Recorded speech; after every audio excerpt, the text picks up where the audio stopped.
The first book of Samuel, otherwise called the first book of the Kings. Chapter 1.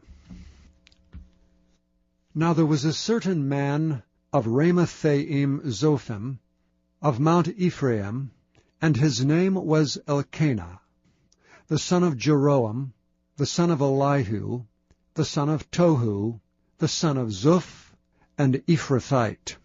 And he had 2 wives. The name of one was Hannah, and the name of the other was Peninnah. And Peninnah had children, but Hannah had no children. And this man went up out of his city yearly to worship and to sacrifice unto the Lord of hosts in Shiloh. And the 2 sons of Eli, Hophni and Phinehas, the priests of the Lord, were there. And when the time was that Elkanah offered, he gave to Peninnah his wife, and to all her sons and her daughters portions. But unto Hannah he gave a worthy portion, for he loved Hannah, but the Lord had shut up her womb. And her adversary also provoked her sore, for to make her fret, because the Lord had shut up her womb. And as he did so year by year, when she went up to the house of the Lord, so she provoked her, therefore she wept and did not eat. Then said Elkanah her husband to her, Hannah, why weepest thou? And why eatest thou not? And why is thy heart grieved? Am not I better to thee than 10 sons? So Hannah rose up after they had eaten in Shiloh, and after they had drunk. Now Eli the priest sat upon a seat by a post of the temple of the Lord. And she was in bitterness of soul, and prayed unto the Lord, and wept sore. And she vowed a vow, and said, O Lord of hosts, if thou wilt indeed look on the affliction of thine handmaid, and remember me, and not forget thine handmaid, but will give unto thine handmaid a man-child, then I will give him unto the Lord all the days of his life, and there shall no razor come upon his head. And it came to pass, as she continued praying before the Lord, that Eli marked her mouth. Now Hannah she spake in her heart, only her lips moved, but her voice was not heard. Therefore Eli thought she had been drunken. And Eli said unto her, How long wilt thou be drunken? Put away thy wine from thee. And Hannah answered and said, No, my lord, I am a woman of a sorrowful spirit. I have drunk neither wine nor strong drink, but have poured out my soul before the Lord. Count not thine handmaid for a daughter of Belial, for out of the abundance of my complaint and grief have I spoken hitherto. Then Eli answered and said, Go in peace, and the God of Israel grant thee thy petition that thou hast asked of him. And she said, Let thine handmaid find grace in thy sight. So the woman went her way, and did eat, and her countenance was no more sad. And they rose up in the morning early, and worshipped before the Lord, and returned, and came to their house to Ramah. And Elkanah knew Hannah his wife, and the Lord remembered her. Wherefore it came to pass, when the time was come about after Hannah had conceived, that she bare a son, and called his name Samuel, saying, Because I have asked him of the Lord. And the man Elkanah and all his house went up to offer unto the Lord the yearly sacrifice and his vow. But Hannah went not up, for she said unto her husband, I will not go up until the child be weaned, and then I will bring him, that he may appear before the Lord, and there abide forever.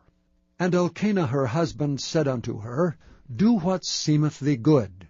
Tarry until thou have weaned him. Only the Lord establish his word. So the woman abode, and gave her son suck until she weaned him.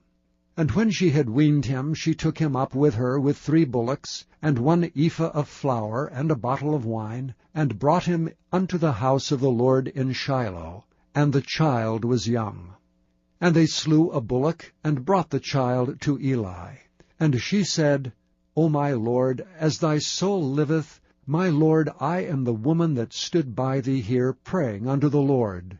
For this child I prayed, And the Lord hath given me my petition which I asked of him. Therefore also I have lent him to the Lord. As long as he liveth he shall be lent to the Lord. And he worshipped the Lord there. Chapter 2. And Hannah prayed and said, My heart rejoiceth in the Lord. Mine horn is exalted in the Lord. My mouth is enlarged over mine enemies, because I rejoice in thy salvation. There is none holy as the Lord, for there is none beside thee, neither is there any rock like our God. Talk no more so exceeding proudly. Let not arrogancy come out of your mouth. For the Lord is a God of knowledge, and by him actions are weighed. The bows of the mighty men are broken, and they that stumble are girded with strength. They that were full have hired out themselves for bread, and they that were hungry ceased. So that the barren hath borne 7, and she that hath many children is waxed feeble. The Lord killeth and maketh alive. He bringeth down to the grave, and bringeth up. The Lord maketh poor, and maketh rich. He bringeth low, and lifteth up. He raiseth up the poor out of the dust, and lifteth up the beggar from the dunghill, to set them among princes, and to make them inherit the throne of glory. For the pillars of the earth are the Lord's, and he hath set the world upon them. He will keep the feet of his saints, and the wicked shall be silent in darkness. For by strength shall no man prevail. The adversaries of the Lord shall be broken to pieces. Out of heaven shall he thunder upon them. The Lord shall judge the ends of the earth, and he shall give strength unto his king, and exalt the horn of his anointed. And Elkanah went to Ramah to his house, and the child did minister unto the Lord before Eli the priest. Now the sons of Eli were sons of Belial. They knew not the Lord. And the priest's custom with the people was, that when any man offered sacrifice, the priest's servant came while the flesh was in seething, with a flesh hook of 3 teeth in his hand, and he struck it into the pan, or kettle, or cauldron, or pot. All that the flesh hook brought up the priest took for himself. So they did in Shiloh unto all the Israelites that came thither.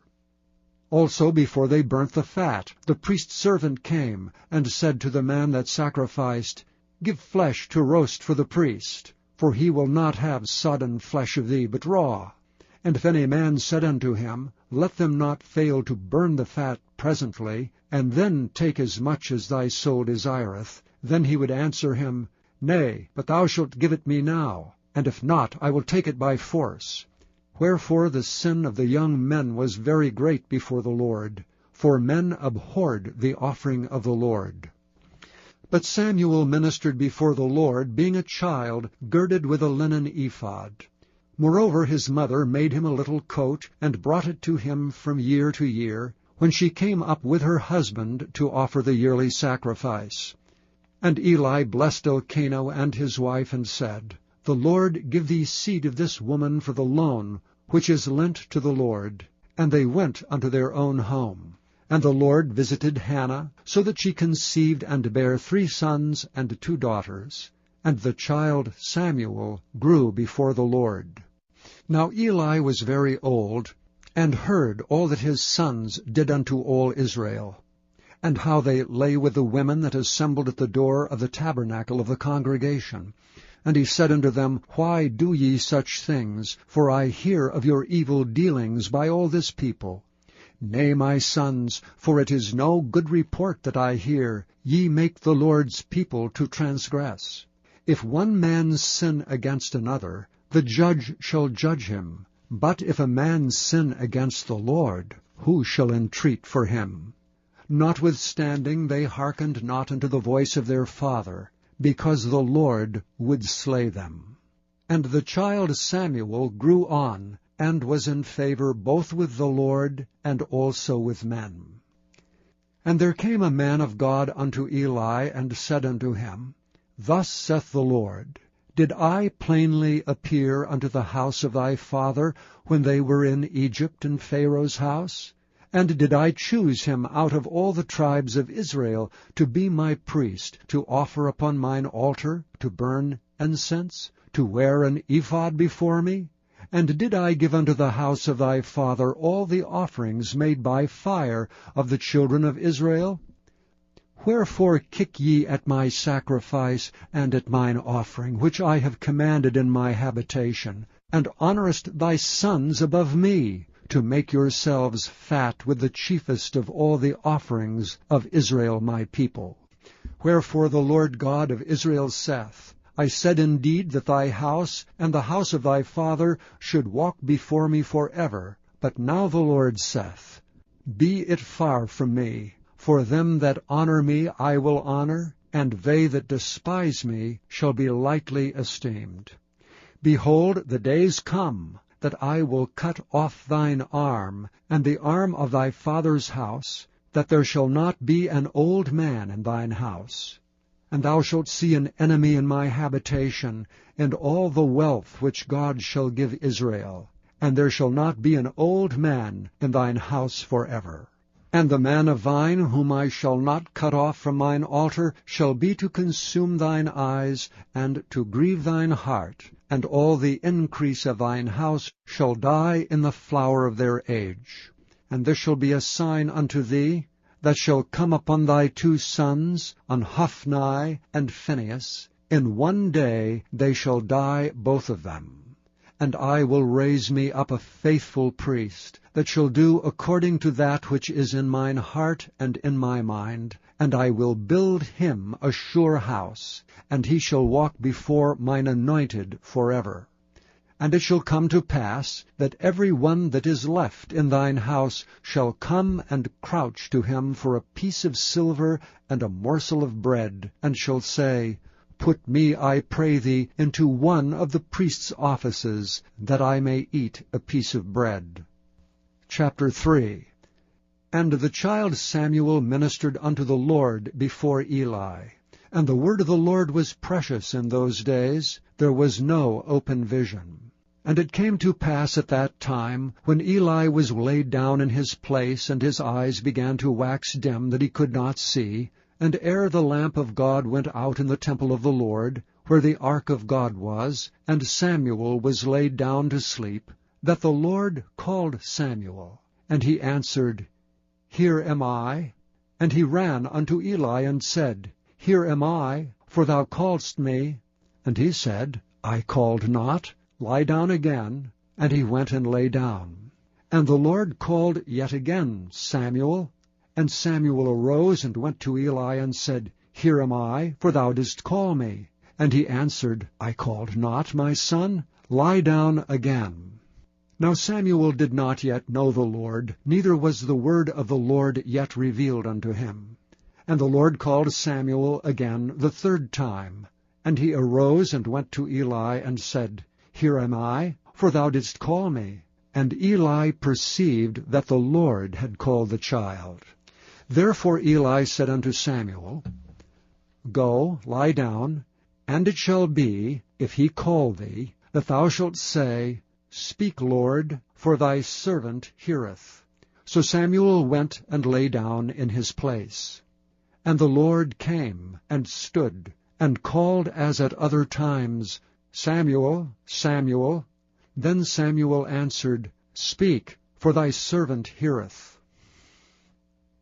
And the Lord said to Samuel, Behold, I will do a thing in Israel, at which both the ears of every one that heareth it shall tingle. In that day I will perform against Eli all things which I have spoken concerning his house. When I begin, I will also make an end. For I have told him that I will judge his house forever for the iniquity which he knoweth, because his sons made themselves vile, and he restrained them not. And therefore I have sworn unto the house of Eli, that the iniquity of Eli's house shall not be purged with sacrifice nor offering forever. And Samuel lay until the morning, and opened the doors of the house of the Lord. And Samuel feared to show Eli the vision. Then Eli called Samuel, and said, Samuel, my son. And he answered, Here am I. And he said, What is the thing that the Lord hath said unto thee? I pray thee, hide it not from me. God do so to thee, and more also, if thou hide anything from me of all the things that he said unto thee. And Samuel told him every whit, and hid nothing from him. And he said, It is the Lord. Let him do what seemeth him good. And Samuel grew, and the Lord was with him, and did let none of his words fall to the ground. And all Israel from Dan even to Beersheba knew that Samuel was established to be a prophet of the Lord. And the Lord appeared again in Shiloh, for the Lord revealed himself to Samuel in Shiloh by the word of the Lord. Chapter 4. And the word of Samuel came to all Israel. Now Israel went out against the Philistines to battle, and pitched beside Ebenezer, and the Philistines pitched in Aphek. And the Philistines put themselves in array against Israel. And when they joined battle, Israel was smitten before the Philistines, and they slew of the army in the field about 4,000 men. And when the people were come into the camp, the elders of Israel said, Wherefore hath the Lord smitten us today before the Philistines? Let us fetch the ark of the covenant of the Lord out of Shiloh unto us, that when it cometh among us, it may save us out of the hand of our enemies. So the people sent to Shiloh, that they might bring from thence the ark of the covenant of the Lord of hosts, which dwelleth between the cherubims. And the two sons of Eli, Hophni and Phinehas, were there with the ark of the covenant of God. And when the ark of the covenant of the Lord came into the camp, all Israel shouted with a great shout, so that the earth rang again. And when the Philistines heard the noise of the shout, they said, What meaneth the noise of this great shout in the camp of the Hebrews? And they understood that the ark of the Lord was come into the camp. And the Philistines were afraid, for they said, God is come into the camp. And they said, Woe unto us! For there hath not been such a thing heretofore. Woe unto us! Who shall deliver us out of the hand of these mighty gods? These are the gods that smote the Egyptians with all the plagues in the wilderness. Be strong, and quit yourselves like men, O ye Philistines, that ye be not servants unto the Hebrews, as they have been to you. Quit yourselves like men, and fight. And the Philistines fought, and Israel was smitten, and they fled every man into his tent. And there was a very great slaughter, for there fell of Israel 30,000 footmen. And the ark of God was taken, and the two sons of Eli, Hophni and Phinehas, were slain.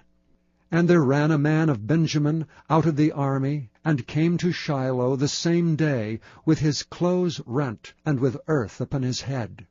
And when he came, lo, Eli sat upon a seat by the wayside watching, for his heart trembled for the ark of God.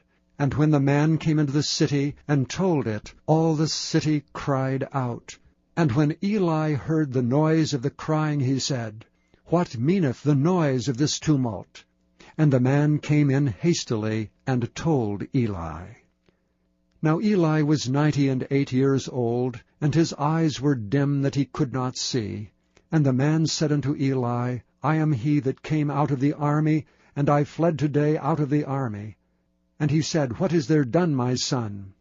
And the messenger answered and said, Israel is fled before the Philistines, and there hath been also a great slaughter among the people, and thy two sons also, Hophni and Phinehas, are dead, and the ark of God is taken. And it came to pass, when he made mention of the ark of God, that he fell from off the seat backward by the side of the gate, and his neck brake, and he died. For he was an old man, and heavy, and he had judged Israel 40 years.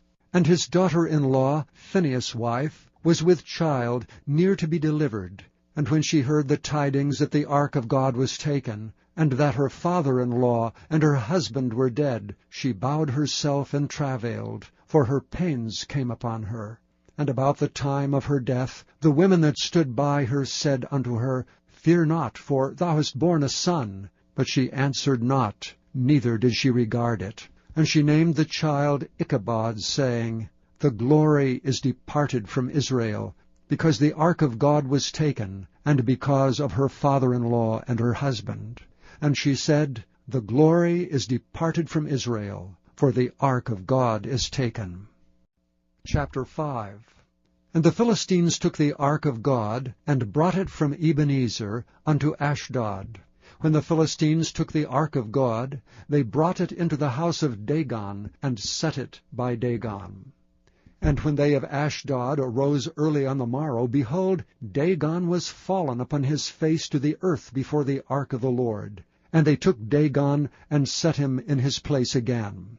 And when they arose early on the morrow morning, behold, Dagon was fallen upon his face to the ground before the ark of the Lord, and the head of Dagon and both the palms of his hands were cut off upon the threshold. Only the stump of Dagon was left to him.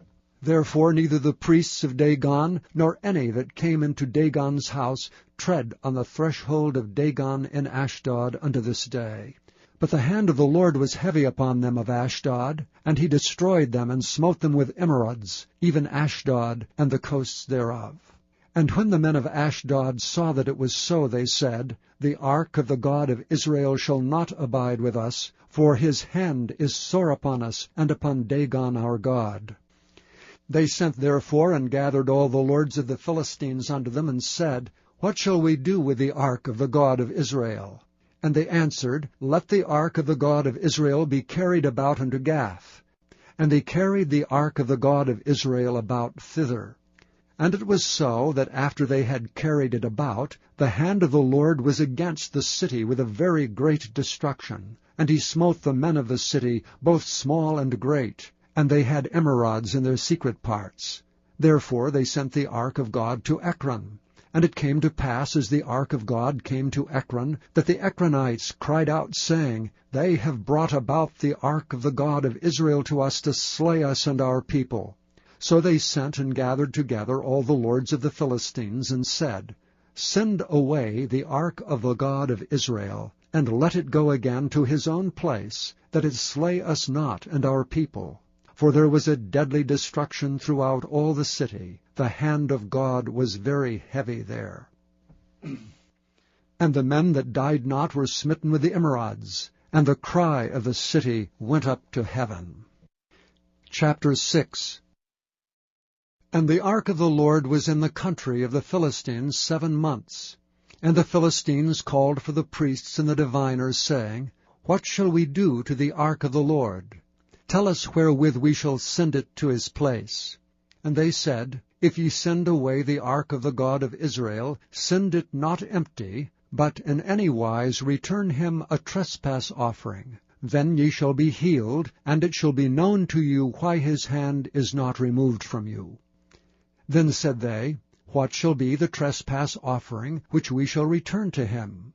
They answered, 5 golden emerods and 5 golden mice, according to the number of the lords of the Philistines, for 1 plague was on you all, and on your lords. Wherefore ye shall make images of your emerods, and images of your mice that mar the land, and ye shall give glory unto the God of Israel. Peradventure he will lighten his hand from off you, and from off your gods, and from off your land. Wherefore then do ye harden your hearts as the Egyptians and Pharaoh hardened their hearts? When he had wrought wonderfully among them, did they not let the people go, and they departed? Now therefore make a new cart, and take 2 milch kine, on which there hath come no yoke, and tie the kine to the cart, and bring their calves home from them. And take the ark of the Lord, and lay it upon the cart, and put the jewels of gold, which ye return him for a trespass offering, in a coffer by the side thereof, and send it away that it may go. And see if it goeth up by the way of his own coast to Bethshemesh, then he hath done us this great evil. But if not, we shall know that it is not his hand that smote us, it was a chance that happened to us. And the men did so. and took 2 milch kine, and tied them to the cart, and shut up their calves at home. And they laid the ark of the Lord upon the cart, and the coffer with the mice of gold, and the images of their emerods. Kine took the straight way to the way of Bethshemesh, and went along the highway, lowing as they went, and turned not aside to the right hand or to the left. And the lords of the Philistines went after them unto the borders of Bethshemesh. And they of Bethshemesh were reaping their wheat harvest in the valley. And they lifted up their eyes, and saw the ark, and rejoiced to see it. And the cart came into the field of Joshua, a Bethshemite, and stood there, where there was a great stone. And they clave the wood of the cart, and offered the kine a burnt offering unto the Lord. And the Levites took down the ark of the Lord, and the coffer that was with it, wherein the jewels of gold were, and put them on the great stone. And the men of Bethshemesh offered burnt offerings and sacrificed sacrifices the same day unto the Lord. And when the 5 lords of the Philistines had seen it, they returned to Ekron the same day. And these are the golden emerods which the Philistines returned for a trespass offering unto the Lord. For Ashdod 1, for Gaza 1, for Askelon 1, for Gath 1, for Ekron 1. And the golden mice according to the number of all the cities of the Philistines, belonging to the 5 lords, both of fenced cities and of country villages, even unto the great stone of Abel, whereon they set down the ark of the Lord, which stone remaineth unto this day in the field of Joshua the Bethshemite. And he smote the men of Bethshemesh, because they had looked into the ark of the Lord. Even he smote of the people 50,000 and 70 men. And the people lamented, because the Lord had smitten many of the people with a great slaughter. And the men of Bethshemesh said, Who is able to stand before this holy Lord God? And to whom shall he go up from us? And they sent messengers to the inhabitants of Kirjath-jearim, saying, The Philistines have brought again the ark of the Lord. Come ye down, and fetch it up to you. Chapter 7. And the men of Kirjath-jearim came, and fetched up the ark of the Lord, and brought it into the house of Aminadab in the hill, and sanctified Eleazar his son to keep the ark of the Lord. And it came to pass, while the ark abode in Kirjath-jearim, that the time was long, for it was 20 years, and all the house of Israel lamented after the Lord. And Samuel spake unto all the house of Israel, saying, If ye do return unto the Lord with all your hearts, then put away the strange gods, and Ashtaroth from among you, and prepare your hearts unto the Lord, and serve him only, and he will deliver you out of the hand of the Philistines. Then the children of Israel did put away Baalim and Ashtaroth, and served the Lord only. And Samuel said, Gather all Israel to Mizpah, and I will pray for you unto the Lord. And they gathered together to Mizpah, and drew water, and poured it out before the Lord, and fasted on that day, and said there, We have sinned against the Lord. And Samuel judged the children of Israel in Mizpah.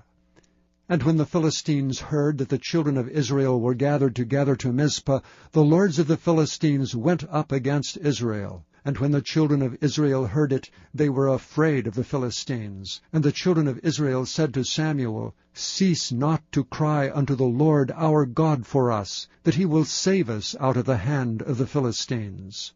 And Samuel took a sucking lamb, and offered it for a burnt offering holy unto the Lord. And Samuel cried unto the Lord for Israel, and the Lord heard him. And as Samuel was offering up the burnt offering, the Philistines drew near to battle against Israel. But the Lord thundered with a great thunder on that day upon the Philistines, and discomfited them, and they were smitten before Israel.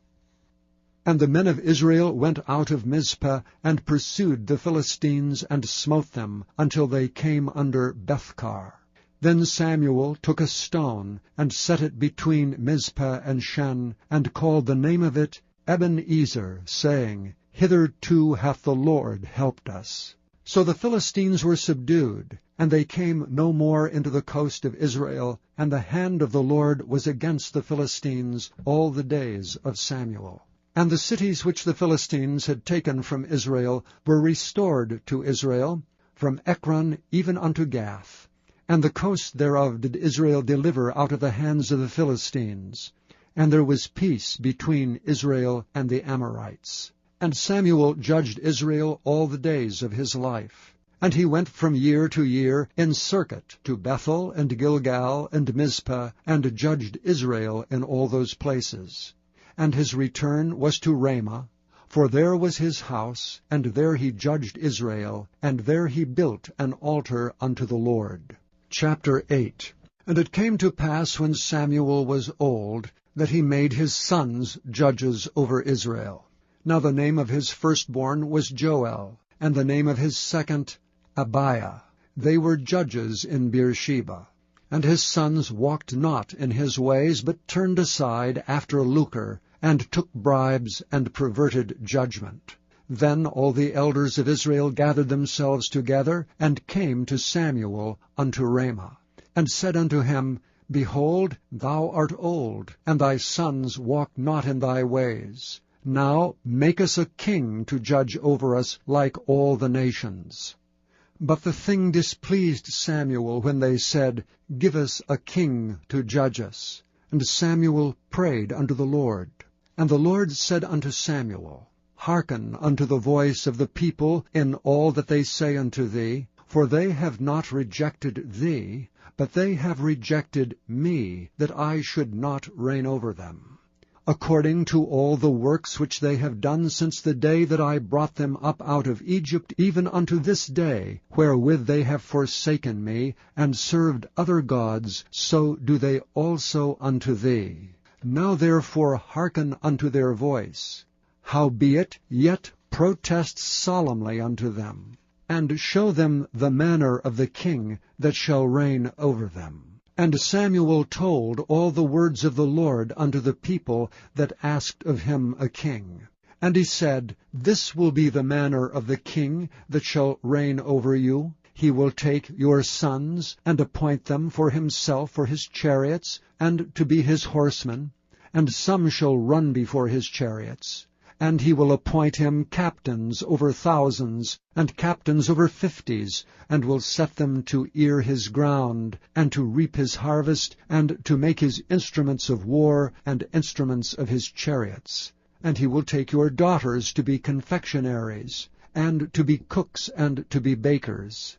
And he will take your fields, and your vineyards, and your oliveyards, even the best of them, and give them to his servants. And he will take the tenth of your seed, and of your vineyards, and give to his officers, and to his servants. And he will take your men-servants, and your maid-servants, and your goodliest young men, and your asses, and put them to his work. He will take the tenth of your sheep, and ye shall be his servants. And ye shall cry out in that day because of your king, which ye shall have chosen you. And the Lord will not hear you in that day. Nevertheless the people refused to obey the voice of Samuel. And they said, Nay, but we will have a king over us, that we also may be like all the nations, and that our king may judge us, and go out before us, and fight our battles. And Samuel heard all the words of the people, and he rehearsed them in the ears of the Lord. And the Lord said to Samuel, Hearken unto their voice, and make them a king. And Samuel said unto the men of Israel, Go ye every man unto his city. Chapter 9. Now there was a man of Benjamin, whose name was Kish, the son of Abiel, the son of Zeror, the son of Bechorath, the son of Aphiah, a Benjamite, a mighty man of power. And he had a son whose name was Saul, a choice young man and a goodly. And there was not among the children of Israel a goodlier person than he. From his shoulders and upward he was higher than any of the people. And the asses of Kish Saul's father were lost. And Kish said to Saul his son, Take now one of the servants with thee, and arise to seek the asses. And he passed through Mount Ephraim, and passed through the land of Shalishah, but they found them not. Then they passed through the land of Shalem, and there they were not. And he passed through the land of the Benjamites, but they found them not. And when they were come to the land of Zuph, Saul said to his servant that was with him, Come and let us return, lest my father leave caring for the asses, and take thought for us. And he said unto him, Behold now, there is in this city a man of God, and he is an honorable man, and all that he saith cometh surely to pass. Now let us go thither, peradventure he can show us our way that we should go. Then said Saul to his servant, But behold, if we go, what shall we bring the man? For the bread is spent in our vessels, and there is not a present to bring to the man of God. What have we? And the servant answered Saul again and said, Behold, I have here at hand the 4th part of a shekel of silver. That will I give to the man of God to tell us our way. Before time in Israel, when a man went to enquire of God, thus he spake, Come and let us go to the seer, for he that is now called a prophet was before time called a seer. Then said Saul to his servant, Well said, come, let us go. So they went unto the city where the man of God was. And as they went up the hill to the city, they found young maidens going out to draw water, and said unto them, Is the seer here? And they answered them, and said, He is, behold, he is before you. Make haste now, for he came today to the city. For there is a sacrifice of the people today in the high place. As soon as ye be come into the city, ye shall straightway find him, before he go up to the high place to eat. For the people will not eat until he come, because he doth bless the sacrifice. And afterwards they eat that be bidden. Now therefore get you up, for about this time ye shall find him. And they went up into the city, and when they were come into the city, behold, Samuel came out against them, for to go up to the high place. Now the Lord had told Samuel in his ear a day before Saul came, saying, Tomorrow about this time I will send thee a man out of the land of Benjamin, and thou shalt anoint him to be captain over my people Israel, that he may save my people out of the hand of the Philistines. For I have looked upon my people, because their cry is come unto me. And when Samuel saw Saul, the Lord said unto him, Behold the man whom I spake to thee of. This same shall reign over my people. Then Saul drew near to Samuel in the gate, and said, Tell me, I pray thee, where the seer's house is. And Samuel answered Saul, and said, I am the seer. Go up before me unto the high place, for ye shall eat with me today, and tomorrow I will let thee go, and will tell thee all that is in thine heart. And as for thine asses that were lost 3 days ago, set not thy mind on them, for they are found. And on whom is all the desire of Israel? Is it not on thee and on thy father's house? And Saul answered and said, Am not I a Benjamite, of the smallest of the tribes of Israel, and my family the least of all the families of the tribe of Benjamin? Wherefore then speakest thou so to me? And Samuel took Saul and his servant, and brought them into the parlor, and made them sit in the chiefest place among them that were bidden, which were about 30 persons. And Samuel said unto the cook, Bring the portion which I gave thee, of which I said unto thee, Set it by thee. And the cook took up the shoulder, and that which was upon it, and set it before Saul. And Samuel said, Behold that which is left, set it before thee, and eat. For unto this time hath it been kept for thee, since I said, I have invited the people. So Saul did eat with Samuel that day. And when they were come down from the high place unto the city, Samuel communed with Saul upon the top of the house. And they rose early, and it came to pass about the spring of the day, that Samuel called Saul to the top of the house, saying, Up, that I may send thee away. And Saul arose, and they went out both of them, he and Samuel, abroad. And as they were going down to the end of the city, Samuel said to Saul, Bid the servant pass on before us. And he passed on, but stand thou still a while, that I may show thee the word of God. Chapter 10.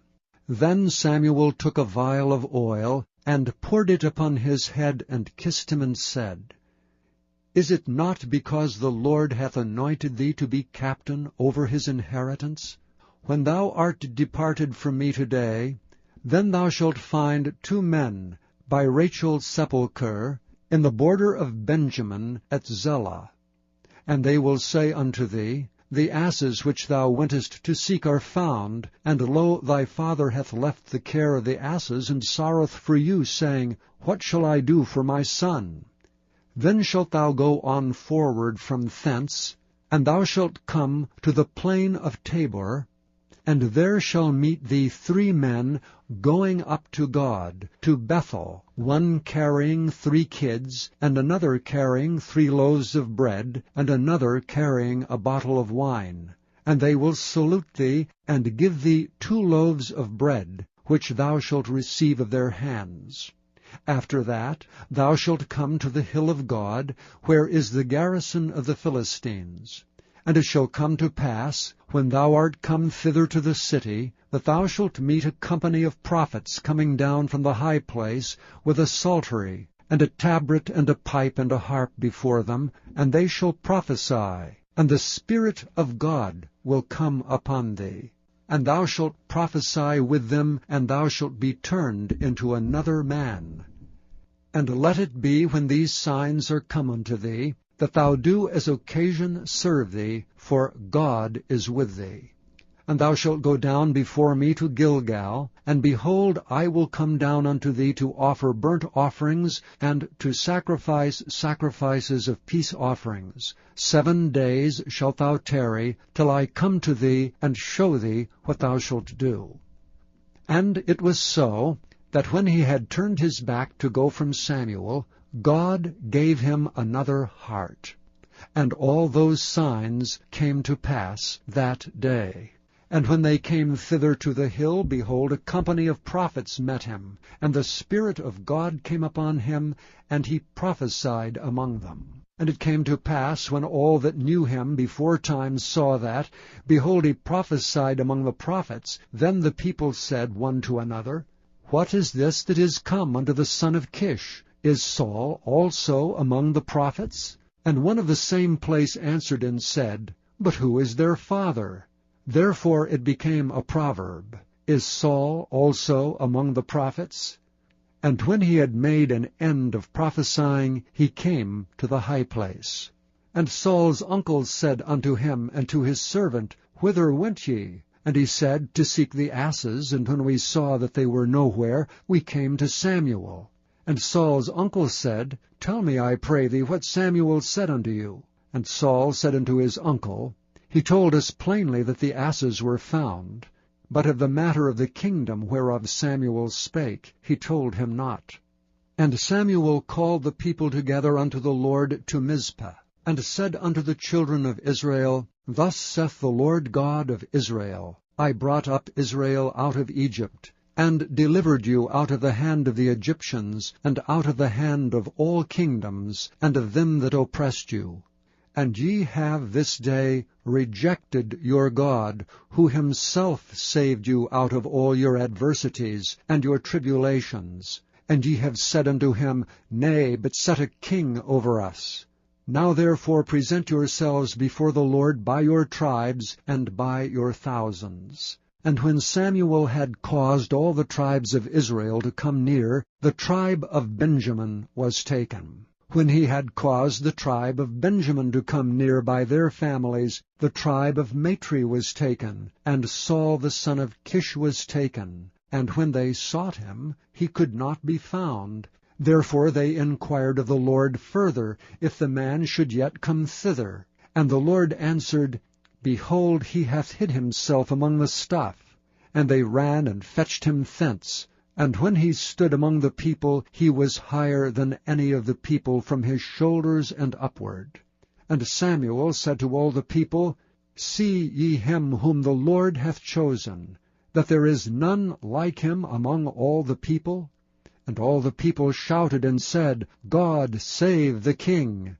Then Samuel told the people the manner of the kingdom, and wrote it in a book, and laid it up before the Lord. And Samuel sent all the people away, every man to his house. And Saul also went home to Gibeah, and there went with him a band of men whose hearts God had touched. But the children of Belial said, How shall this man save us? And they despised him, and brought him no presents, but he held his peace. Chapter 11. Then Nahash the Ammonite came up and encamped against Jabesh-Gilead, and all the men of Jabesh said unto Nahash, Make a covenant with us, and we will serve thee. And Nahash the Ammonite answered them, On this condition will I make a covenant with you, that I may thrust out all your right eyes, and lay it for a reproach upon all Israel. And the elders of Jabesh said unto him, Give us 7 days' respite, that we may send messengers unto all the coasts of Israel, and then, if there be none man to save us, we will come out to thee. Then came the messengers to Gibeah of Saul, and told the tidings in the ears of the people, and all the people lifted up their voices and wept. And behold, Saul came after the herd out of the field, and Saul said, What aileth the people that they weep? And they told him the tidings of the men of Jabesh. And the Spirit of God came upon Saul when he heard those tidings, and his anger was kindled greatly. And he took a yoke of oxen, and hewed them in pieces, and sent them throughout all the coasts of Israel by the hands of messengers, saying, Whosoever cometh not forth after Saul and after Samuel, so shall it be done unto his oxen. And the fear of the Lord fell on the people, and they came out with one consent. And when he numbered them in Bezek, the children of Israel were 300,000, and the men of Judah 30,000. And they said unto the messengers that came, Thus shall ye say unto the men of Jabesh-Gilead, Tomorrow by that time the sun be hot, ye shall have help. And the messengers came and showed it to the men of Jabesh, and they were glad. Therefore the men of Jabesh said, Tomorrow we will come out unto you, and ye shall do with us all that seemeth good unto you. And it was so on the morrow, that Saul put the people in 3 companies, and they came into the midst of the host in the morning watch, and slew the Ammonites until the heat of the day. And it came to pass that they which remained were scattered, so that 2 of them were not left together. And the people said unto Samuel, Who is he that said, Shall Saul reign over us? Bring the men, that we may put them to death. And Saul said, There shall not a man be put to death this day, for today the Lord hath wrought salvation in Israel.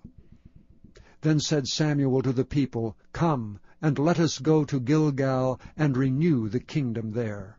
And all the people went to Gilgal. And there they made Saul king before the Lord in Gilgal, and there they sacrificed sacrifices of peace offerings before the Lord. And there Saul and all the men of Israel rejoiced greatly. Chapter 12. And Samuel said unto all Israel, Behold, I have hearkened unto your voice in all that ye said unto me, and have made a king over you. And now, behold, the king walketh before you, and I am old and grey-headed, and behold, my sons are with you, and I have walked before you from my childhood unto this day. Behold, here I am, witness against me before the Lord and before his anointed. Whose ox have I taken? Or whose ass have I taken? Or whom have I defrauded? Whom have I oppressed? Or of whose hand have I received any bribe to blind mine eyes therewith? And I will restore it you. And they said, Thou hast not defrauded us, nor oppressed us, neither hast thou taken aught of any man's hand. And he said unto them, The Lord is witness against you, and his anointed is witness this day, that ye have not found aught in my hand. And they answered, He is witness. And Samuel said unto the people, It is the Lord that advanced Moses and Aaron, and that brought your fathers up out of the land of Egypt. Now therefore stand still, that I may reason with you before the Lord of all the righteous acts of the Lord which he did to you and to your fathers. When Jacob was come into Egypt, and your fathers cried unto the Lord, then the Lord sent Moses and Aaron, which brought forth your fathers out of Egypt, and made them dwell in this place. And when they forgat the Lord their God, he sold them into the hand of Sisera, captain of the host of Hazor, and into the hand of the Philistines, and into the hand of the king of Moab, and they fought against them. And they cried unto the Lord, and said, We have sinned, because we have forsaken the Lord, and have served Baalim and Ashtaroth. But now deliver us out of the hand of our enemies, and we will serve thee. And the Lord sent Jerubbaal, and Bedan, and Jephthah, and Samuel, and delivered you out of the hand of your enemies, on every side, and ye dwelled safe. And when ye saw that Nahash, the king of the children of Ammon, came against you, ye said unto me, Nay, but a king shall reign over us, when the Lord your God was your king. Now therefore behold the king whom ye have chosen, and whom ye have desired, and behold, the Lord hath set a king over you. If ye will fear the Lord, and serve him, and obey his voice, and not rebel against the commandment of the Lord, then shall both ye and also the king that reigneth over you continue, following the Lord your God. But if ye will not obey the voice of the Lord, but rebel against the commandment of the Lord, then shall the hand of the Lord be against you, as it was against your fathers. Now therefore stand and see this great thing which the Lord will do before your eyes. Is it not wheat harvest today? I will call unto the Lord, and he shall send thunder and rain, that ye may perceive and see that your wickedness is great, which ye have done in the sight of the Lord in asking you a king. So Samuel called unto the Lord, and the Lord sent thunder and rain that day, and all the people greatly feared the Lord and Samuel. And all the people said unto Samuel, Pray for thy servants unto the Lord thy God, that we die not, for we have added unto all our sins this evil, to ask us a king. And Samuel said unto the people, Fear not. Ye have done all this wickedness, yet turn not aside from following the Lord, but serve the Lord with all your heart. And turn ye not aside, for then should ye go after vain things, which cannot profit nor deliver, for they are vain.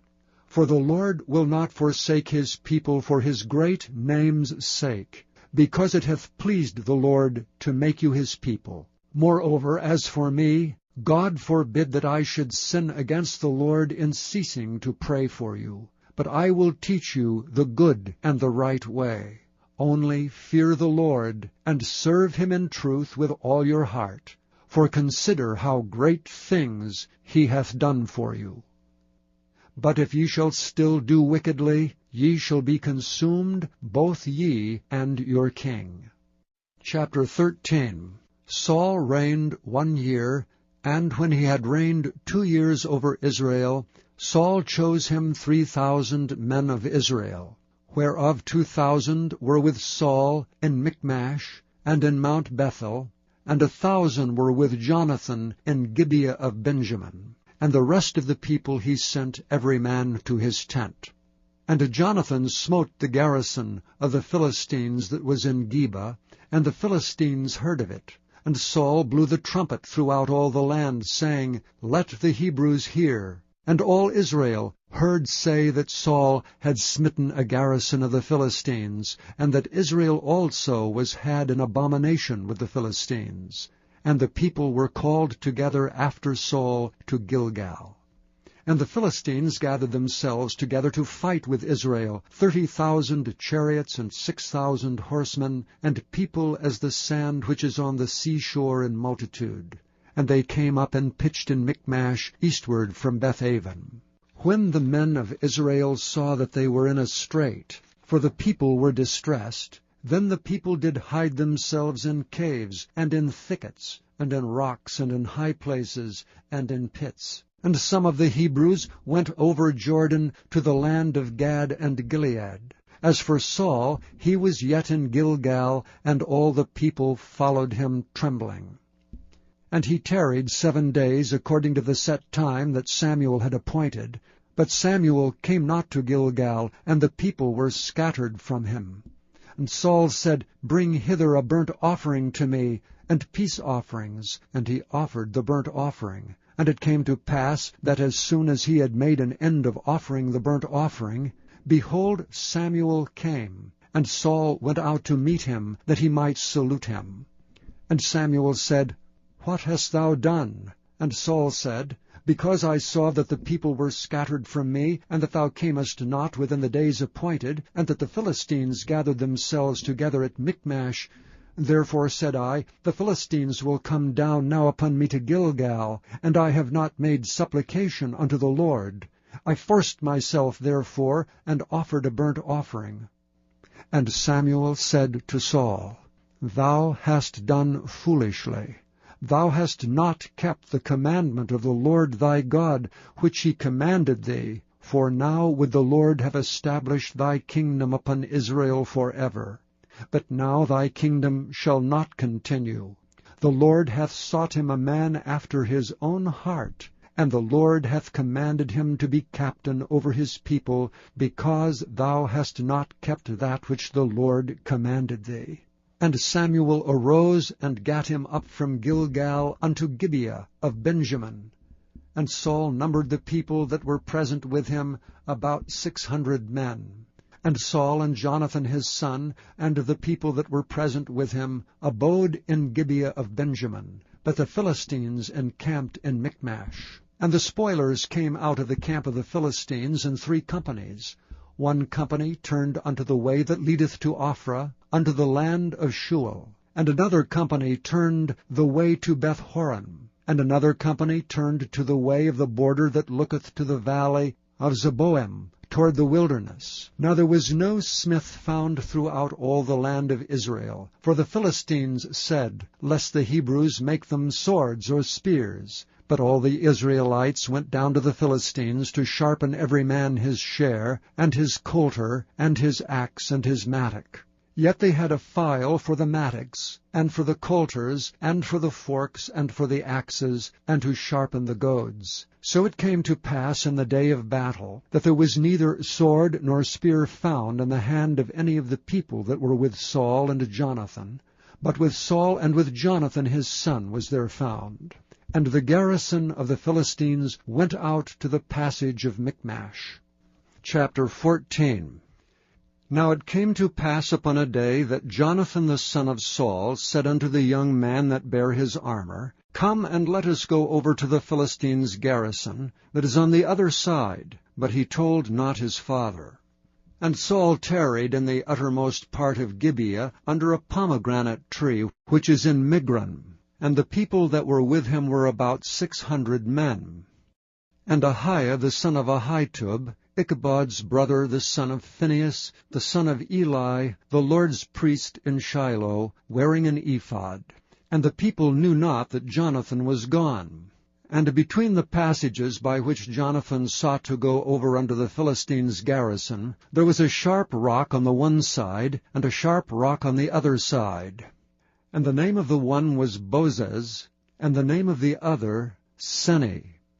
The forefront of the one was situate northward over against Michmash, and the other southward over against Gibeah. And Jonathan said to the young man that bare his armor, Come and let us go over unto the garrison of these uncircumcised. It may be that the Lord will work for us. For there is no restraint to the Lord to save by many or by few. And his armor-bearer said unto him, Do all that is in thine heart. Turn thee, behold, I am with thee according to thy heart. Then said Jonathan, Behold, we will pass over unto these men, and we will discover ourselves unto them. If they say unto us, Tarry until we come to you, then we will stand still in our place, and will not go up unto them. But if they say thus, Come up unto us, then we will go up, for the Lord hath delivered them into our hand. and this shall be a sign unto us. And both of them discovered themselves unto the garrison of the Philistines. And the Philistines said, Behold, the Hebrews come forth out of the holes where they had hid themselves. And the men of the garrison answered Jonathan and his armor-bearer, and said, Come up to us, and we will show you a thing. And Jonathan said unto his armor-bearer, Come up after me, for the Lord hath delivered them into the hand of Israel. And Jonathan climbed up upon his hands and upon his feet, and his armor-bearer after him. And they fell before Jonathan, and his armor-bearer slew after him. And that first slaughter which Jonathan and his armor-bearer made was about 20 men, within as it were an half acre of land, which a yoke of oxen might plough. And there was trembling in the host, in the field, and among all the people. The garrison and the spoilers, they also trembled, and the earth quaked, so it was a very great trembling. And the watchmen of Saul and Gibeah of Benjamin looked, and behold, the multitude melted away, and they went on beating down one another. Then said Saul unto the people that were with him, Number now, and see who is gone from us. And when they had numbered, behold, Jonathan and his armor-bearer were not there. And Saul said unto Ahiah, Bring hither the ark of God. For the ark of God was at that time with the children of Israel. And it came to pass, while Saul talked unto the priest, that the noise that was in the host of the Philistines went on and increased. And Saul said unto the priest, Withdraw thine hand. And Saul and all the people that were with him assembled themselves, and they came to the battle. And behold, every man's sword was against his fellow, and there was a very great discomfiture. Moreover, the Hebrews that were with the Philistines before that time, which went up with them into the camp from the country round about, even they also turned to be with the Israelites that were with Saul and Jonathan. Likewise all the men of Israel which had hid themselves in Mount Ephraim, when they heard that the Philistines fled, even they also followed hard after them in the battle. So the Lord saved Israel that day. And the battle passed over unto Bethaven. And the men of Israel were distressed that day, for Saul had adjured the people, saying, Cursed be the man that eateth any food until evening, that I may be avenged on mine enemies. So none of the people tasted any food. And all they of the land came to a wood, and there was honey upon the ground. And when the people were come into the wood, behold, the honey dropped, but no man put his hand to his mouth, for the people feared the oath. But Jonathan heard not when his father charged the people with an oath, wherefore he put forth the end of the rod that was in his hand, and dipped it in an honeycomb, and put his hand to his mouth, and his eyes were enlightened. Then answered one of the people, and said, Thy father straitly charged the people with an oath, saying, Cursed be the man that eateth any food this day. And the people were faint. Then said Jonathan, My father hath troubled the land. See, I pray you, how mine eyes have been enlightened, because I tasted a little of this honey. How much more if haply the people had eaten freely today of the spoil of their enemies which they found? For had there not been now a much greater slaughter among the Philistines? And they smote the Philistines that day from Michmash to Aijalon, and the people were very faint. And the people flew upon the spoil, and took sheep and oxen and calves, and slew them on the ground, and the people did eat them with the blood. Then they told Saul, saying, Behold, the people sin against the Lord, in that they eat with the blood. And he said, Ye have transgressed, roll a great stone unto me this day.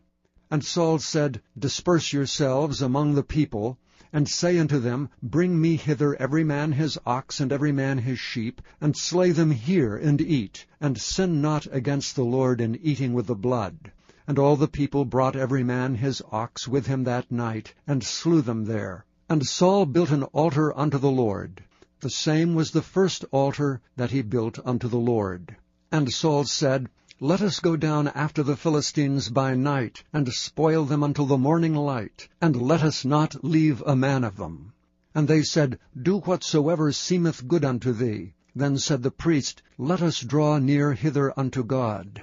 And Saul asked counsel of God, Shall I go down after the Philistines? Wilt thou deliver them into the hand of Israel? But he answered him not that day. And Saul said, Draw ye near hither all the chief of the people, and know and see wherein this sin hath been this day. For as the Lord liveth, which saveth Israel, though it be in Jonathan my son, he shall surely die. But there was not a man among the people that answered him. Then said he unto all Israel, Be ye on one side, and I and Jonathan my son will be on the other side. And the people said unto Saul, Do what seemeth good unto thee. Therefore Saul said unto the Lord God of Israel, Give a perfect lot. And Saul and Jonathan were taken, but the people escaped. And Saul said, Cast lots between me and Jonathan my son. And Jonathan was taken. Then Saul said to Jonathan, Tell me what thou hast done. And Jonathan told him, and said, I did but taste a little honey with the end of the rod that was in mine hand, and lo, I must die. And Saul answered, God do so and more also, for thou shalt surely die, Jonathan. And the people said unto Saul, Shall Jonathan die, who hath wrought this great salvation in Israel?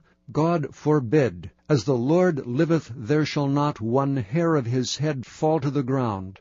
For he hath wrought with God this day. So the people rescued Jonathan, that he died not. Then Saul went up from following the Philistines, and the Philistines went to their own place. So Saul took the kingdom over Israel, and fought against all his enemies on every side, against Moab, and against the children of Ammon, and against Edom, and against the kings of Zobah, and against the Philistines. And whithersoever he turned himself, he vexed them. And he gathered an host, and smote the Amalekites, and delivered Israel out of the hands of them that spoiled them. Now the sons of Saul were Jonathan, and Ishuai, and Melchishua. And the names of his 2 daughters were these, the name of the firstborn Merab, and the name of the younger Michal. And the name of Saul's wife was Ahinoam, the daughter of Ahimaaz. And the name of the captain of his host was Abner, the son of Ner, Saul's uncle. And Kish was the father of Saul, and Ner the father of Abner was the son of Abiel. And there was sore war against the Philistines all the days of Saul. And when Saul saw any strong man or any valiant man, he took him unto him. Chapter 15. Samuel also said unto Saul, The Lord sent me to anoint thee to be king over his people, over Israel. Now therefore hearken thou unto the voice of the words of the Lord. Thus saith the Lord of hosts, I remember that which Amalek did to Israel, how he laid wait for him in the way when he came up from Egypt. Now go and smite Amalek, and utterly destroy all that they have, and spare them not, but slay both man and woman, infant and suckling, ox and sheep, camel and ass. And Saul gathered the people together, and numbered them in Telaim, 200,000 footmen, and 10,000 men of Judah. And Saul came to a city of Amalek, and laid wait in the valley. And Saul said unto the Kenites, Go, depart, get you down from among the Amalekites, lest I destroy you with them. For ye showed kindness to all the children of Israel when they came up out of Egypt. So the Kenites departed from among the Amalekites. And Saul smote the Amalekites from Havilah until thou comest to Shur, that is over against Egypt. And he took Agag, the king of the Amalekites, alive, and utterly destroyed all the people with the edge of the sword. But Saul and the people spared Agag, and the best of the sheep, and of the oxen, and of the fatlings, and the lambs, and all that was good, and would not utterly destroy them. But everything that was vile and refuse, that they destroyed utterly. Then came the word of the Lord unto Samuel, saying, It repenteth me that I have set up Saul to be king, for he is turned back from following me, and hath not performed my commandments. And it grieved Samuel, and he cried unto the Lord all night. And when Samuel rose early to meet Saul in the morning, it was told Samuel, saying, Saul came to Carmel, and behold, he set him up a place, and is gone about, and passed on, and gone down to Gilgal. And Samuel came to Saul, And Saul said unto him, Blessed be thou of the Lord, I have performed the commandment of the Lord. And Samuel said, What meaneth then this bleating of the sheep in mine ears, and the lowing of the oxen which I hear? And Saul said, They have brought them from the Amalekites, for the people spared the best of the sheep and the oxen to sacrifice unto the Lord thy God, and the rest we have utterly destroyed. Then Samuel said unto Saul, Stay, and I will tell thee what the Lord hath said to me this night. And he said unto him, Say on.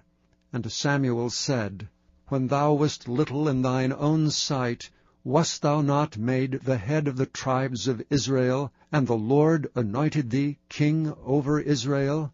And the Lord sent thee on a journey, and said, Go and utterly destroy the sinners, the Amalekites, and fight against them until they be consumed.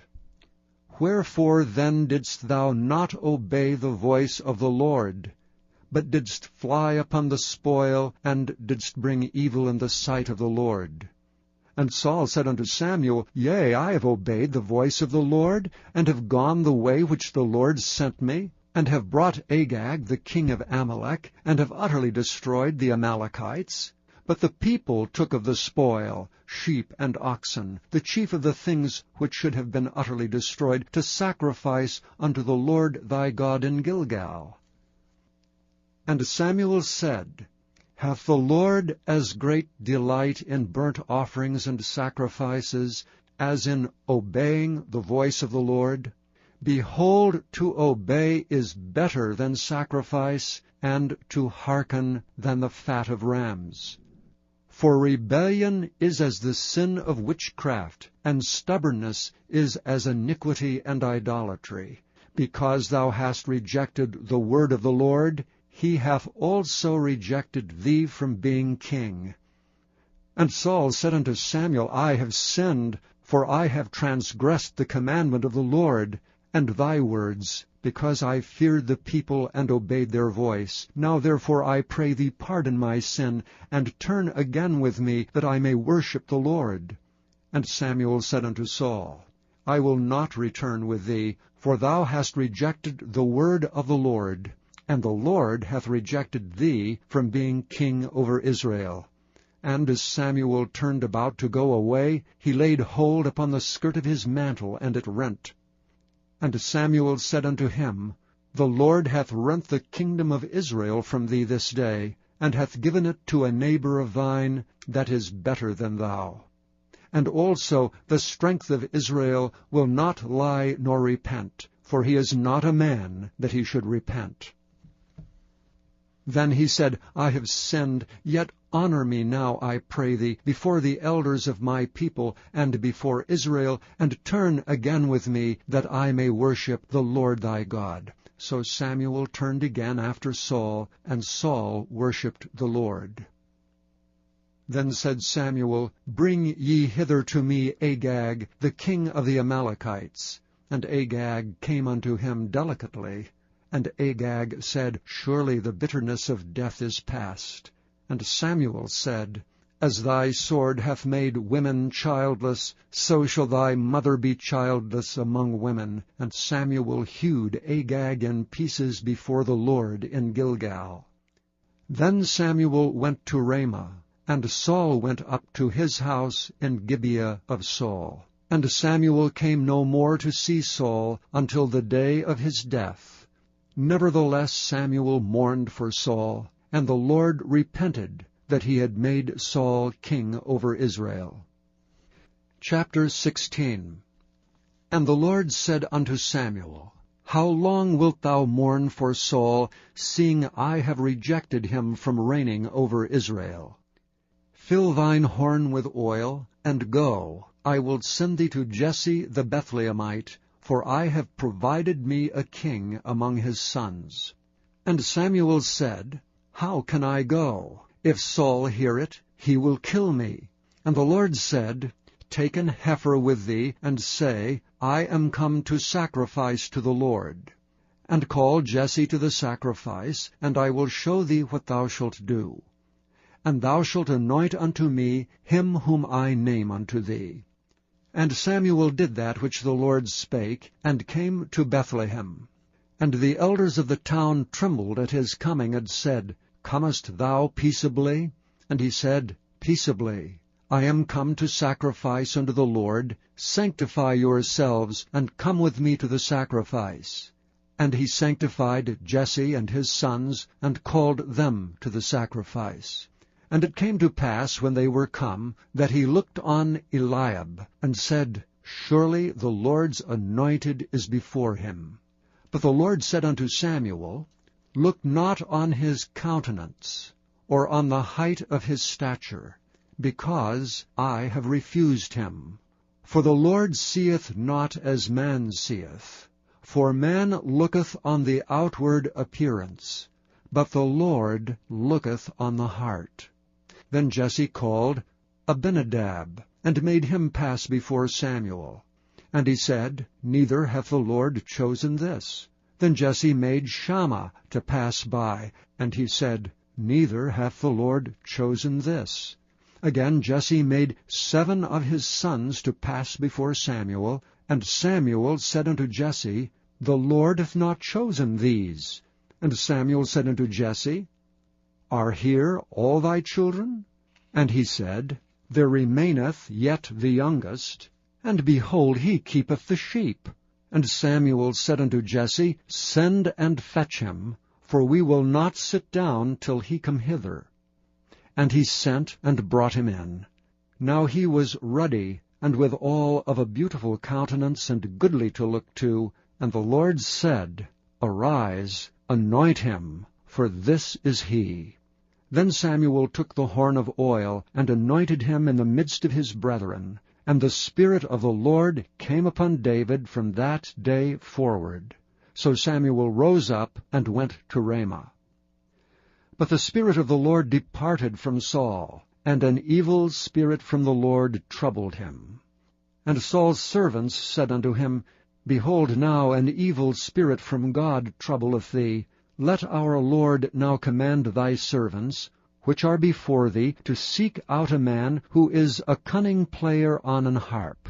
And it shall come to pass, when the evil spirit from God is upon thee, that he shall play with his hand, and thou shalt be well. And Saul said unto his servants, Provide me now a man that can play well, and bring him to me. Then answered one of the servants, and said, Behold, I have seen a son of Jesse the Bethlehemite, that is cunning in playing, and a mighty valiant man, and a man of war, and prudent in matters, and a comely person, and the Lord is with him. Wherefore Saul sent messengers unto Jesse, and said, Send me David thy son, which is with the sheep. And Jesse took an ass laden with bread, and a bottle of wine, and a kid, and sent them by David his son unto Saul. And David came to Saul, and stood before him. And he loved him greatly, and he became his armor-bearer. And Saul sent to Jesse, saying, Let David, I pray thee, stand before me, for he hath found favor in my sight. And it came to pass, when the evil spirit from God was upon Saul, that David took an harp and played with his hand. So Saul was refreshed, and was well, and the evil spirit departed from him. Chapter 17. Now the Philistines gathered together their armies to battle, and were gathered together at Shochoh, which belongeth to Judah, and pitched between Shochoh and Azekah in Ephes-dammim. And Saul and the men of Israel were gathered together, and pitched by the valley of Elah, and set the battle in array against the Philistines. And the Philistines stood on a mountain on the one side, and Israel stood on a mountain on the other side, and there was a valley between them. And there went out a champion out of the camp of the Philistines, named Goliath of Gath, whose height was 6 cubits and a span. And he had an helmet of brass upon his head, and he was armed with a coat of mail, and the weight of the coat was 5,000 shekels of brass. And he had greaves of brass upon his legs, and a target of brass between his shoulders. And the staff of his spear was like a weaver's beam, and his spear's head weighed 600 shekels of iron, and one bearing a shield went before him. And he stood and cried unto the armies of Israel, and said unto them, Why are ye come out to set your battle in array? Am not I a Philistine, and ye servants to Saul? Choose you a man for you, and let him come down to me. If he be able to fight with me, and to kill me, then will we be your servants. But if I prevail against him, and kill him, then shall ye be our servants, and serve us.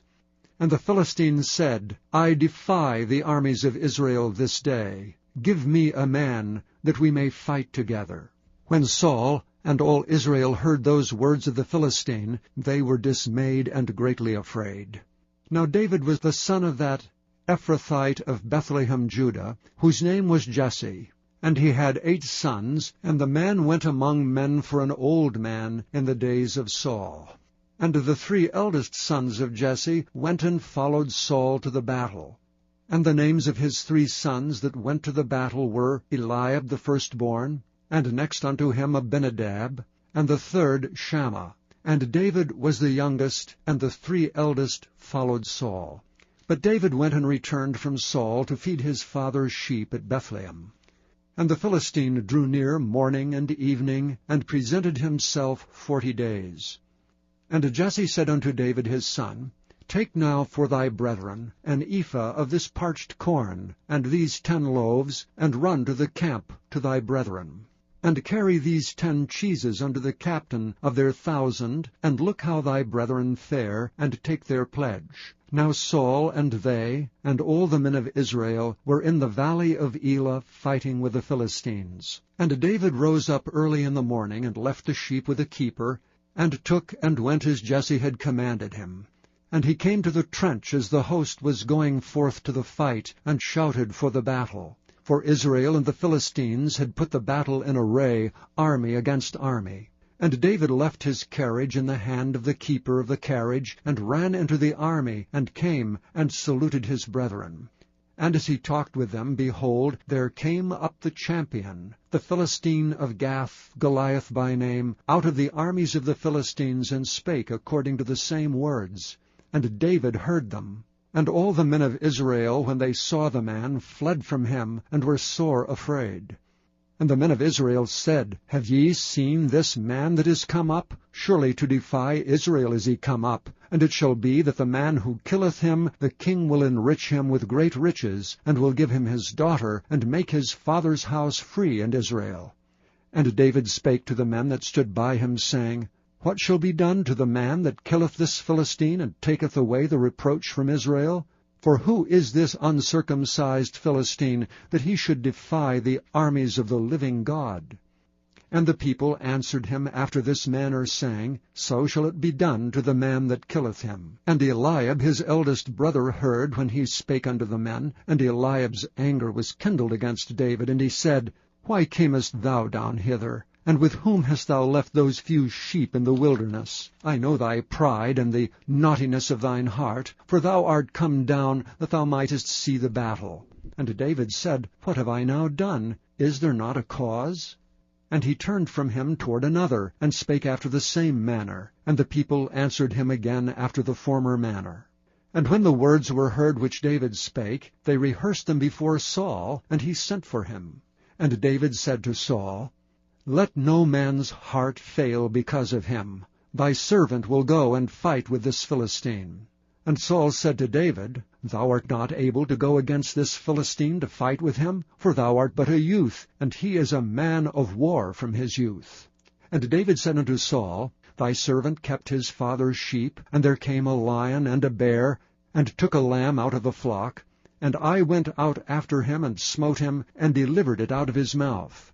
And when he rose against me, I caught him by his beard, and smote him, and slew him. Thy servant slew both the lion and the bear.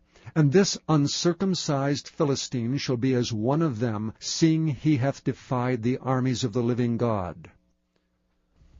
David said moreover, The Lord that delivered me out of the paw of the lion, and out of the paw of the bear, he will deliver me out of the hand of this Philistine. And Saul said unto David, Go, and the Lord be with thee. And Saul armed David with his armor, and he put an helmet of brass upon his head. Also he armed him with a coat of mail. And David girded his sword upon his armor, and he essayed to go, for he had not proved it. And David said unto Saul, I cannot go with these, for I have not proved them. And David put them off him. And he took his staff in his hand, and he chose him 5 smooth stones out of the brook, and put them in a shepherd's bag which he had, even in a scrip. And his sling was in his hand, and he drew near to the Philistine. And the Philistine came on, and drew near unto David, and the man that bare the shield went before him. And when the Philistine looked about and saw David, he disdained him, for he was but a youth, and ruddy, and of a fair countenance. And the Philistine said unto David, Am I a dog, that thou comest to me with staves? And the Philistine cursed David by his gods. And the Philistine said to David, Come to me, and I will give thy flesh unto the fowls of the air, and to the beasts of the field. Then said David to the Philistine, Thou comest to me with a sword, and with a spear, and with a shield. But I come to thee with the name of the Lord of hosts, the God of the armies of Israel, whom thou hast defied. This day will the Lord deliver thee into mine hand, and I will smite thee, and take thine head from thee, and I will give the carcasses of the host of the Philistines this day unto the fowls of the air, and to the wild beasts of the earth, that all the earth may know that there is a God in Israel. And all this assembly shall know that the Lord saveth not with sword and spear, for the battle is the Lord's, and he will give you into our hands. And it came to pass, when the Philistine arose and came and drew nigh to meet David, that David hasted and ran toward the army to meet the Philistine. And David put his hand in his bag, and took thence a stone, and slang it, and smote the Philistine in his forehead, that the stone sunk into his forehead, and he fell upon his face to the earth. So David prevailed over the Philistine with a sling and with a stone, and smote the Philistine, and slew him. But there was no sword in the hand of David. Therefore David ran, and stood upon the Philistine, and took his sword, and drew it out of the sheath thereof, and slew him, and cut off his head therewith. And when the Philistines saw their champion was dead, they fled. And the men of Israel and of Judah arose and shouted, and pursued the Philistines, until thou come to the valley, and to the gates of Ekron. And the wounded of the Philistines fell down by the way to Shaaraim, even unto Gath, and unto Ekron. And the children of Israel returned from chasing after the Philistines, and they spoiled their tents. And David took the head of the Philistine, and brought it to Jerusalem, but he put his armor in his tent. And when Saul saw David go forth against the Philistine, he said unto Abner, the captain of the host, Abner, whose son is this youth? And Abner said, As thy soul liveth, O king, I cannot tell. And the king said, Enquire thou whose son the stripling is. And as David returned from the slaughter of the Philistine, Abner took him, and brought him before Saul with the head of the Philistine in his hand. And Saul said to him, Whose son art thou, thou young man? And David answered, I am the son of thy servant Jesse the Bethlehemite. Chapter 18. And it came to pass, when he had made an end of speaking unto Saul, that the soul of Jonathan was knit with the soul of David, and Jonathan loved him as his own soul. And Saul took him that day, and would let him go no more home to his father's house. Then Jonathan and David made a covenant, because he loved him as his own soul. And Jonathan stripped himself of the robe that was upon him, and gave it to David, and his garments, even to his sword, and to his bow, and to his girdle. And David went out whithersoever Saul sent him, and behaved himself wisely. And Saul set him over the men of war, and he was accepted in the sight of all the people, and also in the sight of Saul's servants. And it came to pass, as they came, when David was returned from the slaughter of the Philistines, that the women came out of all cities of Israel, singing and dancing, to meet King Saul with tabrets, with joy and with instruments of music. And the women answered one another as they played, and said, Saul hath slain his thousands, and David his 10,000s. And Saul was very wroth, and the saying displeased him. And he said, They have ascribed unto David 10,000s, and to me they have ascribed but thousands. And what can he have more but the kingdom? And Saul eyed David from that day and forward. And it came to pass on the morrow, that the evil spirit from God came upon Saul, and he prophesied in the midst of the house, and David played with his hand as at other times, and there was a javelin in Saul's hand. And Saul cast the javelin, for he said, I will smite David even to the wall with it. And David avoided out of his presence twice. And Saul was afraid of David, because the Lord was with him, and he was departed from Saul. Therefore Saul removed him from him, and made him his captain over 1,000. And he went out and came in before the people. And David behaved himself wisely in all his ways, and the Lord was with him. Wherefore when Saul saw that he behaved himself very wisely, he was afraid of him. But all Israel and Judah loved David, because he went out and came in before them. And Saul said to David, Behold my daughter Merab, her will I give thee to wife, only be thou valiant for me, and fight the Lord's battles. For Saul said, Let not mine hand be upon him, but let the hand of the Philistines be upon him. And David said unto Saul, Who am I? And what is my life or my father's family in Israel, that I should be son-in-law to the king? But it came to pass at the time when Merab, Saul's daughter, should have been given to David, that he was given unto Adriel the Maholathite to wife. And Michal, Saul's daughter, loved David, and they told Saul, and the thing pleased him. And Saul said, I will give him her, that she may be a snare to him, and that the hand of the Philistines may be against him. Wherefore Saul said to David, Thou shalt this day be my son-in-law, in the one of the twain. And Saul commanded his servants, saying, Commune with David secretly, and say, Behold, the king hath delight in thee, and all his servants love thee. Now therefore be the king's son-in-law. And Saul's servants spake those words in the ears of David. And David said, Seemeth it to you a light thing to be a king's son-in-law, seeing that I am a poor man, and lightly esteemed? And the servants of Saul told him, saying, On this manner spake David. And Saul said, Thus shall ye say to David, The king desireth not any dowry, but 100 foreskins of the Philistines, to be avenged of the king's enemies. But Saul thought to make David fall by the hand of the Philistines. And when his servants told David these words, it pleased David well to be the king's son-in-law, and the days were not expired. Wherefore David arose and went, he and his men, and slew of the Philistines 200 men. And David brought their foreskins, and they gave them in full tale to the king, that he might be the king's son-in-law. And David gave him Michal his daughter to wife. And Saul saw and knew that the Lord was with David, and that Michal, Saul's daughter, loved him.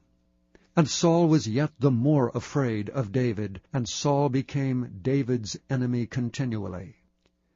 Then the princes of the Philistines went forth, and it came to pass, after they went forth, that David behaved himself more wisely than all the servants of Saul, so that his name was much set by. Chapter 19. And Saul spake to Jonathan his son, and to his servants, that they should kill David. But Jonathan, Saul's son, delighted much in David. And Jonathan told David, saying, Saul my father seeketh to kill thee. Now therefore I pray thee, take heed to thyself until the morning, and abide in a secret place, and hide thyself. And I will go out and stand beside my father in the field where thou art, and I will commune with my father of thee, and what I see, that I will tell thee. And Jonathan spake good of David unto Saul his father, and said unto him, Let not the king sin against his servant, against David, because he hath not sinned against thee, and because his works have been to thee-ward very good. For he did put his life in his hand, and slew the Philistine, and the Lord wrought a great salvation for all Israel. Thou sawest it, and didst rejoice. Wherefore then wilt thou sin against innocent blood, to slay David without a cause? And Saul hearkened unto the voice of Jonathan. And Saul sware, As the Lord liveth, he shall not be slain. And Jonathan called David, and Jonathan showed him all those things. And Jonathan brought David to Saul, and he was in his presence as in times past. And there was war again. And David went out and fought with the Philistines, and slew them with a great slaughter, and they fled from him. And the evil spirit from the Lord was upon Saul, as he sat in his house with his javelin in his hand, and David played with his hand. And Saul sought to smite David even to the wall with a javelin, but he slipped away out of Saul's presence, and he smote the javelin into the wall. And David fled and escaped that night. Saul also sent messengers unto David's house to watch him, and to slay him in the morning. And Michal David's wife told him, saying, If thou save not thy life tonight, tomorrow thou shalt be slain. So Michal let David down through a window, and he went and fled, and escaped. And Michal took an image, and laid it in the bed, and put a pillow of goat's hair for his bolster, and covered it with a cloth. And when Saul sent messengers to take David, she said, He is sick. And Saul sent the messengers again to see David, saying, Bring him up to me in the bed, that I may slay him. And when the messengers were come in, behold, there was an image in the bed, with a pillow of goat's hair for his bolster. And Saul said unto Michal, Why hast thou deceived me so, and sent away mine enemy, that he is escaped? And Michal answered Saul, He said unto me, Let me go, why should I kill thee? So David fled and escaped, and came to Samuel to Ramah, and told him all that Saul had done to him. And he and Samuel went and dwelt in Naioth. And it was told Saul, saying, Behold, David is at Naioth in Ramah. And Saul sent messengers to take David. And when they saw the company of the prophets prophesying, and Samuel standing as appointed over them, the Spirit of God was upon the messengers of Saul, and they also prophesied. And when it was told Saul, he sent other messengers, and they prophesied likewise. And Saul sent messengers again the third time, and they prophesied also. Then went he also to Ramah, and came to a great well that is in Secu. And he asked and said, Where are Samuel and David? And one said, Behold, they be at Naioth in Ramah. And he went thither to Naioth in Ramah, and the Spirit of God was upon him also. And he went on and prophesied until he came to Naioth in Ramah. And he stripped off his clothes also, and prophesied before Samuel in like manner, and lay down naked all that day and all that night. Wherefore they say, Is Saul also among the prophets? Chapter 20. And David fled from Naioth in Ramah, and came and said before Jonathan, What have I done? What is mine iniquity, and what is my sin before thy father, that he seeketh my life? And he said unto him, God forbid, thou shalt not die. Behold, my father will do nothing either great or small, but that he will show it me. And why should my father hide this thing from me? It is not so. And David sware moreover, and said, Thy father certainly knoweth that I have found grace in thine eyes. And he saith, Let not Jonathan know this, lest he be grieved. But truly as the Lord liveth, and as thy soul liveth, there is but a step between me and death. Then said Jonathan unto David, Whatsoever thy soul desireth, I will even do it for thee. And David said unto Jonathan, Behold, tomorrow is the new moon, and I should not fail to sit with the king at meat. But let me go, that I may hide myself in the field, unto the third day at even. If thy father at all miss me, then say, David earnestly asked leave of me, that he might run to Bethlehem his city, for there is a yearly sacrifice there for all the family. If he say thus, It is well, thy servant shall have peace. But if he be very wroth, then be sure that evil is determined by him.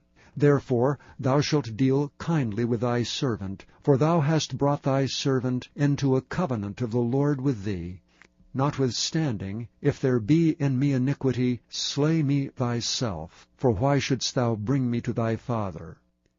And Jonathan said, Far be it from thee, For if I knew certainly that evil were determined by my father to come upon thee, then would I not tell it thee? Then said David to Jonathan, Who shall tell me? Or what if thy father answer thee roughly? And Jonathan said unto David, Come, and let us go out into the field. And they went out both of them into the field. And Jonathan said unto David, O Lord God of Israel, when I have sounded my father about tomorrow any time, or the third day, and behold, if there be good toward David, and I then send not unto thee, and show it thee, the Lord do so and much more to Jonathan. But if it please my father to do thee evil, then I will show it thee, and send thee away, that thou mayest go in peace. And the Lord be with thee, as he hath been with my father. And thou shalt not only while yet I live show me the kindness of the Lord, that I die not, but also thou shalt not cut off thy kindness from my house forever, no, not when the Lord hath cut off the enemies of David, every one of them from the face of the earth. So Jonathan made a covenant with the house of David, saying, Let the Lord even require it at the hand of David's enemies. And Jonathan caused David to swear again, because he loved him, for he loved him as he loved his own soul. Then Jonathan said to David, Tomorrow is the new moon, and thou shalt be missed, because thy seat will be empty. And when thou hast stayed 3 days, then thou shalt go down quickly, and come to the place where thou didst hide thyself when the business was in hand, and shalt remain by the stone Ezel. And I will shoot 3 arrows on the side thereof, as though I shot at a mark. And behold, I will send a lad, saying, Go, find out the arrows. If I expressly say unto the lad, Behold, the arrows are on this side of thee, take them, then come thou, for there is peace to thee, and no hurt, as the Lord liveth. But if I say thus unto the young man, Behold, the arrows are beyond thee, go thy way, for the Lord hath sent thee away. And as touching the matter which thou and I have spoken of, behold, the Lord be between thee and me forever.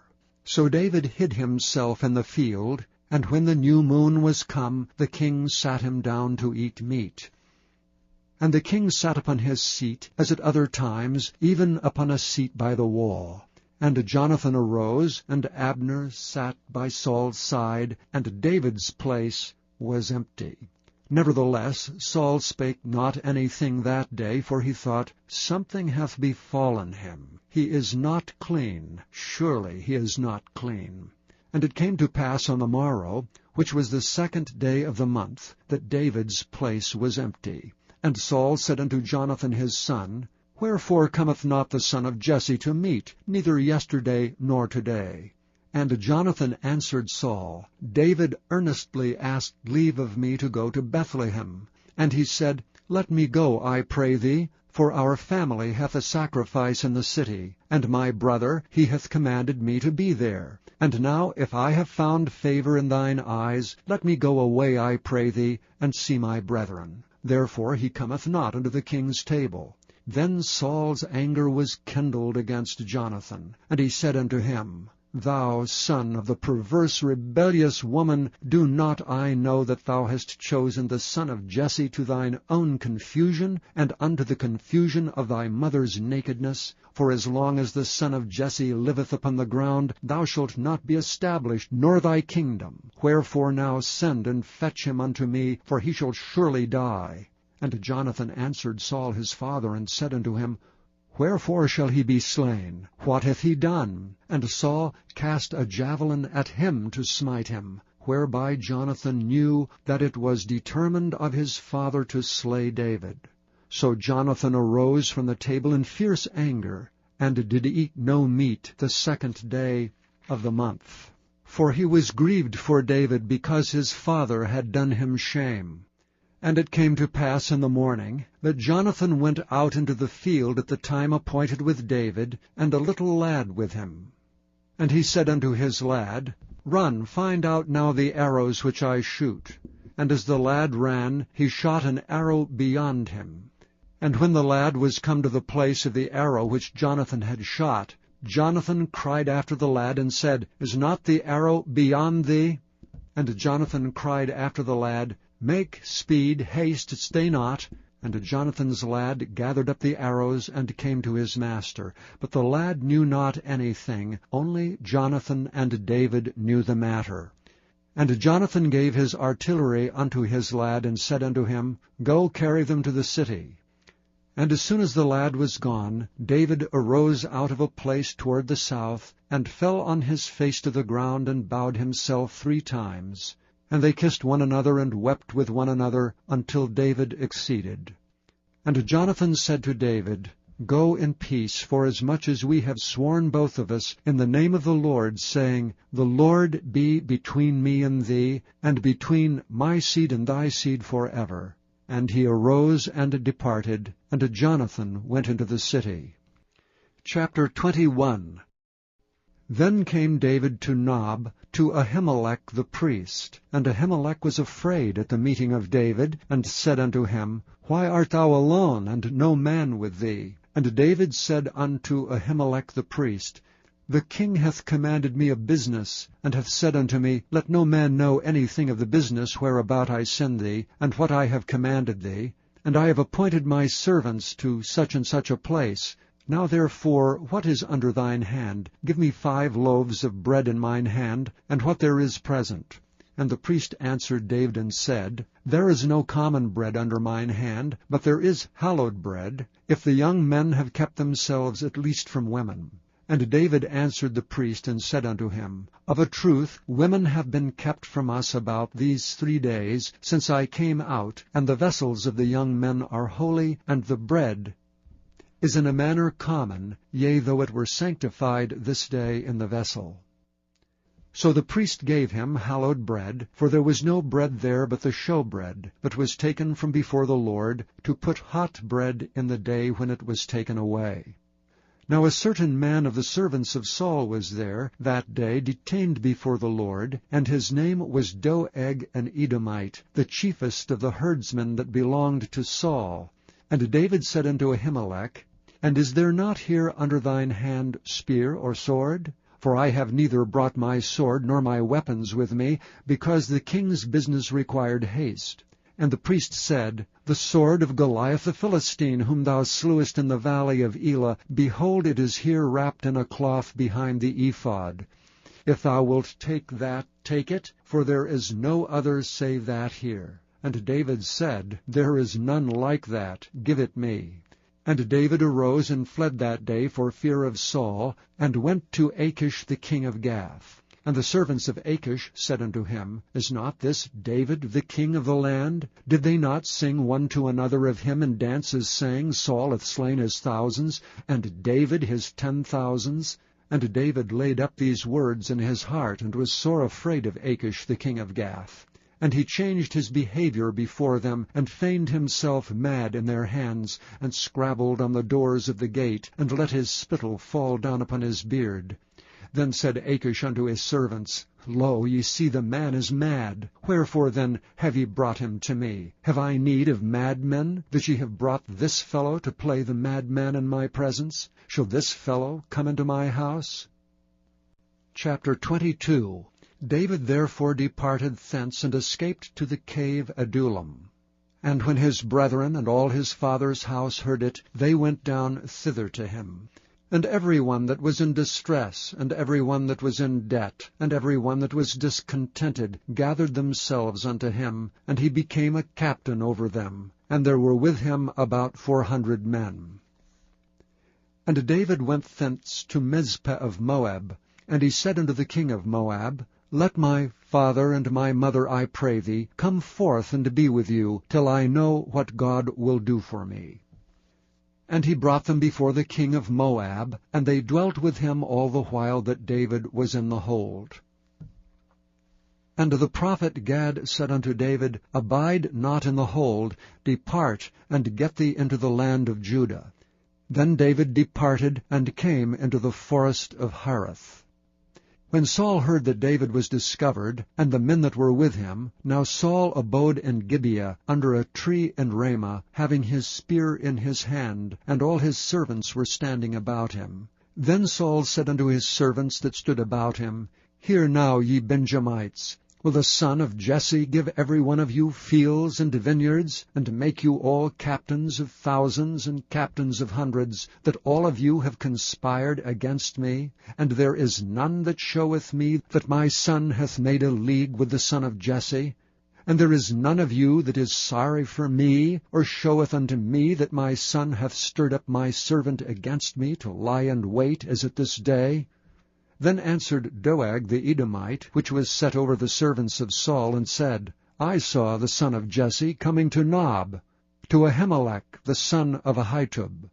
And he inquired the Lord for him, and gave him victuals, and gave him the sword of Goliath the Philistine.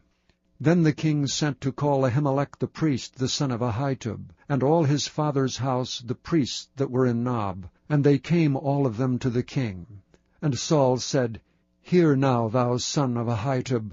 And he answered, Here I am, my lord. And Saul said unto him, Why have ye conspired against me, thou and the son of Jesse, and that thou hast given him bread and a sword, and hast inquired of God for him, that he should rise against me to lie in wait, as at this day?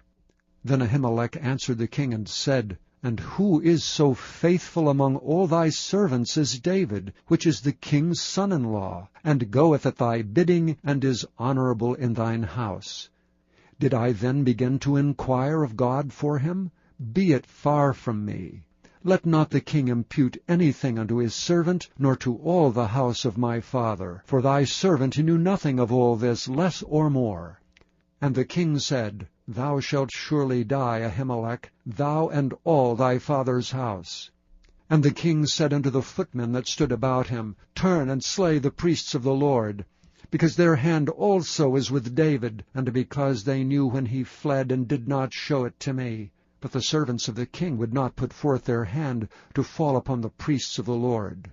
And the king said to Doeg, Turn thou and fall upon the priests. And Doeg the Edomite turned and fell upon the priests, and slew on that day 75 persons that did wear a linen ephod. And Nob, the city of the priests, smote he with the edge of the sword, both men and women, children and sucklings, and oxen and asses and sheep, with the edge of the sword. And one of the sons of Ahimelech, the son of Ahitub, named Abiathar, escaped, and fled after David. And Abiathar showed David that Saul had slain the Lord's priests. And David said unto Abiathar, I knew it that day, when Doeg the Edomite was there, that he would surely tell Saul, I have occasioned the death of all the persons of thy father's house. Abide thou with me, fear not, for he that seeketh my life seeketh thy life. But with me thou shalt be in safeguard. Chapter 23. Then they told David, saying, Behold, the Philistines fight against Keilah, and they rob the threshing floors. Therefore David inquired of the Lord, saying, Shall I go and smite these Philistines? And the Lord said unto David, Go and smite the Philistines, and save Keilah. And David's men said unto him, Behold, we be afraid here in Judah. How much more then if we come to Keilah, against the armies of the Philistines? Then David inquired of the Lord yet again, and the Lord answered him and said, Arise, go down to Keilah, for I will deliver the Philistines into thine hand. So David and his men went to Keilah, and fought with the Philistines, and brought away their cattle, and smote them with a great slaughter. So David saved the inhabitants of Keilah. And it came to pass, when Abiathar the son of Ahimelech fled to David, to Keilah, that he came down with an ephod in his hand. And it was told Saul that David was come to Keilah. And Saul said, God hath delivered him into mine hand, for he is shut in by entering into a town that hath gates and bars. And Saul called all the people together to war, to go down to Keilah, to besiege David and his men. And David knew that Saul secretly practiced mischief against him. And he said to Abiathar the priest, Bring hither the ephod. Then said David, O Lord God of Israel, thy servant hath certainly heard that Saul seeketh to come to Keilah to destroy the city for my sake. Will the men of Keilah deliver me up into his hand? Will Saul come down as thy servant hath heard? O Lord God of Israel, I beseech thee, tell thy servant. And the Lord said, He will come down. Then said David, Will the men of Keilah deliver me and my men into the hand of Saul? And the Lord said, They will deliver thee up. Then David and his men, which were about 600, arose, and departed out of Keilah, and went whithersoever they could go. And it was told Saul that David was escaped from Keilah, and he forbare to go forth. And David abode in the wilderness and strongholds, and remained in a mountain in the wilderness of Ziph. And Saul sought him every day, but God delivered him not into his hand. And David saw that Saul was come out to seek his life, and David was in the wilderness of Ziph in a wood. And Jonathan Saul's son arose and went to David into the wood, and strengthened his hand in God. And he said unto him, Fear not, for the hand of Saul my father shall not find thee, and thou shalt be king over Israel, and I shall be next unto thee, and that also Saul my father knoweth. And they two made a covenant before the Lord, and David abode in the wood, and Jonathan went to his house. Then came up the Ziphites to Saul to Gibeah, saying, Doth not David hide himself with us in strongholds, in the wood, in the hill of Hachilah, which is on the south of Jeshimon? Now therefore, O king, come down according to all the desire of thy soul to come down, and our part shall be to deliver him into the king's hand. And Saul said, Blessed be ye of the Lord, for ye have compassion on me. Go, I pray you, prepare yet, and know and see his place where his haunt is, and who hath seen him there. For it is told me that he dealeth very subtly. See therefore, and take knowledge of all the lurking places where he hideth himself, and come ye again to me with a certainty, and I will go with you. And it shall come to pass, if he be in the land, that I will search him out throughout all the thousands of Judah. And they arose and went to Ziph before Saul. But David and his men were in the wilderness of Maon, in the plain on the south of Jeshimon. Saul also and his men went to seek him, and they told David, wherefore he came down into a rock, and abode in the wilderness of Maon. And when Saul heard that, he pursued after David in the wilderness of Maon. And Saul went on this side of the mountain, and David and his men on that side of the mountain. And David made haste to get away for fear of Saul, for Saul and his men compassed David and his men round about to take them. But there came a messenger unto Saul, saying, Haste thee and come, for the Philistines have invaded the land. Wherefore Saul returned from pursuing after David, and went against the Philistines. Therefore they called that place Selahem-Melekoth. And David went up from thence, and dwelt in the strongholds at Engedi. Chapter 24. And it came to pass, when Saul was returned from following the Philistines, that it was told him, saying, Behold, David is in the wilderness of Engedi. Then Saul took 3,000 chosen men out of all Israel, and went to seek David and his men upon the rocks of the wild goats. And he came to the sheepcotes by the way, where was a cave. And Saul went in to cover his feet, and David and his men remained in the sides of the cave. And the men of David said unto him, Behold, the day of which the Lord said unto thee, Behold, I will deliver thine enemy into thine hand, that thou mayest do to him as it shall seem good unto thee. Then David arose, and cut off the skirt of Saul's robe privily. And it came to pass afterward that David's heart smote him, because he had cut off Saul's skirt. And he said unto his men, The Lord forbid that I should do this thing unto my master, the Lord's anointed, to stretch forth mine hand against him, seeing he is the anointed of the Lord. So David stayed his servants with these words, and suffered them not to rise against Saul. But Saul rose up out of the cave, and went on his way. David also arose afterward, and went out of the cave, and cried after Saul, saying, my lord the king." And when Saul looked behind him, David stooped with his face to the earth and bowed himself. And David said to Saul, "Wherefore hearest thou men's words, saying, Behold, David seeketh thy hurt? Behold, this day thine eyes have seen how that the Lord had delivered thee today into mine hand in the cave, and some bade me kill thee, but mine eye spared thee. And I said, I will not put forth mine hand against my Lord, for he is the Lord's anointed. Moreover, my father, see, yea, see the skirt of thy robe in my hand. For in that I cut off the skirt of thy robe, and killed thee not, know thou and see that there is neither evil nor transgression in mine hand, and I have not sinned against thee. Yet thou huntest my soul to take it. The Lord judge between me and thee, and the Lord avenge me of thee, but mine hand shall not be upon thee.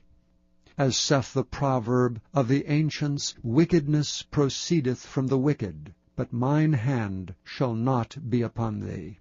After whom is the king of Israel come out? After whom dost thou pursue?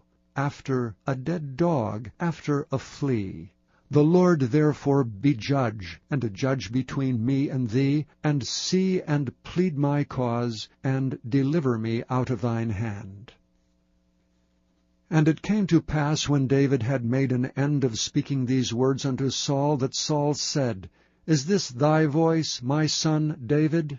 And Saul lifted up his voice and wept. And he said to David, Thou art more righteous than I, for thou hast rewarded me good, whereas I have rewarded thee evil. And thou hast showed this day how that thou hast dealt well with me, forasmuch as when the Lord had delivered me into thine hand, thou killedst me not. For if a man find his enemy, will he let him go well away? Wherefore the Lord reward thee good, for that thou hast done unto me this day. For now, behold, I know well that thou shalt surely be king, and that the kingdom of Israel shall be established in thine hand. Swear now therefore unto me by the Lord, that thou wilt not cut off my seed after me, and that thou wilt not destroy my name out of my father's house. And David sware unto Saul, and Saul went home. But David and his men gat them up unto the hold. Chapter 25. And Samuel died, and all the Israelites were gathered together, and lamented him, and buried him in his house at Ramah. And David arose, and went down to the wilderness of Paran. And there was a man in Maon, whose possessions were in Carmel. And the man was very great, and he had 3,000 sheep and 1,000 goats, and he was shearing his sheep in Carmel. Now the name of the man was Nabal, and the name of his wife Abigail. And she was a woman of good understanding, and of a beautiful countenance. But the man was churlish and evil in his doings, and he was of the house of Caleb. And David heard in the wilderness that Nabal did shear his sheep. And David sent out 10 young men. And David said unto the young men, Get you up to Carmel, and go to Nabal, and greet him in my name. And thus shall ye say to him that liveth in prosperity, Peace be both to thee, and peace be to thine house, and peace be unto all that thou hast. And now I have heard that thou hast shearers. Now thy shepherds which were with us, we hurt them not, neither was there aught missing unto them all the while they were in Carmel. Ask thy young men, and they will show thee. Wherefore let the young men find favor in thine eyes. For we come in a good day. Give, I pray thee, whatsoever cometh to thine hand unto thy servants and to thy son David. And when David's young men came, they spake to Nabal according to all those words in the name of David, and ceased.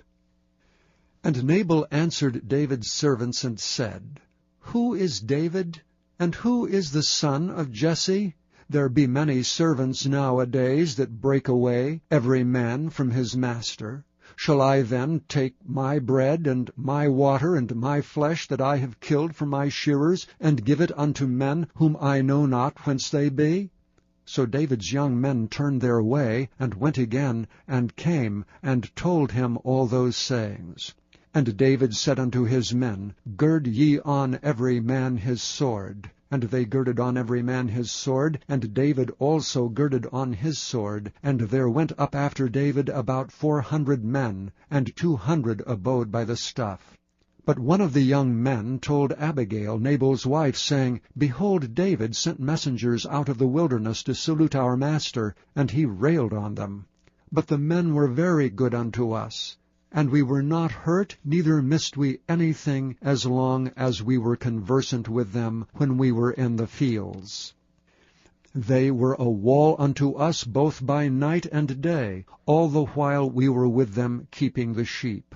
Now therefore know and consider what thou wilt do, for evil is determined against our master and against all his household. For he is such a son of Belial that a man cannot speak to him.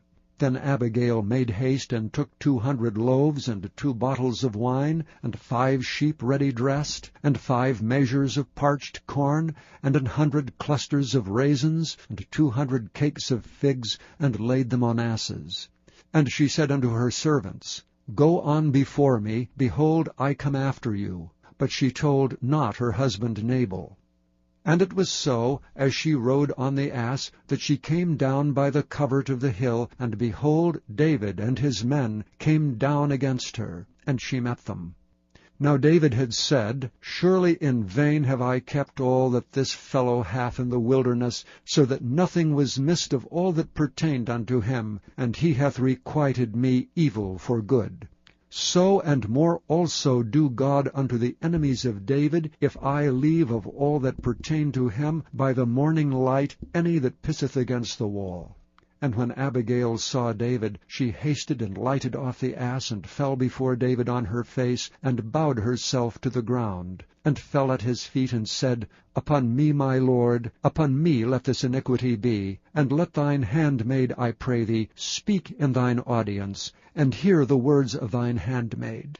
Let not my lord, I pray thee, regard this man of Belial, even Nabal, for as his name is, so is he.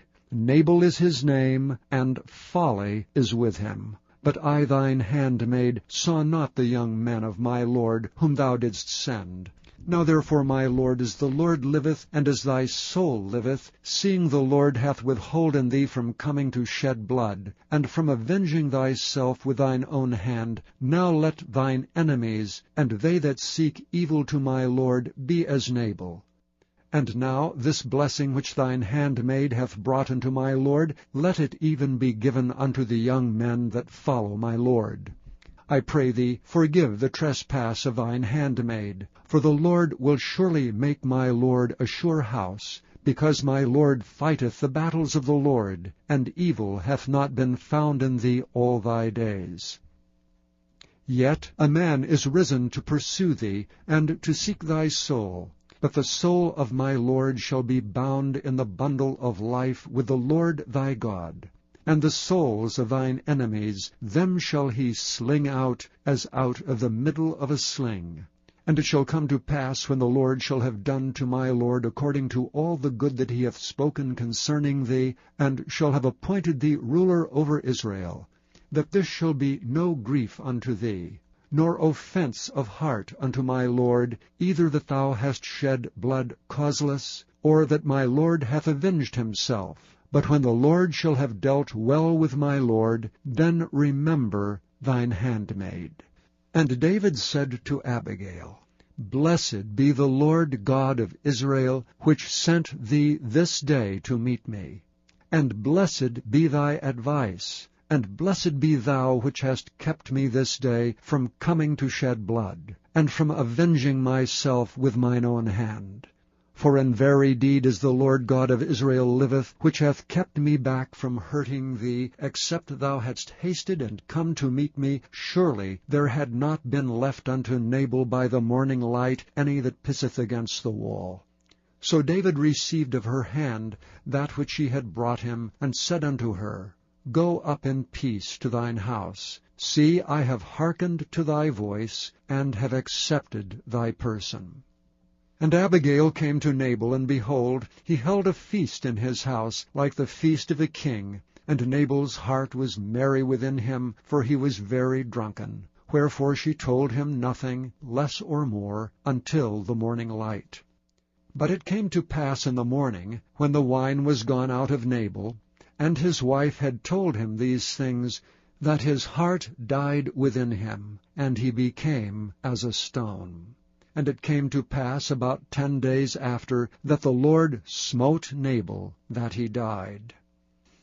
And when David heard that Nabal was dead, he said, Blessed be the Lord, that hath pleaded the cause of my reproach from the hand of Nabal, and hath kept his servant from evil. For the Lord hath returned the wickedness of Nabal upon his own head. And David sent and communed with Abigail, to take her to him to wife. And when the servants of David were come to Abigail to Carmel, they spake unto her, saying, David sent us unto thee, to take thee to him to wife. And she arose, and bowed herself on her face to the earth, and said, Behold, let thine handmaid be a servant to wash the feet of the servants of my lord. And Abigail hasted, and arose, and rode upon an ass with 5 damsels of hers that went after her. And she went after the messengers of David, and became his wife. David also took Ahinoam of Jezreel, and they were also both of them his wives. But Saul had given Michal his daughter, David's wife, to Phalti the son of Laish, which was of Gallim. Chapter 26. And the Ziphites came unto Saul to Gibeah, saying, Doth not David hide himself in the hill of Hachilah, which is before Jeshimon? Then Saul arose and went down to the wilderness of Ziph, having 3,000 chosen men of Israel with him, to seek David in the wilderness of Ziph. And Saul pitched in the hill of Hachilah, which is before Jeshimon, by the way. But David abode in the wilderness. And he saw that Saul came after him into the wilderness. David therefore sent out spies, and understood that Saul was come in very deed. And David arose and came to the place where Saul had pitched. And David beheld the place where Saul lay, and Abner the son of Ner, the captain of his host. And Saul lay in the trench, and the people pitched round about him. Then answered David and said to Ahimelech the Hittite, and to Abishai, the son of Zeruiah, brother to Joab, saying, Who will go down with me to Saul to the camp? And Abishai said, I will go down with thee. So David and Abishai came to the people by night, and behold, Saul lay sleeping within the trench, and his spear stuck in the ground at his bolster. But Abner and the people lay round about him. Then said Abishai to David, God hath delivered thine enemy into thine hand this day. Now therefore let me smite him, I pray thee, with the spear, even to the earth at once, and I will not smite him the second time.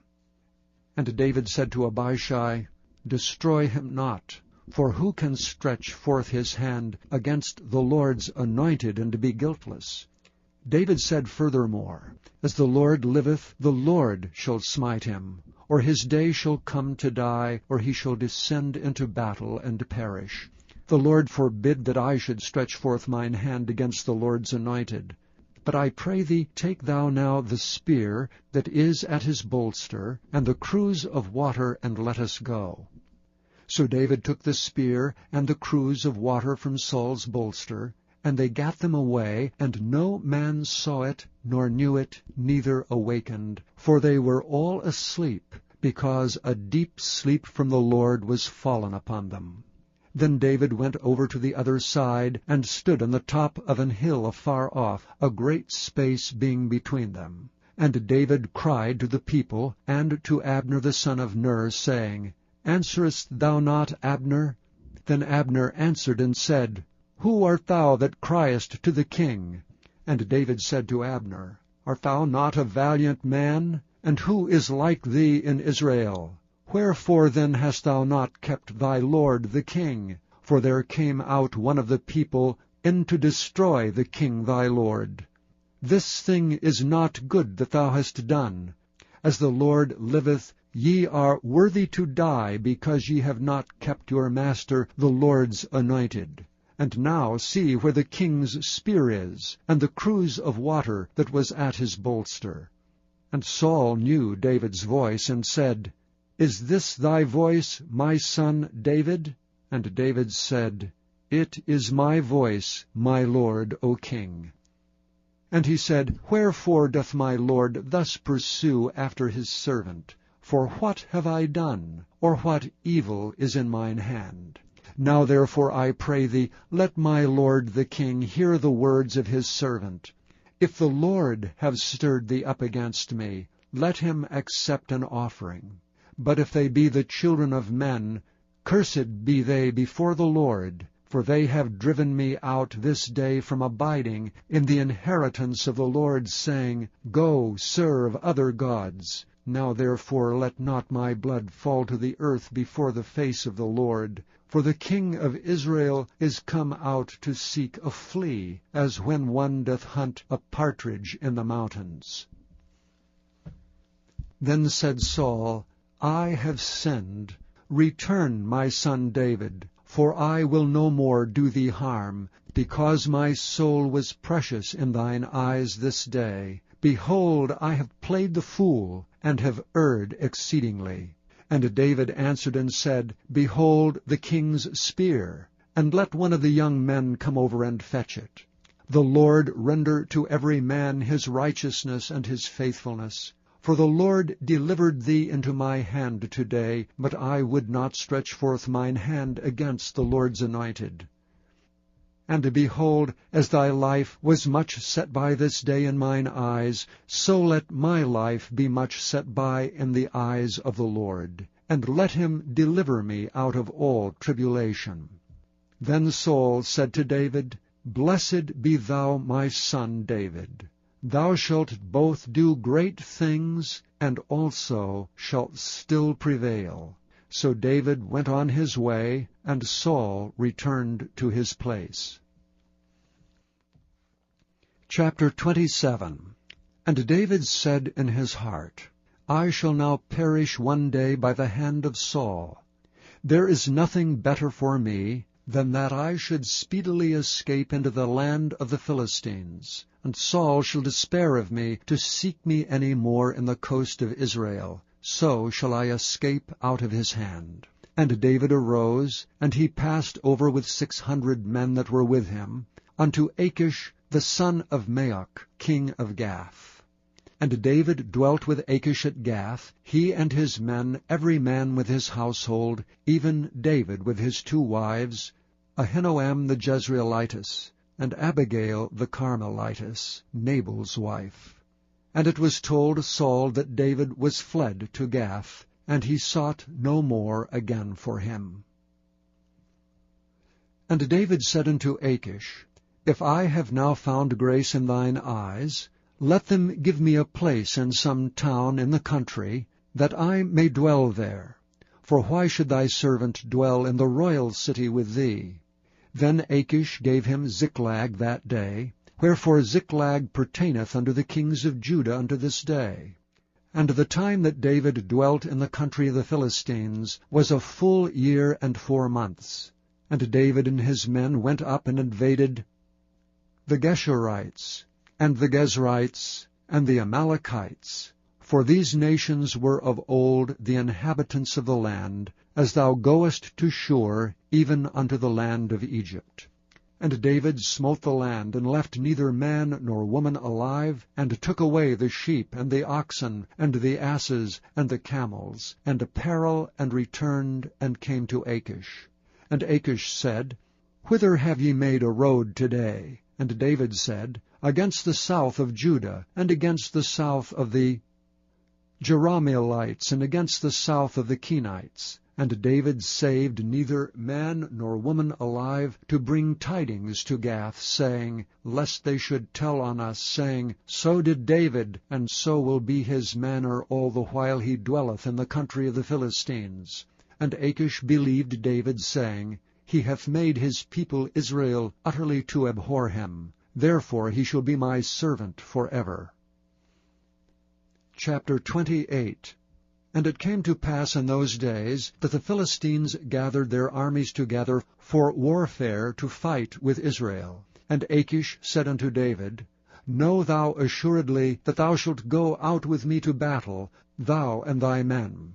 And David said to Achish, Surely thou shalt know what thy servant can do. And Achish said to David, Therefore will I make thee keeper of mine head forever.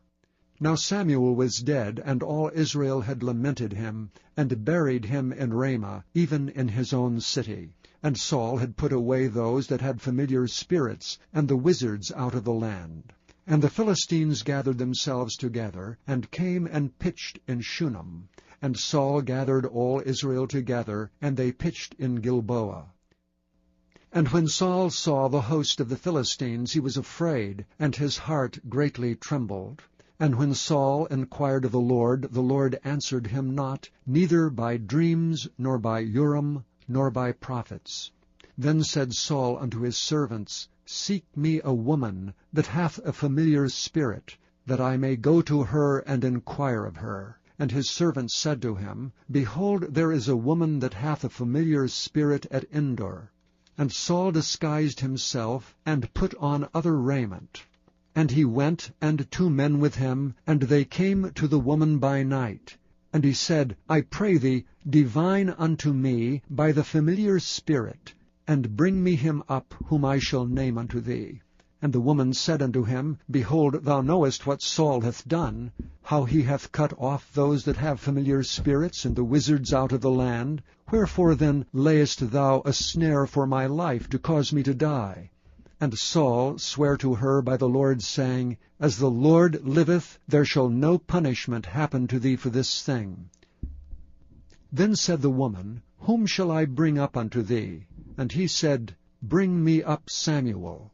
And when the woman saw Samuel, she cried with a loud voice. And the woman spake to Saul, saying, Why hast thou deceived me? For thou art Saul.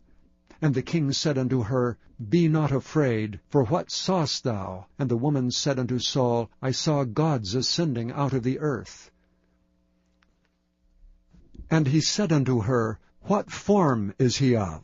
And she said, An old man cometh up, and he is covered with a mantle. And Saul perceived that it was Samuel. And he stooped with his face to the ground, and bowed himself. And Samuel said to Saul, Why hast thou disquieted me to bring me up? And Saul answered, I am sore distressed, for the Philistines make war against me, and God is departed from me, and answereth me no more, neither by prophets, nor by dreams. Therefore I have called thee, that thou mayest make known unto me what I shall do. Then said Samuel, Wherefore then dost thou ask of me, seeing the Lord is departed from thee, and is become thine enemy? And the Lord hath done to him as he spake by me. For the Lord hath rent the kingdom out of thine hand, and given it to thy neighbor, even to David. Because thou obeyedst not the voice of the Lord, nor executedst his fierce wrath upon Amalek. Therefore hath the Lord done this thing unto thee this day. Moreover the Lord will also deliver Israel with thee into the hand of the Philistines. And tomorrow shalt thou and thy sons be with me. The Lord also shall deliver the host of Israel into the hand of the Philistines. Then Saul fell straightway all along the earth, and was sore afraid because of the words of Samuel. And there was no strength in him, for he had eaten no bread all the day, nor all the night. And the woman came unto Saul, and saw that he was sore troubled, and said unto him, Behold, thine handmaid hath obeyed thy voice, and I have put my life in my hand, and have hearkened unto thy words, which thou speakest unto me. Now therefore I pray thee, hearken thou also unto the voice of thine handmaid, and let me set a morsel of bread before thee, and eat, that thou mayest have strength when thou goest on thy way. But he refused, and said, I will not eat. But his servants together with the woman compelled him, and he hearkened unto their voice. So he arose from the earth, and sat upon the bed. And the woman had a fat calf in the house, and she hasted and killed it, and took flour, and kneaded it, and did bake unleavened bread thereof. And she brought it before Saul, and before his servants, and they did eat. Then they rose up, and went away that night. Chapter 29. Now the Philistines gathered together all their armies to Aphek, and the Israelites pitched by a fountain which is in Jezreel. And the lords of the Philistines passed on by hundreds and by thousands, but David and his men passed on in the rearward with Achish. Then said the princes of the Philistines, What do these Hebrews here? And Achish said unto the princes of the Philistines, Is not this David the servant of Saul the king of Israel, which hath been with me these days, or these years, and I have found no fault in him, since he fell unto me unto this day? And the princes of the Philistines were wroth with him, and the princes of the Philistines said unto him, Make this fellow return, that he may go again to his place which thou hast appointed him, and let him not go down with us to battle, lest in the battle he be an adversary to us. And wherewith should he reconcile himself unto his master? Should it not be with the heads of these men? Is not this David, of whom they sang one to another in dances, saying, Saul slew his thousands, and David his 10,000s? Then Achish called David, and said unto him, Surely as the Lord liveth, thou hast been upright, and thy going out and thy coming in with me in the host is good in my sight. For I have not found evil in thee since the day of thy coming unto me unto this day. Nevertheless the Lord's favour thee not. Wherefore now return, and go in peace, that thou displease not the lords of the Philistines. And David said unto Achish, But what have I done? And what hast thou found in thy servant so long as I have been with thee unto this day, that I may not go fight against the enemies of my lord the king? And Achish answered and said to David, I know that thou art good in my sight as an angel of God. Notwithstanding the princes of the Philistines have said, He shall not go up with us to the battle. Wherefore now rise up early in the morning with thy master's servants that are come with thee, and as soon as ye be up early in the morning, and have light, depart. So David and his men rose up early to depart in the morning, to return into the land of the Philistines. And the Philistines went up to Jezreel. Chapter 30. And it came to pass, when David and his men were come to Ziklag, on the 3rd day, that the Amalekites had invaded the south, and Ziklag, and smitten Ziklag, and burned it with fire, and had taken away the women captives that were therein. They slew not any, either great or small, but carried them away, and went on their way. So David and his men came to the city, and behold, it was burned with fire, and their wives, and their sons, and their daughters were taken captives. Then David and the people that were with him lifted up their voice and wept, until they had no more power to weep. And David's 2 wives were taken captives, Ahinoam the Jezreelitess, and Abigail, the wife of Nabal the Carmelite. And David was greatly distressed, for the people spoke of stoning him, because the soul of all the people was grieved every man for his sons and for his daughters. But David encouraged himself in the Lord his God. And David said to Abiathar the priest, Ahimelech's son, I pray thee, bring me hither the ephod. And Abiathar brought thither the ephod to David. And David inquired at the Lord, saying, Shall I pursue after this troop? shall I overtake them?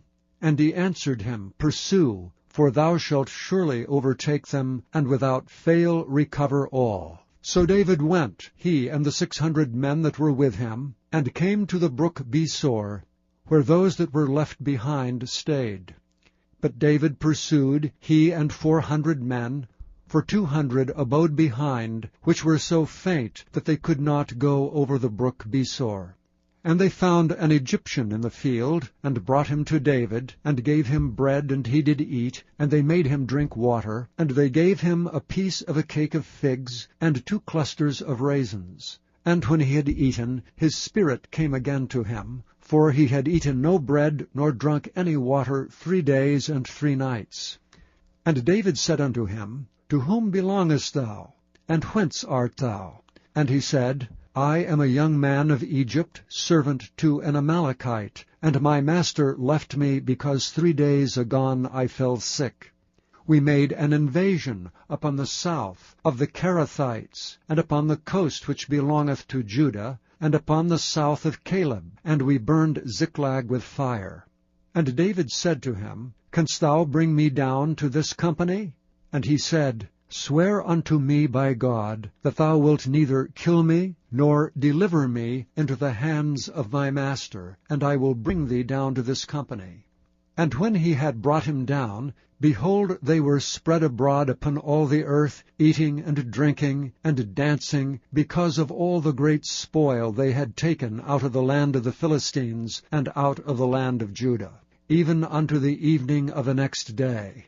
And there escaped not a man of them, save 400 young men, which rode upon camels and fled. And David recovered all that the Amalekites had carried away, and David rescued his 2 wives. And there was nothing lacking to them, neither small nor great, neither sons nor daughters, neither spoil, nor anything that they had taken to them. David recovered all. And David took all the flocks and the herds, which they drave before those other cattle, and said, This is David's spoil. And David came to the 200 men, which were so faint that they could not follow David, whom they had made also to abide at the brook Besor, and they went forth to meet David, and to meet the people that were with him. And when David came near to the people, he saluted them. Then answered all the wicked men, and men of Belial, of those that went with David, and said, Because they went not with us, we will not give them aught of the spoil that we have recovered, save to every man his wife and his children, that they may lead them away and depart. Then said David, Ye shall not do so, my brethren, with that which the Lord hath given us, who hath preserved us, and delivered the company that came against us into our hand. For who will hearken unto you in this matter? But as his part is that goeth down to the battle, so shall his part be that tarrieth by the stuff. They shall part alike. And it was so from that day forward, that he made it a statute and an ordinance for Israel unto this day.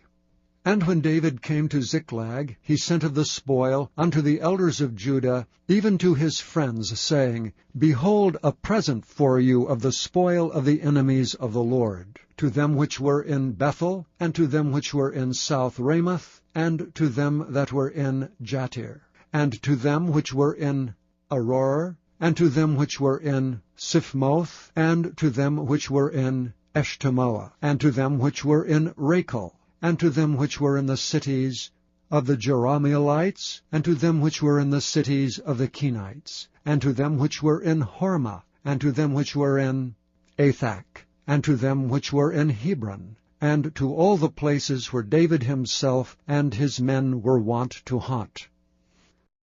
Chapter 31. Now the Philistines fought against Israel, and the men of Israel fled from before the Philistines, and fell down slain in Mount Gilboa. And the Philistines followed hard upon Saul and upon his sons. And the Philistines slew Jonathan, and Abinadab, and Malchi-Shua, Saul's sons. And the battle went sore against Saul, and the archers hit him, and he was sore wounded of the archers. Then said Saul unto his armor-bearer, Draw thy sword, and thrust me through therewith, lest these uncircumcised come, and thrust me through, and abuse me. But his armor-bearer would not, for he was sore afraid. Therefore Saul took a sword, and fell upon it. And when his armor-bearer saw that Saul was dead, he fell likewise upon his sword, and died with him. So Saul died, and his 3 sons, and his armor-bearer, and all his men that same day together.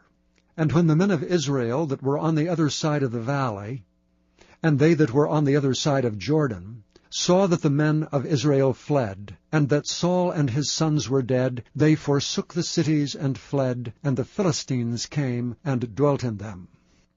And it came to pass on the morrow, when the Philistines came to strip the slain, that they found Saul and his 3 sons fallen in Mount Gilboa. And they cut off his head, and stripped off his armor, and sent into the land of the Philistines round about, to publish it in the house of their idols, and among the people. And they put his armor in the house of Ashtaroth, and they fastened his body to the wall of Bethshan. And when the inhabitants of Jabesh-Gilead heard of that which the Philistines had done to Saul, all the valiant men arose, and went all night, and took the body of Saul, and the bodies of his sons from the wall of Bethshan, and came to Jabesh, and burnt them there. And they took their bones, and buried them under a tree at Jabesh, and fasted 7 days. Thank you for listening to this recording of the King James Bible produced by Audio Scriptures International. Audio Scriptures International believes it is more important to spread the Word of God than to make a large profit. Please feel free to make copies of these recordings and distribute them freely so long as you adhere to the following guidelines. First, you may not charge any more than the cost to duplicate and send them. Secondly, you must make a complete copy of the recording, including this message. For commercial and fundraising distribution, please contact Audio Scriptures International for additional information.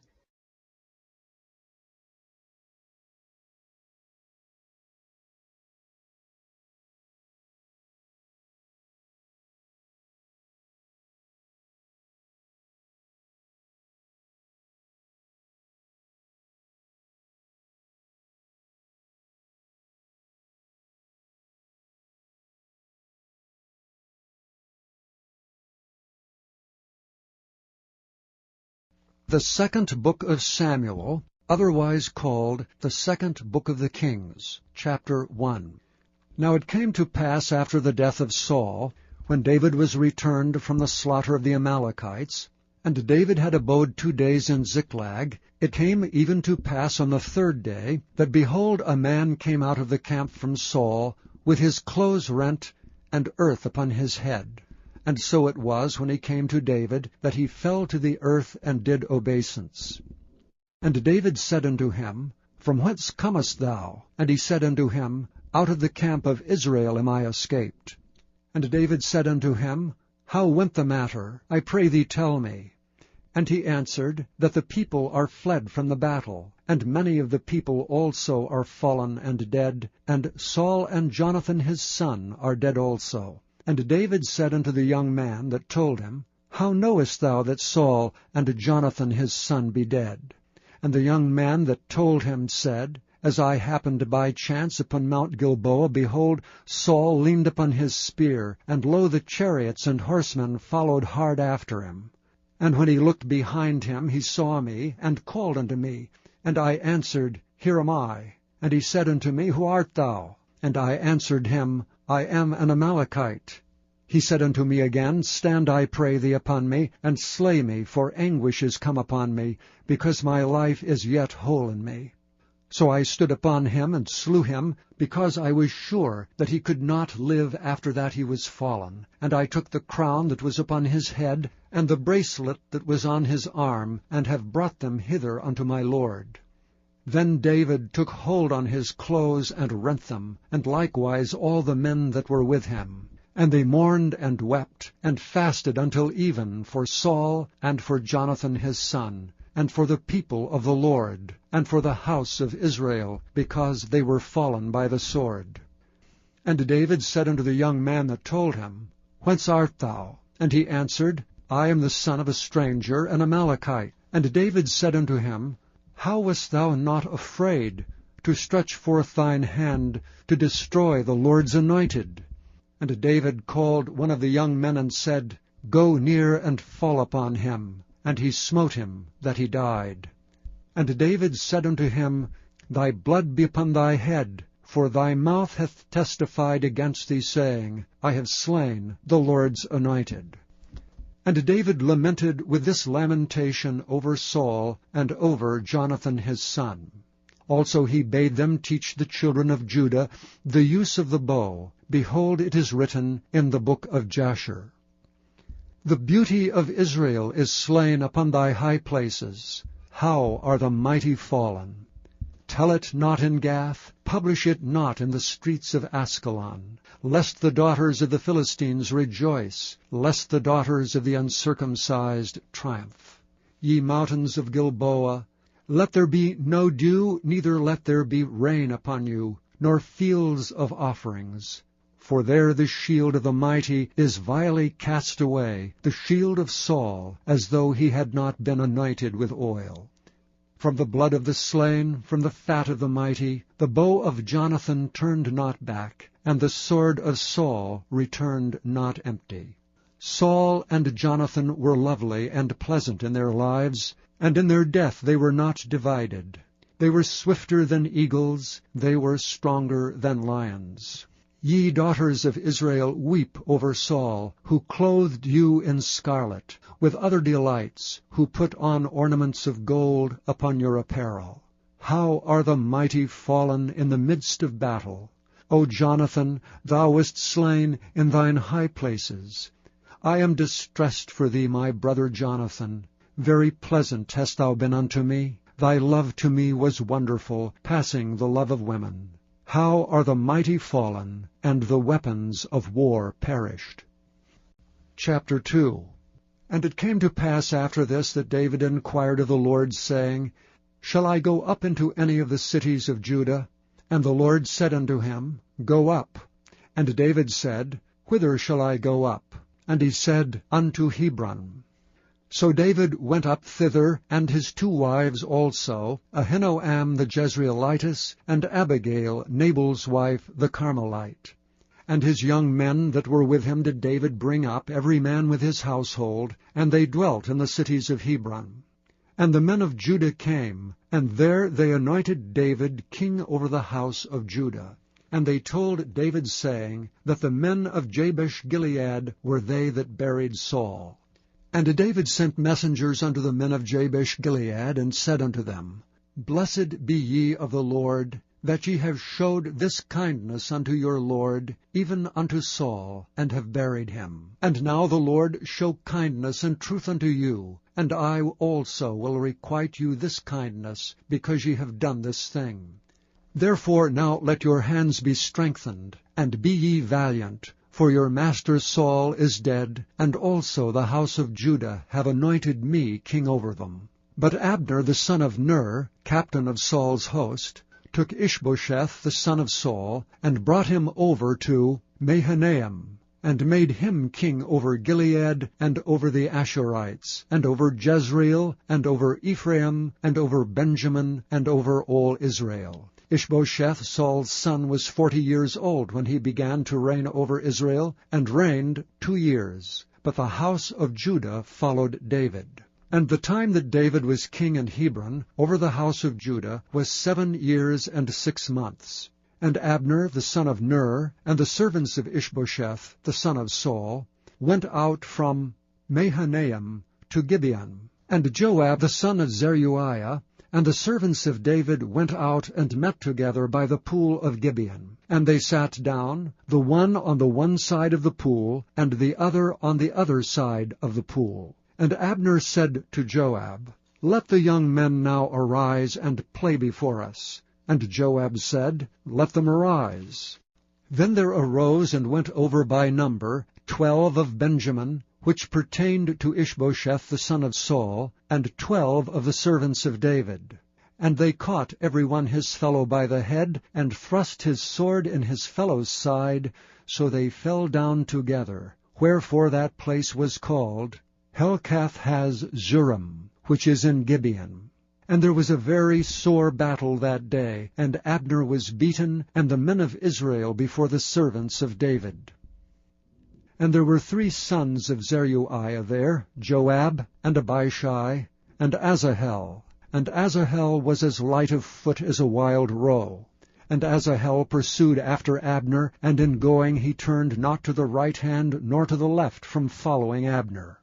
Then Abner looked behind him and said, Art thou Asahel? And he answered, I am. And Abner said to him, Turn thee aside to thy right hand or to thy left, and lay thee hold on one of the young men, and take thee his armor. But Asahel would not turn aside from following of him.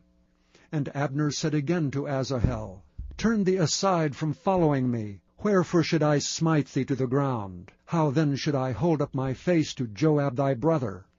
Howbeit he refused to turn aside. Wherefore Abner with the hinder end of the spear smote him under the 5th rib, that the spear came out behind him, and he fell down there and died in the same place. And it came to pass that as many as came to the place where Asahel fell down and died stood still. Joab also and Abishai pursued after Abner. And the sun went down when they were come to the hill of Ammah, that lieth before Jireh, by the way of the wilderness of Gibeon.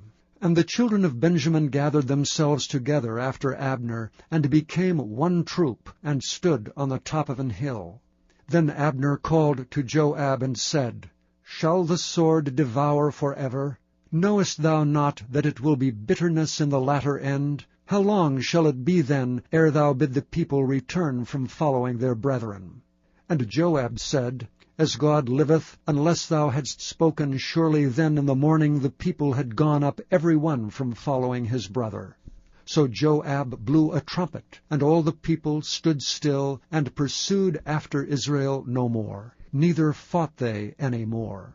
And Abner and his men walked all that night through the plain, and passed over Jordan, and went through all Bithron. And they came to Mahanaim. And Joab returned from following Abner, and when he had gathered all the people together, there lacked of David's servants 19 men and Asahel. But the servants of David had smitten of Benjamin, and of Abner's men, so that 360 men died. And they took up Asahel, and buried him in the sepulchre of his father, which was in Bethlehem. And Joab and his men went all night, and they came to Hebron at the break of day. Chapter 3. Now there was long war between the house of Saul and the house of David. But David waxed stronger and stronger, and the house of Saul waxed weaker and weaker. And unto David were sons born in Hebron, and his firstborn was Ammon, of Ahinoam the Jezreelitess, and his second, Chileab of Abigail, the wife of Nabal the Carmelite, and the third Absalom, the son of Maacah, the daughter of Talmai, king of Geshur, and the fourth Adonijah, the son of Haggith, and the fifth Shephatiah, the son of Abital, and the sixth Ithream, by Eglah, David's wife. These were born to David in Hebron. And it came to pass, while there was war between the house of Saul and the house of David, that Abner made himself strong for the house of Saul. And Saul had a concubine whose name was Rizpah, the daughter of Aiah. And Ishbosheth said to Abner, Wherefore hast thou gone in unto my father's concubine? Then was Abner very wroth for the words of Ishbosheth, and said, Am I a dog's head, which against Judah do show kindness this day unto the house of Saul thy father, to his brethren, and to his friends, and have not delivered thee into the hand of David, that thou chargest me today with a fault concerning this woman? So do God to Abner, and more also, except as the Lord hath sworn to David, even so I do to him, to translate this kingdom from the house of Saul, and to set up the throne of David over Israel and over Judah, from Dan even to Beersheba. and he could not answer Abner a word against him, because he feared him. And Abner sent messengers to David on his behalf, saying, Whose is the land? Saying also, Make thy league with me, and behold, my hand shall be with thee, to bring about all Israel unto thee. And he said, Well, I will make a league with thee, but one thing I require of thee, that is, that thou shalt not see my face, except thou first bring Michal, Saul's daughter, when thou comest to see my face. And David sent messengers to Ishbosheth, Saul's son, saying, Deliver me my wife Michal, which I espoused to me for 100 foreskins of the Philistines. And Ishbosheth sent, and took her from her husband, even from Phaltiel the son of Laish. And her husband went with her along, weeping behind her, to Bahurim. Then said Abner unto him, Go, return. And he returned. And Abner had communication with the elders of Israel, saying, Ye sought for David in times past to be king over you. Now then do it. For the Lord hath spoken of David, saying, By the hand of my servant David I will save my people Israel out of the hand of the Philistines, and out of the hand of all their enemies. And Abner also spake in the ears of Benjamin. And Abner went also to speak in the ears of David in Hebron all that seemed good to Israel, and that seemed good to the whole house of Benjamin. So Abner came to David to Hebron, and 20 men with him. And David made Abner and the men that were with him a feast. And Abner said unto David, I will arise and go, and will gather all Israel unto my lord the king, that they may make a league with thee, and that thou mayest reign over all that thine heart desireth. And David sent Abner away, and he went in peace. And behold, the servants of David and Joab came from pursuing a troop, and brought in a great spoil with them. But Abner was not with David in Hebron, for he had sent him away, and he was gone in peace. When Joab and all the host that was with him were come, they told Joab, saying, Abner the son of Ner came to the king, and he hath sent him away, and he is gone in peace. Then Joab came to the king and said, What hast thou done? Behold, Abner came unto thee. Why is it that thou hast sent him away, and he is quite gone? Thou knowest Abner the son of Ner, that he came to deceive thee, and to know thy going out and thy coming in, and to know all that thou doest. And when Joab was come out from David, he sent messengers after Abner, which brought him again from the well of Sirah, but David knew it not. And when Abner was returned to Hebron, Joab took him aside in the gate to speak with him quietly, and smote him there under the 5th rib that he died, for the blood of Asahel his brother. And afterward, when David heard it, he said, I and my kingdom are guiltless before the Lord forever from the blood of Abner the son of Ner. Let it rest on the head of Joab, and on all his father's house. And let there not fail from the house of Joab one that hath an issue, or that is a leper, or that leaneth on a staff, or that falleth on the sword, or that lacketh bread. So Joab and Abishai his brothers slew Abner, because he had slain their brother Asahel at Gibeon in the battle. And David said to Joab and to all the people that were with him, Rend your clothes, and gird you with sackcloth, and mourn before Abner. And King David himself followed the bier. And they buried Abner in Hebron, and the king lifted up his voice, and wept at the grave of Abner. And all the people wept. And the king lamented over Abner, and said, Died Abner as a fool dieth? Thy hands were not bound, nor thy feet put into fetters. As a man falleth before wicked men, so fellest thou. And all the people wept again over him. And when all the people came to cause David to eat meat while it was yet day, David sware, saying, So do God to me, and more also, if I taste bread or aught else till the sun be down. And all the people took notice of it, and it pleased them, as whatsoever the king did pleased all the people. For all the people and all Israel understood that day that it was not of the king to slay Abner the son of Ner. And the king said unto his servants, Know ye not that there is a prince and a great man fallen this day in Israel?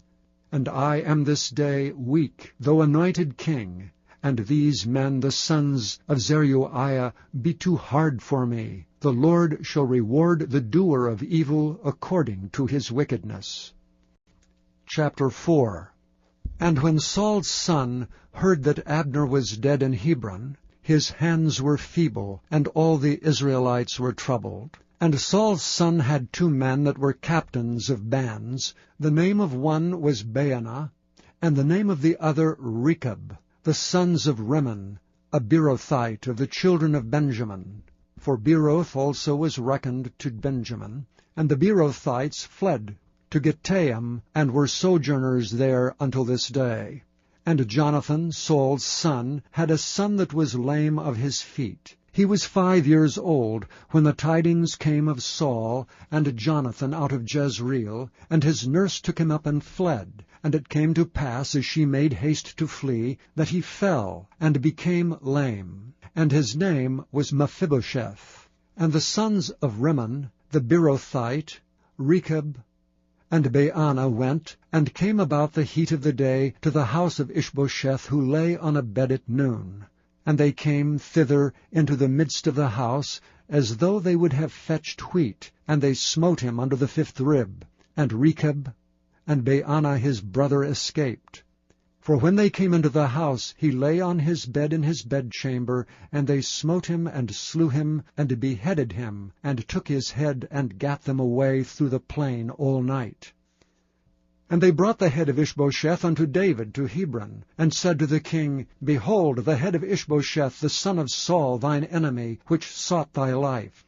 And the Lord hath avenged my lord the king this day of Saul and of his seed. And David answered Rechab and Baanah his brother, the sons of Rimmon the Beerothite, and said unto them, As the Lord liveth, who hath redeemed my soul out of all adversity, when one told me, saying, Behold, Saul is dead, thinking to have brought good tidings, I took hold of him and slew him in Ziklag, who thought that I would have given him a reward for his tidings. How much more when wicked men have slain a righteous person in his own house upon his bed? Shall I not therefore now require his blood of your hand, and take you away from the earth? And David commanded his young men, and they slew them, and cut off their hands and their feet, and hanged them up over the pool of Hebron. But they took the head of Ishbosheth, and buried it in the sepulchre of Abner in Hebron. Chapter 5. Then came all the tribes of Israel to David unto Hebron, and spake, saying, Behold, we are thy bone and thy flesh. Also in time past, when Saul was king over us, thou wast he that leddest out and broughtest in Israel. And the Lord said to thee, Thou shalt feed my people Israel, and thou shalt be a captain over Israel. So all the elders of Israel came to the king to Hebron, and King David made a league with them in Hebron before the Lord, and they anointed David king over Israel. David was 30 years old when he began to reign, and he reigned 40 years.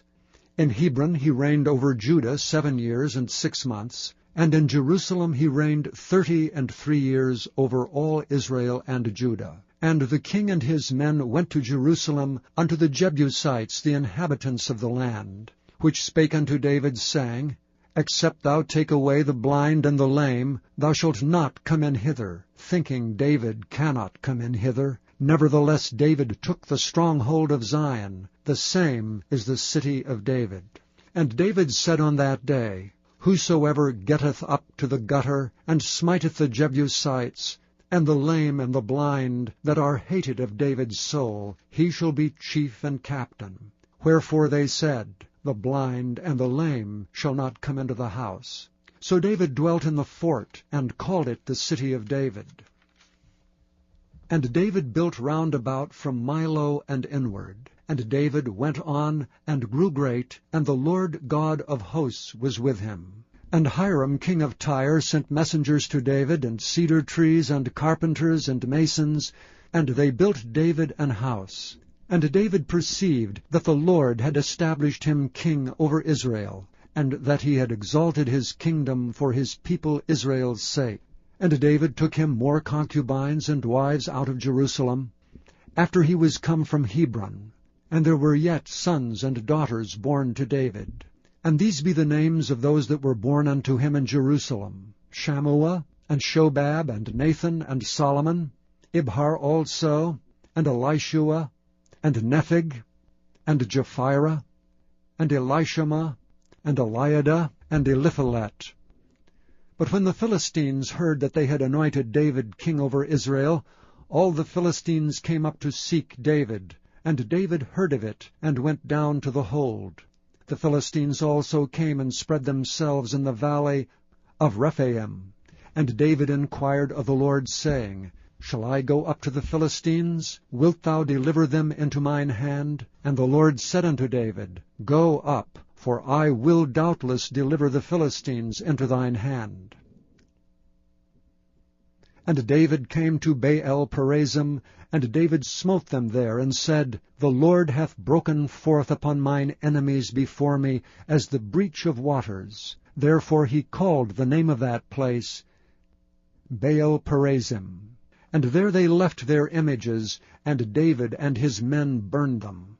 And the Philistines came up yet again, and spread themselves in the valley of Rephaim. And when David inquired of the Lord, he said, Thou shalt not go up, but fetch a compass behind them, and come upon them over against the mulberry trees. And let it be so, when thou hearest the sound of a going in the tops of the mulberry trees, that then thou shalt bestir thyself, for then shall the Lord go out before thee to smite the host of the Philistines. And David did so, as the Lord had commanded him, and smote the Philistines from Geba until thou come to Gezer. Chapter 6. Again David gathered together all the chosen men of Israel, 30,000.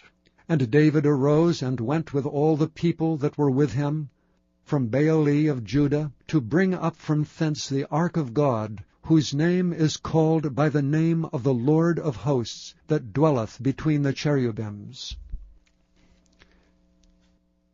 And they set the ark of God upon a new cart, and brought it out of the house of Abinadab that was in Gibeah. And Uzzah and Ahio, the sons of Abinadab, drave the new cart. And they brought it out of the house of Abinadab, which was at Gibeah, accompanying the ark of God. And Ahio went before the ark. And David and all the house of Israel played before the Lord on all manner of instruments made of fir wood, even on harps, and on psalteries, and on timbrels, and on cornets, and on cymbals. And when they came to Nachon's threshing floor, Uzzah put forth his hand to the ark of God, and took hold of it, for the oxen shook it. And the anger of the Lord was kindled against Uzzah, and God smote him there for his error, and there he died by the ark of God. And David was displeased because the Lord had made a breach upon Uzzah, and he called the name of the place Perez-Uzzah to this day. And David was afraid of the Lord that day, and said, How shall the ark of the Lord come to me? So David would not remove the ark of the Lord unto him into the city of David, but David carried it aside into the house of Obed-Edom the Gittite.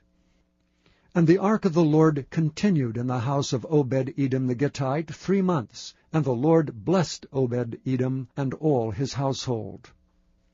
And it was told King David, saying, The Lord hath blessed the house of Obed-Edom, and all that pertaineth unto him, because the ark of God. So David went and brought up the ark of God from the house of Obed-Edom into the city of David with gladness. And it was so, that when they that bare the ark of the Lord had gone 6 paces, he sacrificed oxen and fatlings. And David danced before the Lord with all his might, and David was girded with a linen ephod. So David and all the house of Israel brought up the ark of the Lord with shouting, and with the sound of the trumpet. And as the ark of the Lord came into the city of David, Michal, Saul's daughter, looked through a window and saw King David leaping and dancing before the Lord, and she despised him in her heart. And they brought in the ark of the Lord, and set it in his place, in the midst of the tabernacle that David had pitched for it. And David offered burnt offerings and peace offerings before the Lord. And as soon as David had made an end of offering burnt offerings and peace offerings, he blessed the people in the name of the Lord of hosts. And he dealt among all the people, even among the whole multitude of Israel, as well to the women as men, to every one a cake of bread, and a good piece of flesh, and a flagon of wine. So all the people departed every one to his house. Then David returned to bless his household. And Michal, the daughter of Saul, came out to meet David, and said, How glorious was the king of Israel today, who uncovered himself today in the eyes of the handmaids of his servants, as one of the vain fellows shamelessly uncovereth himself. And David said unto Michal, It was before the Lord, which chose me before thy father, and before all his house, to appoint me ruler over the people of the Lord, over Israel. Therefore will I play before the Lord. And I will yet be more vile than thus, and will be base in mine own sight. And of the maidservants which thou hast spoken of them shall I be had in honor. Therefore Michal, the daughter of Saul, had no child until the day of her death. Chapter 7. And it came to pass, when the king sat in his house, and the Lord had given him rest round about from all his enemies, that the king said unto Nathan the prophet, See now, I dwell in an house of cedar, but the ark of God dwelleth within curtains. And Nathan said to the king, Go, do all that is in thine heart, for the Lord is with thee. And it came to pass that night, that the word of the Lord came unto Nathan, saying, Go and tell my servant David, Thus saith the Lord, Shalt thou build me an house for me to dwell in? Whereas I have not dwelt in any house since the time that I brought up the children of Israel out of Egypt, even to this day, but have walked in a tent and in a tabernacle. In all the places wherein I have walked with all the children of Israel, spake I a word with any of the tribes of Israel, whom I commanded to feed my people Israel, saying, Why build ye not me an house of cedar? Now therefore so shalt thou say unto my servant David, Thus saith the Lord of hosts, I took thee from the sheepcote, from following the sheep, to be ruler over my people, over Israel. And I was with thee whithersoever thou wentest, and have cut off all thine enemies out of thy sight, and have made thee a great name, like unto the name of the great men that are in the earth. Moreover, I will appoint a place for my people Israel, and will plant them, that they may dwell in a place of their own, and move no more. Neither shall the children of wickedness afflict them any more as before time, and as since the time that I commanded judges to be over my people Israel, and have caused thee to rest from all thine enemies. Also the Lord telleth thee that he will make thee an house. And when thy days be fulfilled, and thou shalt sleep with thy fathers, I will set up thy seed after thee, which shall proceed out of thy bowels, and I will establish his kingdom.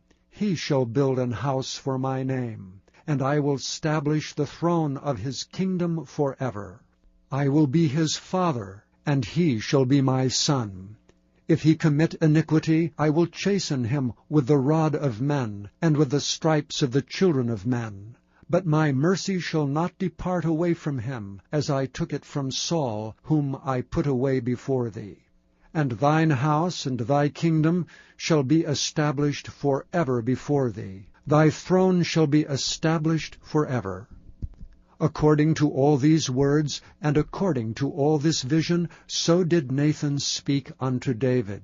Then went King David in and sat before the Lord, and he said, Who am I, O Lord God? And what is my house, that thou hast brought me hitherto? And this was yet a small thing in thy sight, O Lord God, but thou hast spoken also of thy servant's house for a great while to come.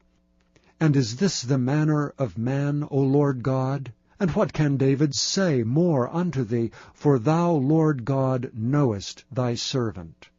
For thy word's sake, and according to thine own heart, hast thou done all these great things, to make thy servant know them. Wherefore thou art great, O Lord God, for there is none like thee, neither is there any God beside thee, according to all that we have heard with our ears. And what one nation in the earth is like thy people, even like Israel, whom God went to redeem for a people to himself, and to make him a name, and to do for you great things and terrible, for thy land before thy people, which thou redeemedst to thee from Egypt, from the nations and their gods. For thou hast confirmed to thyself thy people Israel to be a people unto thee forever, and thou, Lord, art become their God. And now, O Lord God, the word that thou hast spoken concerning thy servant, and concerning his house, establish it forever, and do as thou hast said. And let thy name be magnified forever, saying, The Lord of hosts is the God over Israel. And let the house of thy servant David be established before thee. For thou, O Lord of hosts, God of Israel, hast revealed to thy servant, saying, I will build thee an house. Therefore hath thy servant found in his heart to pray this prayer unto thee. And now, O Lord God, thou art that God, and thy words be true, and thou hast promised this goodness unto thy servant. Therefore now let it please thee to bless the house of thy servant, that it may continue forever before thee. For thou, O Lord God, hast spoken it, and with thy blessing let the house of thy servant be blessed forever. Chapter 8. And after this it came to pass that David smote the Philistines and subdued them. And David took Metheg-ammah out of the hand of the Philistines. And he smote Moab, and measured them with a line, casting them down to the ground. Even with 2 lines measured he to put to death, and with 1 full line to keep alive. And so the Moabites became David's servants, and brought gifts. David smote also Hadadezer, the son of Rehob, king of Zobah, as he went to recover his border at the river Euphrates. And David took from him 1,000 chariots, and 700 horsemen, and 20,000 footmen. And David hewed all the chariot horses, but reserved of them for 100 chariots. And when the Syrians of Damascus came to succor Hadadezer, king of Zobah, David slew of the Syrians 22,000 men. Then David put garrisons in Syria of Damascus, and the Syrians became servants to David, and brought gifts. And the Lord preserved David whithersoever he went. And David took the shields of gold that were on the servants of Hadadezer, and brought them to Jerusalem. And from Betah, and from Berothai, cities of Hadadezer, King David took exceeding much brass. When Toi, king of Hamath, heard that David had smitten all the host of Hadadezer, then Toi sent Joram his son unto King David to salute him, and to bless him, because he had fought against Hadadezer and smitten him. For Hadadezer had wars with Toi. And Joram brought with him vessels of silver, and vessels of gold, and vessels of brass, which also King David did dedicate unto the Lord, with the silver and gold that he had dedicated of all nations, which he subdued, of Syria, and of Moab, and of the children of Ammon, and of the Philistines, and of Amalek, and of the spoil of Hadadezer son of Rehob, king of Zobah. And David gat him a name when he returned from smiting of the Assyrians in the valley of Salt, being 18,000 men.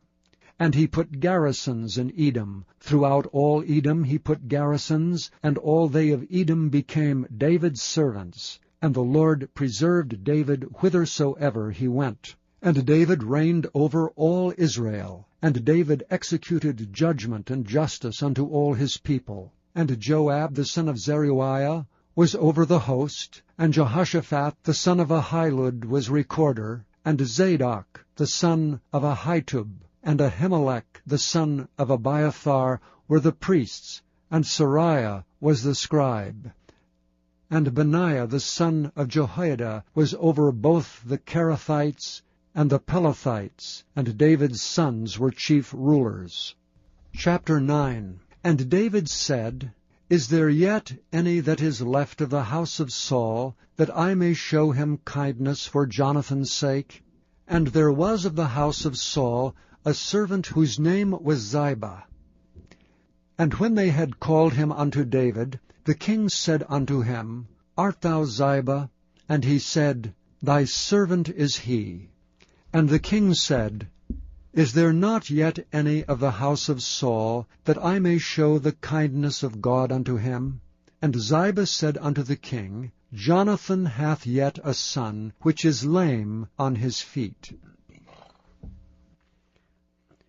And the king said unto him, Where is he? And Ziba said unto the king, Behold, he is in the house of Machir, the son of Ammiel, in Lodebar.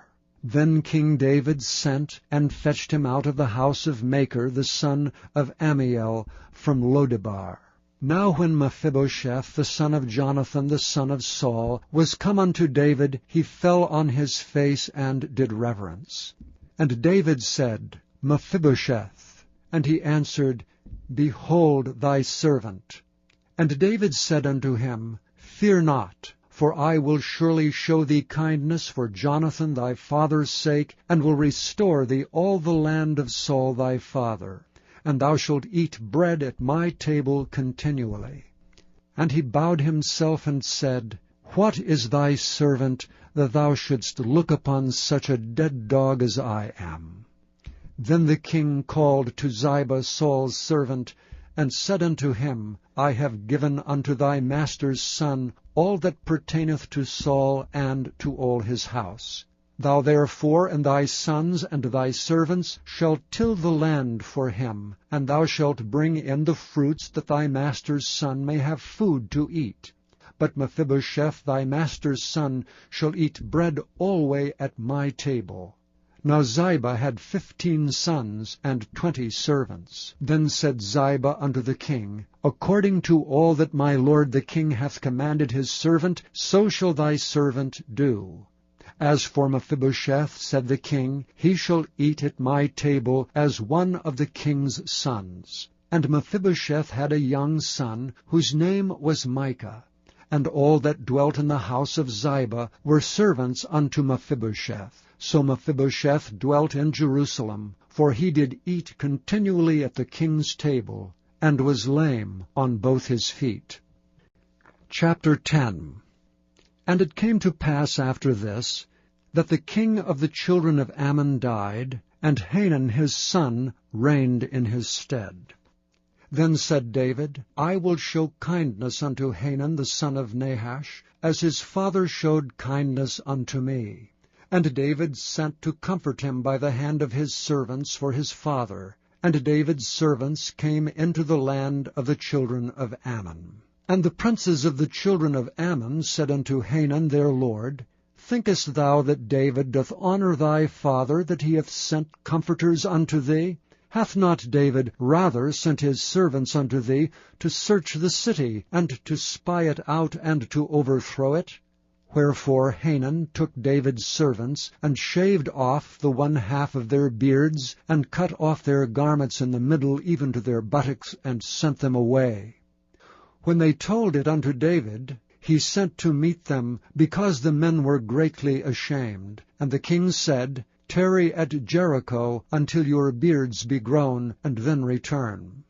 And when the children of Ammon saw that they stank before David, the children of Ammon sent and hired the Syrians of Beth-rehob, and the Syrians of Zobah, 20,000 footmen, and the king of Maacah 1,000 men, and of Ishtab 12,000 men. And when David heard of it, he sent Joab and all the host of the mighty men. And the children of Ammon came out and put the battle in array at the entering in of the gate. And the Syrians of Zobah and of Rehob and Ishtab and Maacah were by themselves in the field.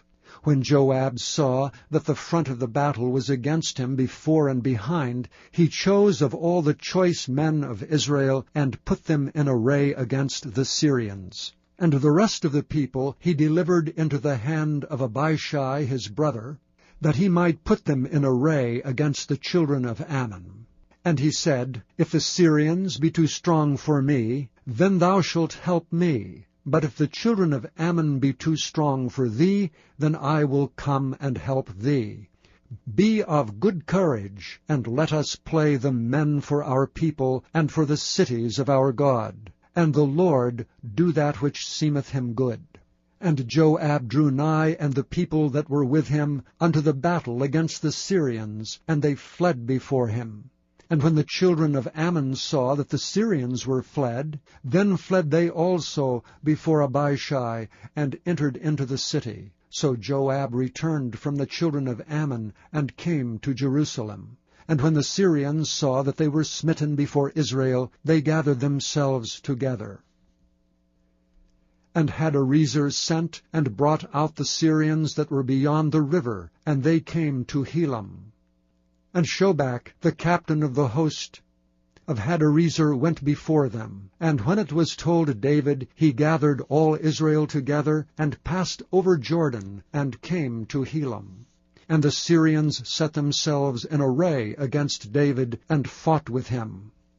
And the Syrians fled before Israel, and David slew the men of 700 chariots of the Syrians, and 40,000 horsemen, and smote Shobach, the captain of their host, who died there. And when all the kings that were servants to Hadarezer saw that they were smitten before Israel, they made peace with Israel, and served them. So the Syrians feared to help the children of Ammon any more. Chapter 11. And it came to pass, after the year was expired, at the time when kings go forth to battle, that David sent Joab and his servants with him, and all Israel. And they destroyed the children of Ammon, and besieged Rabbah. But David tarried still at Jerusalem. And it came to pass in an evening tide, that David arose from off his bed, and walked upon the roof of the king's house. And from the roof he saw a woman washing herself, and the woman was very beautiful to look upon. And David sent and inquired after the woman, and one said, Is not this Bathsheba, the daughter of Eliam, the wife of Uriah the Hittite? And David sent messengers, and took her. And she came in unto him, and he lay with her, for she was purified from her uncleanness, and she returned unto her house. And the woman conceived, and sent and told David, and said, I am with child. And David sent to Joab, saying, Send me Uriah the Hittite. And Joab sent Uriah to David. And when Uriah was come unto him, David demanded of him how Joab did, and how the people did, and how the war prospered. And David said to Uriah, Go down to thy house, and wash thy feet. And Uriah departed out of the king's house, and there followed him a mess of meat from the king.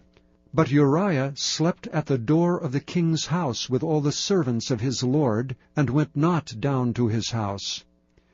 And when they had told David, saying, Uriah went not down unto his house, David said unto Uriah, Camest thou not from thy journey? Why then didst thou not go down unto thine house? And Uriah said unto David, The ark and Israel and Judah abide in tents, and my lord Joab and the servants of my lord are encamped in the open fields. Shall I then go into mine house to eat and to drink, and to lie with my wife? As thou livest, and as thy soul liveth, I will not do this thing. And David said to Uriah, Tarry here today also, and tomorrow I will let thee depart. So Uriah abode in Jerusalem that day and the morrow. And when David had called him, he did eat and drink before him, and he made him drunk. And at even he went out to lie on his bed with the servants of his lord, but went not down to his house. And it came to pass in the morning that David wrote a letter to Joab, and sent it by the hand of Uriah. And he wrote in the letter, saying, Set ye Uriah in the forefront of the hottest battle, and retire ye from him, that he may be smitten and die. And it came to pass, when Joab observed the city, that he assigned Uriah into a place where he knew that valiant men were. And the men of the city went out and fought with Joab, and there fell some of David's people, of the servants of David, and Uriah the Hittite died also. Then Joab sent and told David all the things concerning the war, and charged the messenger, saying, When thou hast made an end of telling the matters of the war unto the king, and if so be that the king's wrath arise, and he say unto thee, Wherefore approached ye so nigh unto the city, when ye did fight? Knew ye not that they would shoot from the wall? Who smote Abimelech the son of Jerubbesheth? Did not a woman cast a piece of a millstone upon him from the wall, that he died in Thebez? And went ye nigh the wall? Then say thou, Thy servant Uriah the Hittite is dead also. So the messenger went and came and showed David all that Joab had sent him for. And the messenger said unto David, Surely the men prevailed against us, and came out unto us into the field, and we were upon them, even unto the entering of the gate. And the shooters shot from off the wall upon thy servants, and some of the king's servants be dead, and thy servant Uriah the Hittite is dead also. Then David said unto the messenger, Thus shalt thou say unto Joab, Let not this thing displease thee, for the sword devoureth one as well as another. Make thy battle more strong against the city, and overthrow it, and encourage thou him. And when the wife of Uriah heard that Uriah her husband was dead, she mourned for her husband. And when the mourning was past, David sent and fetched her to his house, and she became his wife, and bare him a son. But the thing that David had done displeased the Lord. Chapter 12. And the Lord sent Nathan unto David. And he came unto him, and said unto him, There were 2 men in one city, the one rich, and the other poor. The rich man had exceeding many flocks and herds, but the poor man had nothing save one little ewe lamb, which he had bought and nourished up. And it grew up together with him, and with his children. It did eat of his own meat, and drank of his own cup, and lay in his bosom, and was unto him as a daughter. And there came a traveller unto the rich man, and he spared to take of his own flock and of his own herd, to dress for the wayfaring man that was come unto him, but took the poor man's lamb, and dressed it for the man that was come to him. And David's anger was greatly kindled against the man, and he said to Nathan, As the Lord liveth, the man that hath done this thing shall surely die. And he shall restore the lamb fourfold, because he did this thing, and because he had no pity. And Nathan said to David, Thou art the man. Thus saith the Lord God of Israel, I anointed thee king over Israel, and I delivered thee out of the hand of Saul, and I gave thee thy master's house, and thy master's wives into thy bosom, and gave thee the house of Israel and of Judah. And if that had been too little, I would moreover have given unto thee such and such things. Wherefore hast thou despised the commandment of the Lord, to do evil in his sight? Thou hast killed Uriah the Hittite with a sword, and hast taken his wife to be thy wife, and hast slain him with the sword of the children of Ammon. Now therefore the sword shall never depart from thine house, because thou hast despised me, and hast taken the wife of Uriah the Hittite to be thy wife. Thus saith the Lord, Behold, I will raise up evil against thee out of thine own house. And I will take thy wives before thine eyes, and give them unto thy neighbor, and he shall lie with thy wives in the sight of this sun. For thou didst it secretly, but I will do this thing before all Israel, and before the sun. And David said unto Nathan, I have sinned against the Lord. And Nathan said unto David, The Lord also hath put away thy sin. Thou shalt not die. Howbeit, because of this deed, thou hast given great occasion to the enemies of the Lord to blaspheme. The child also that is born unto thee shall surely die.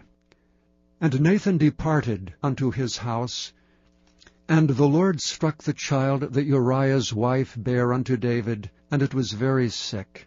David therefore besought God for the child, and David fasted, and went in, and lay all night upon the earth. And the elders of his house arose, and went to him to raise him up from the earth, but he would not, neither did he eat bread with them. And it came to pass on the 7th day, that the child died.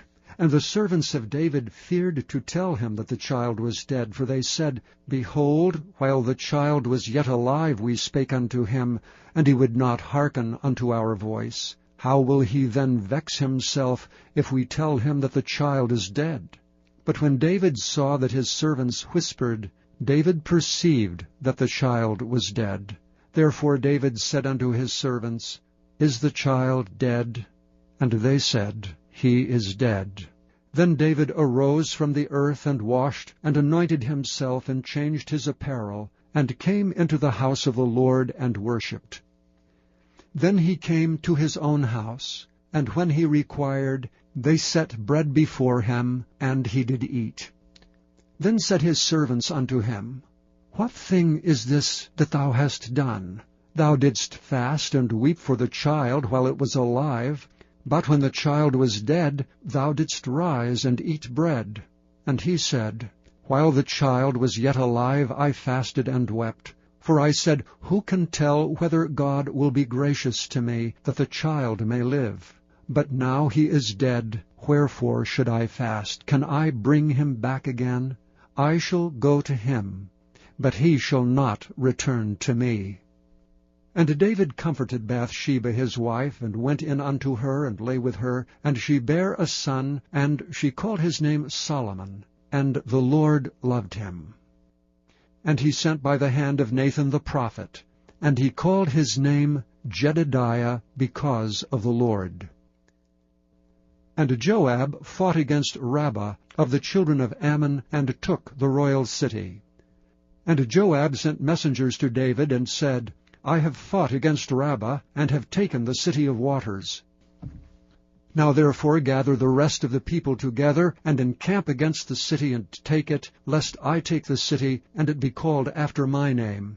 And David gathered all the people together, and went to Rabbah, and fought against it, and took it. And he took their king's crown from off his head, the weight whereof was a talent of gold with the precious stones, and it was set on David's head. And he brought forth the spoil of the city in great abundance. And he brought forth the people that were therein, and put them under saws, and under harrows of iron, and under axes of iron, and made them pass through the brick kiln. And thus did he unto all the cities of the children of Ammon. So David and all the people returned unto Jerusalem. Chapter 13. And it came to pass after this, that Absalom the son of David had a fair sister whose name was Tamar. And Amnon the son of David loved her. And Ammon was so vexed that he fell sick for his sister Tamar, for she was a virgin, and Amnon thought it hard for him to do anything to her. But Amnon had a friend whose name was Jonadab, the son of Shemiah, David's brother, and Jonadab was a very subtle man. And he said unto him, Why art thou, being the king's son, lean from day to day? Wilt thou not tell me? And Amnon said unto him, I love Tamar my brother Absalom's sister. And Jonadab said unto him, Lay thee down on thy bed, and make thyself sick. And when thy father cometh to see thee, say unto him, I pray thee, let my sister Tamar come and give me meat, and dress the meat in my sight, that I may see it, and eat it at her hand. So Amnon lay down and made himself sick, and when the king was come to see him, Amnon said unto the king, I pray thee, let Tamar my sister come, and make me a couple of cakes in my sight, that I may eat at her hand. Then David sent home to Tamar, saying, Go now to thy brother Amnon's house, and dress him meat. So Tamar went to her brother Amnon's house, and he was laid down. And she took flour, and kneaded it, and made cakes in his sight, and did bake the cakes. And she took a pan, and poured them out before him, but he refused to eat. And Amnon said, Have out all men from me. And they went out every man from him. And Amnon said unto Tamar, Bring the meat into the chamber, that I may eat of thine hand. And Tamar took the cakes which she had made, and brought them into the chamber to Amnon her brother. And when she had brought them unto him to eat, he took hold of her, and said unto her, Come, lie with me, my sister. And she answered him, Nay, my brother, do not force me, for no such thing ought to be done in Israel. Do not thou this folly.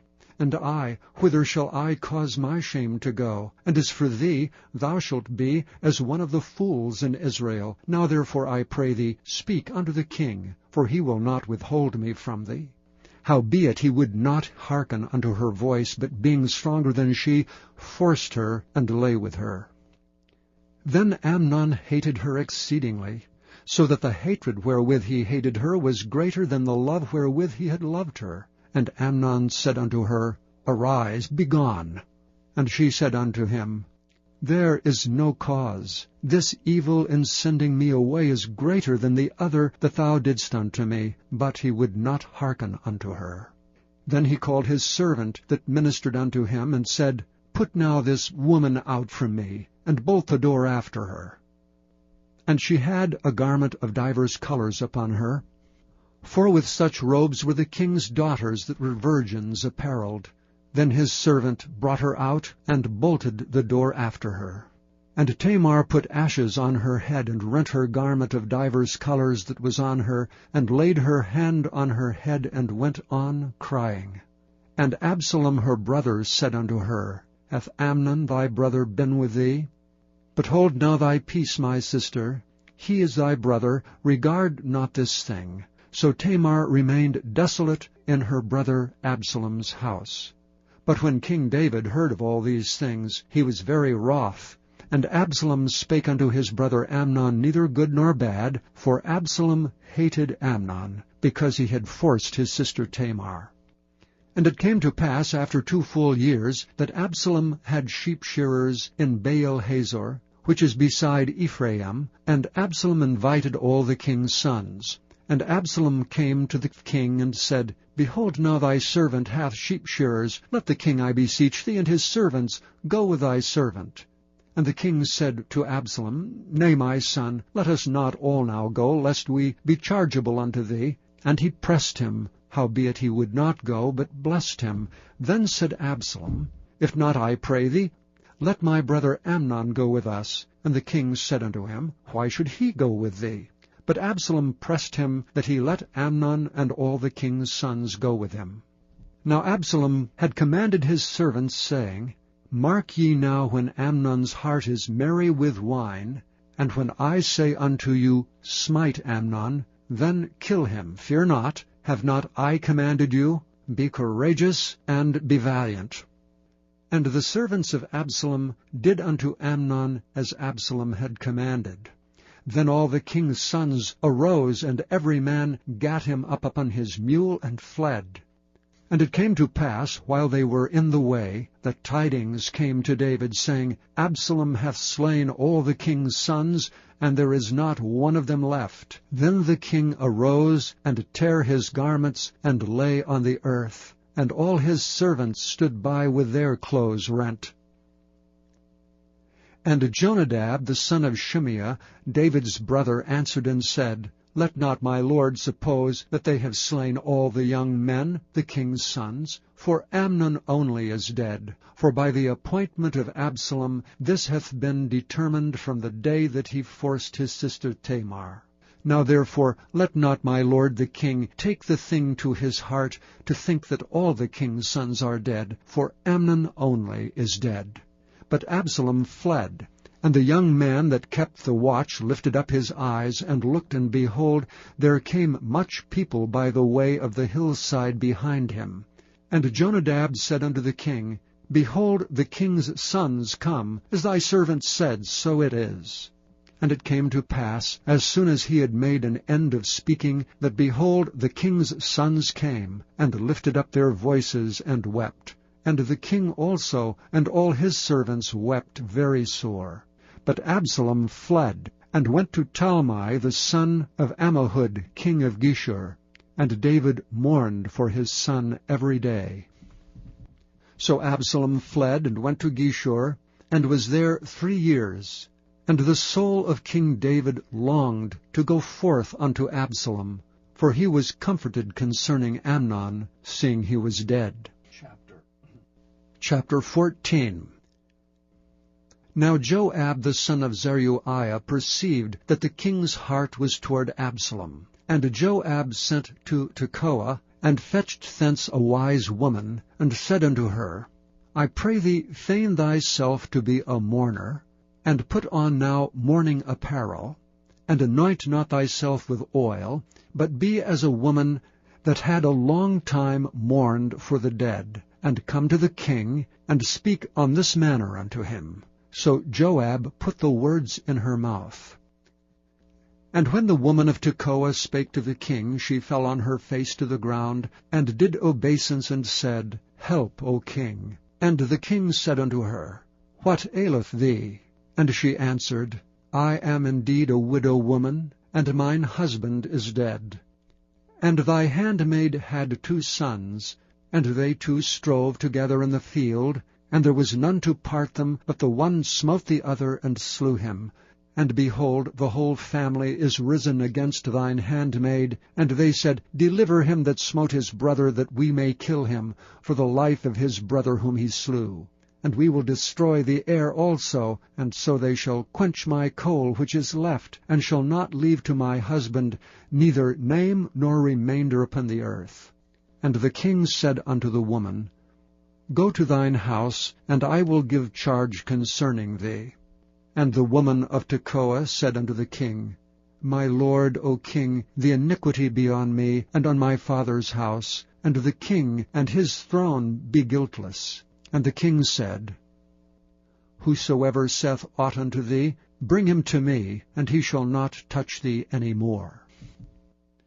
Then said she, I pray thee, let the king remember the Lord thy God, that thou wouldst not suffer the revengers of blood to destroy any more, lest they destroy my son. And he said, As the Lord liveth, there shall not one hair of thy son fall to the earth.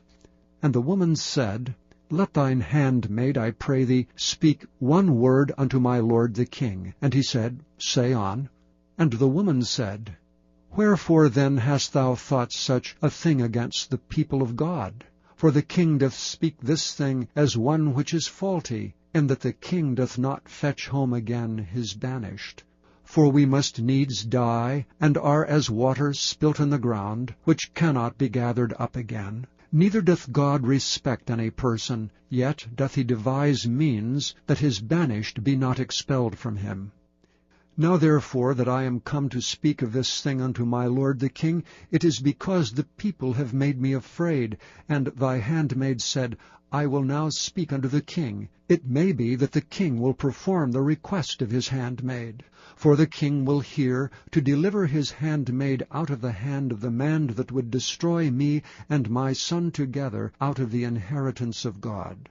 Then thine handmaid said, The word of the Lord the king shall now be comfortable. For as an angel of God, so is my lord the king to discern good and bad. Therefore the Lord thy God will be with thee. Then the king answered and said unto the woman, Hide not from me, I pray thee, the thing that I shall ask thee. And the woman said, Let my lord the king now speak. And the king said, Is not the hand of Joab with thee in all this? And the woman answered and said, As thy soul liveth, my lord the king, none can turn to the right hand or to the left from aught that my lord the king hath spoken. For thy servant Joab he bade me, and he put all these words in the mouth of thine handmaid. To fetch about this form of speech hath thy servant Joab done this thing. And my lord is wise, according to the wisdom of an angel of God, to know all things that are in the earth. And the king said unto Joab, Behold, now I have done this thing. Go therefore, bring the young man Absalom again.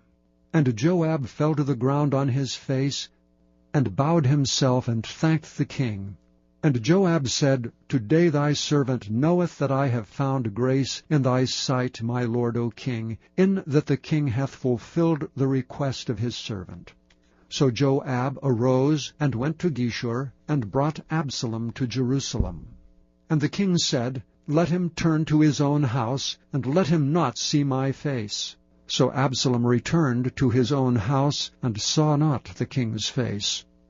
But in all Israel there was none to be so much praised as Absalom for his beauty. From the sole of his foot even to the crown of his head there was no blemish in him. And when he palled his head, for it was at every year's end that he palled it, because the hair was heavy on him, therefore he palled it, he weighed the hair of his head at 200 shekels after the king's weight. And unto Absalom there were born 3 sons and 1 daughter, whose name was Tamar. She was a woman of a fair countenance. So Absalom dwelt 2 full years in Jerusalem, and saw not the king's face. Therefore Absalom sent for Joab, to have sent him to the king, but he would not come to him. And when he sent him the 2nd time, he would not come. Therefore he said unto his servants, See, Joab's field is near mine, and he hath barley there. Go and set it on fire. And Absalom's servants set the field on fire. Then Joab arose and came to Absalom unto his house, and said unto him, Wherefore have thy servants set my field on fire? And Absalom answered Joab, Behold, I sent unto thee, saying, Come hither, that I may send thee to the king, to say, Wherefore am I come from Geshur? It had been good for me to have been there still. Now therefore let me see the king's face, and if there be any iniquity in me, let him kill me. So Joab came to the king and told him. And when he had called for Absalom, he came to the king, and bowed himself on his face to the ground before the king. And the king kissed Absalom. Chapter 15. And it came to pass after this, that Absalom prepared him chariots and horses, and 50 men to run before him. And Absalom rose up early, and stood beside the way of the gate. And it was so, that when any man that had a controversy came to the king for judgment, then Absalom called unto him, and said, Of what city art thou? And he said, Thy servant is of one of the tribes of Israel. And Absalom said unto him, See, thy matters are good and right, but there is no man deputed of the king to hear thee. Absalom said moreover, O that I were made judge in the land! Then every man which hath any suit or cause might come unto me, and I would do him justice.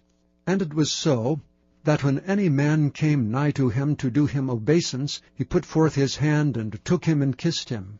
And on this manner did Absalom to all Israel that came to the king for judgment. So Absalom stole the hearts of the men of Israel. And it came to pass after 40 years, that Absalom said unto the king, I pray thee, let me go and pay my vow which I have vowed unto the Lord in Hebron. For thy servant vowed a vow while I abode at Geshur in Syria, saying, If the Lord shall bring me again indeed to Jerusalem, then I will serve the Lord. And the king said unto him, Go in peace. So he arose and went to Hebron. But Absalom sent spies throughout all the tribes of Israel, saying, As soon as ye hear the sound of the trumpet, then ye shall say, Absalom reigneth in Hebron. And with Absalom went 200 men out of Jerusalem that were called, and they went in their simplicity, and they knew not anything. And Absalom sent for Ahithophel, the Gilonite, David's counselor from his city, even from Gilo, while he offered sacrifices. And the conspiracy was strong, for the people increased continually with Absalom. And there came a messenger to David, saying, The hearts of the men of Israel are after Absalom. And David said unto all his servants that were with him at Jerusalem, Arise, and let us flee, for we shall not else escape from Absalom. Make speed to depart, lest he overtake us suddenly, and bring evil upon us, and smite the city with the edge of the sword. And the king's servant said unto the king, Behold, thy servants are ready to do whatsoever my lord the king shall appoint. And the king went forth, and all his household after him, and the king left 10 women which were concubines to keep the house. And the king went forth, and all the people after him, and tarried in a place that was far off. And all his servants passed on beside him, and all the Cherethites, and all the Pelethites, and all the Gittites, 600 men which came after him from Gath, passed on before the king. Then said the king to Ittai the Gittite, Wherefore goest thou also with us? Return to thy place, and abide with the king, for thou art a stranger and also an exile. Whereas thou camest but yesterday, should I this day make thee go up and down with us? Seeing I go whither I may, return thou, and take back thy brethren. Mercy and truth be with thee. But Ittai answered the king and said, As the Lord liveth, and as my lord the king liveth, surely in what place my lord the king shall be, whether in death or life, even there also will thy servant be. And David said to Ittai, Go and pass over. And Ittai the Gittite passed over, and all his men, and all the little ones that were with him. And all the country wept with a loud voice, and all the people passed over. The king also himself passed over the brook Kidron, and all the people passed over toward the way of the wilderness. And lo, Zadok also and all the Levites were with him, bearing the ark of the covenant of God. And they set down the ark of God. And Abiathar went up until all the people had done passing out of the city. And the king said unto Zadok, Carry back the ark of God into the city. If I shall find favor in the eyes of the Lord, he will bring me again, and show me both it and his habitation. But if he thus say, I have no delight in thee, behold, here am I, let him do to me as seemeth good unto him. The king said also unto Zadok the priest, Art not thou a seer? Return into the city in peace, and your 2 sons with you, Ahimaaz thy son, and Jonathan the son of Abiathar. See, I will tarry in the plain of the wilderness, until there come word from you to certify me. Zadok therefore and Abiathar carried the ark of God again to Jerusalem, and they tarried there.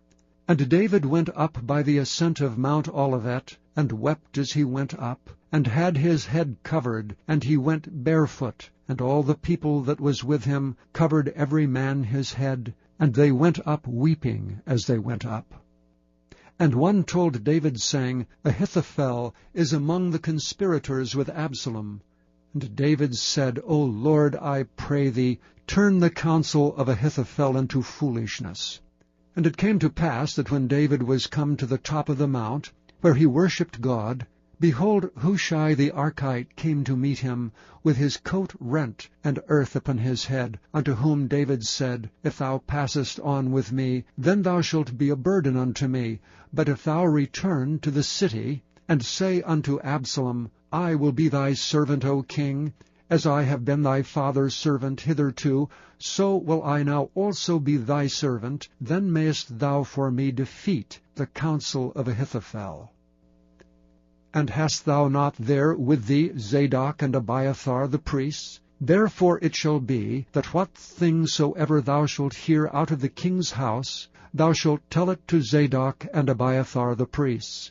Behold, they have there with them their 2 sons, Ahimaaz Zadok's son, and Jonathan Abiathar's son. And by them ye shall send unto me everything that ye can hear. So Hushai, David's friend, came into the city, and Absalom came into Jerusalem. Chapter 16. And when David was a little past the top of the hill, the servant of Mephibosheth met him with a couple of asses saddled, and upon them 200 loaves of bread, and 100 bunches of raisins, and 100 of summer fruits, and a bottle of wine.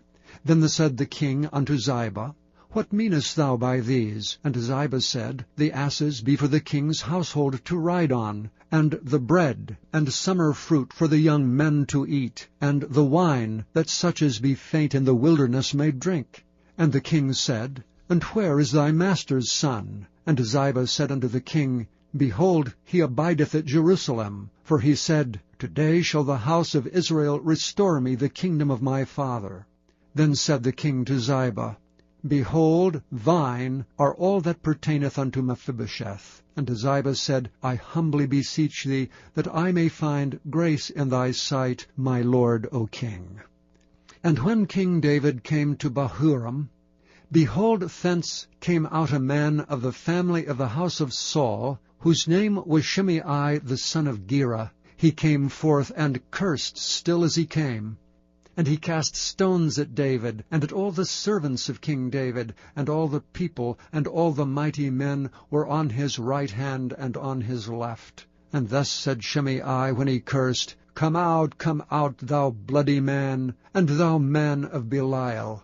The Lord hath returned upon thee all the blood of the house of Saul, in whose stead thou hast reigned. And the Lord hath delivered the kingdom into the hand of Absalom thy son. And behold, thou art taken in thy mischief, because thou art a bloody man.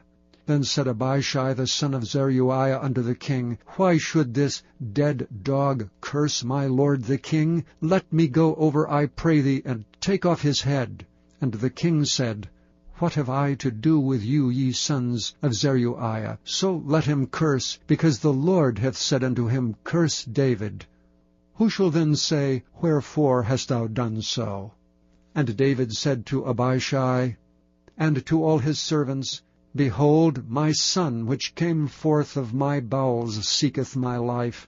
How much more may this Benjamite do it? Let him alone, and let him curse, for the Lord hath bidden him.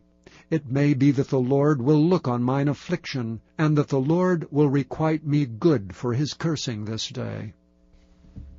And as David and his men went by the way, Shimei went along on the hillside over against him, and cursed as he went, and threw stones at him, and cast dust. And the king and all the people that were with him came weary, and refreshed themselves there. And Absalom and all the people, the men of Israel, came to Jerusalem, and Ahithophel with him. And it came to pass, when Hushai the Archite, David's friend, was come unto Absalom, that Hushai said unto Absalom, God save the king! God save the king! And Absalom said to Hushai, Is this thy kindness to thy friend? Why wentest thou not with thy friend? And Hushai said unto Absalom, Nay, but whom the Lord and his people and all the men of Israel choose, his will I be, and with him will I abide. And again, whom should I serve? Should I not serve in the presence of his son? As I have served in thy father's presence, so will I be in thy presence.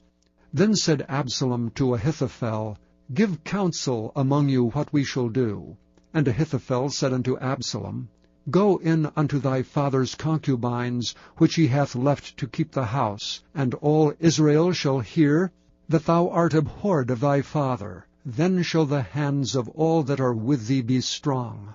So they spread Absalom a tent upon the top of the house, and Absalom went in unto his father's concubines in the sight of all Israel.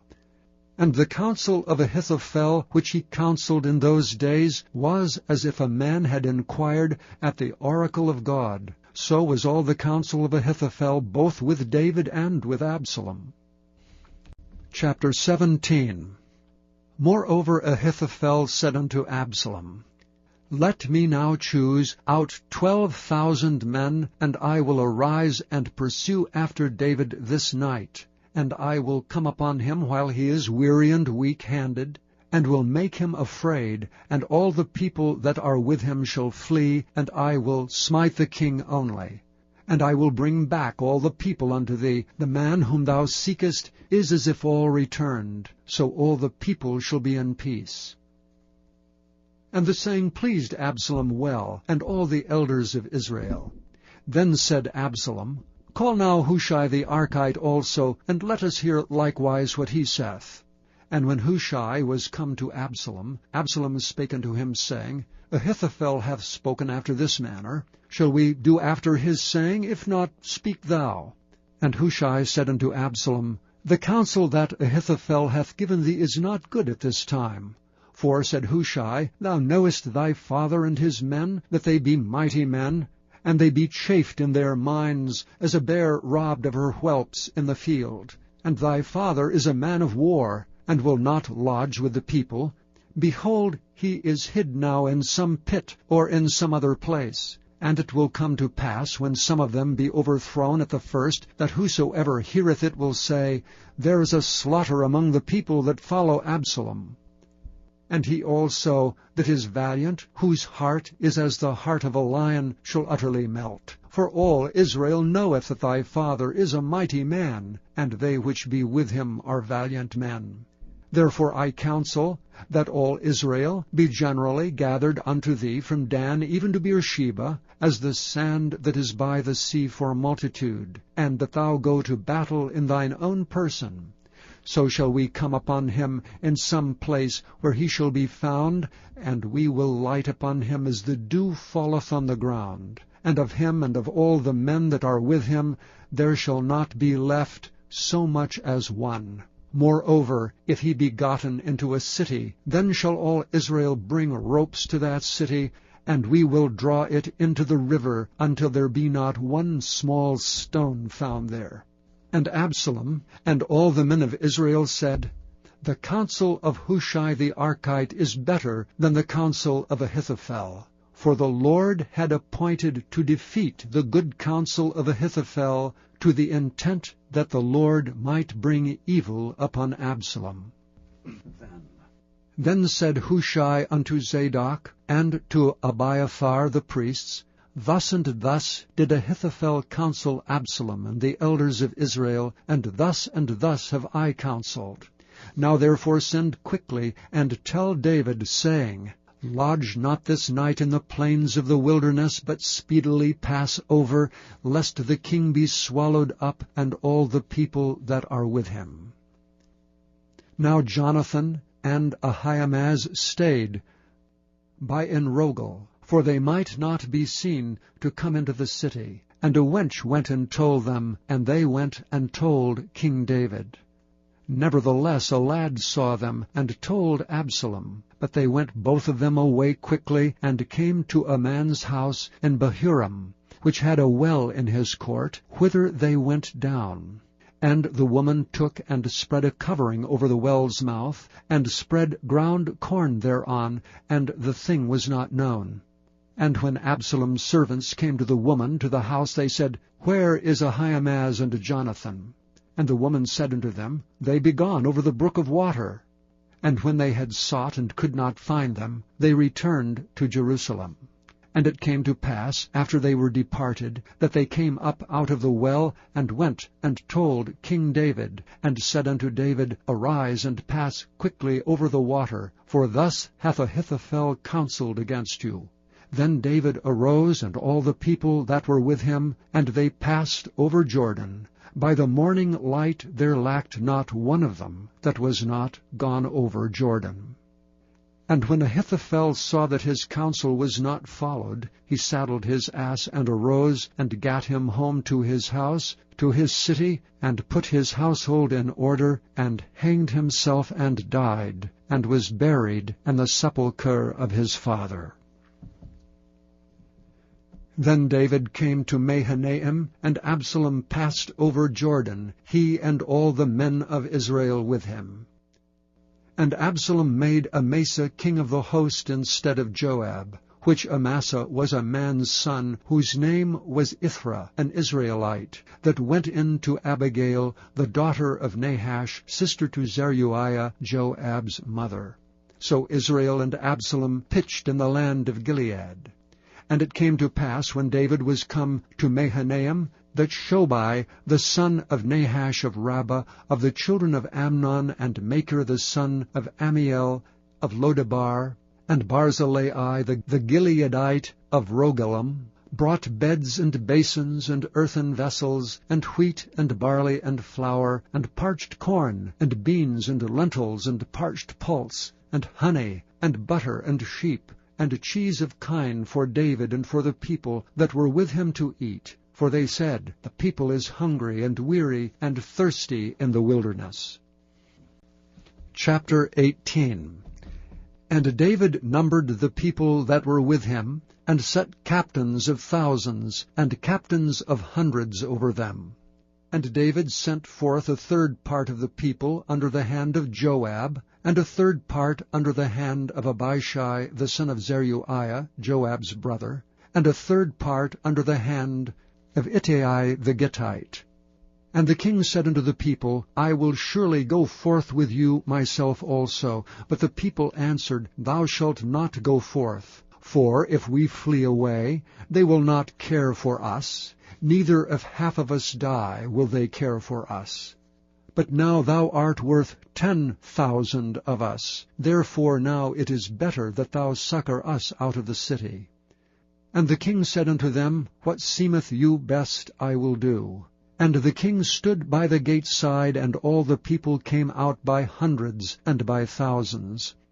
And the king commanded Joab and Abishai and Ittai, saying, Deal gently for my sake with the young man, even with Absalom.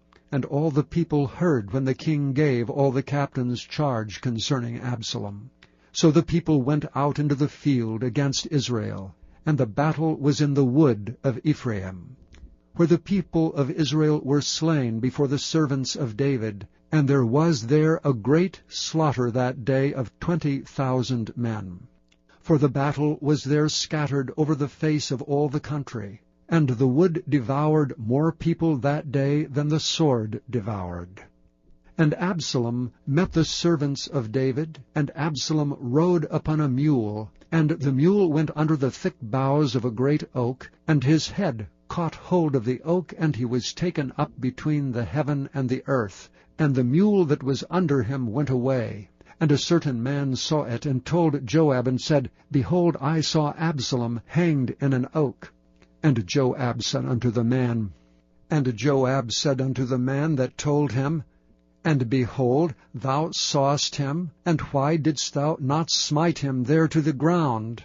And I would have given thee 10 shekels of silver and a girdle. And the man said unto Joab, Though I should receive 1,000 shekels of silver in mine hand, yet would I not put forth mine hand against the king's son.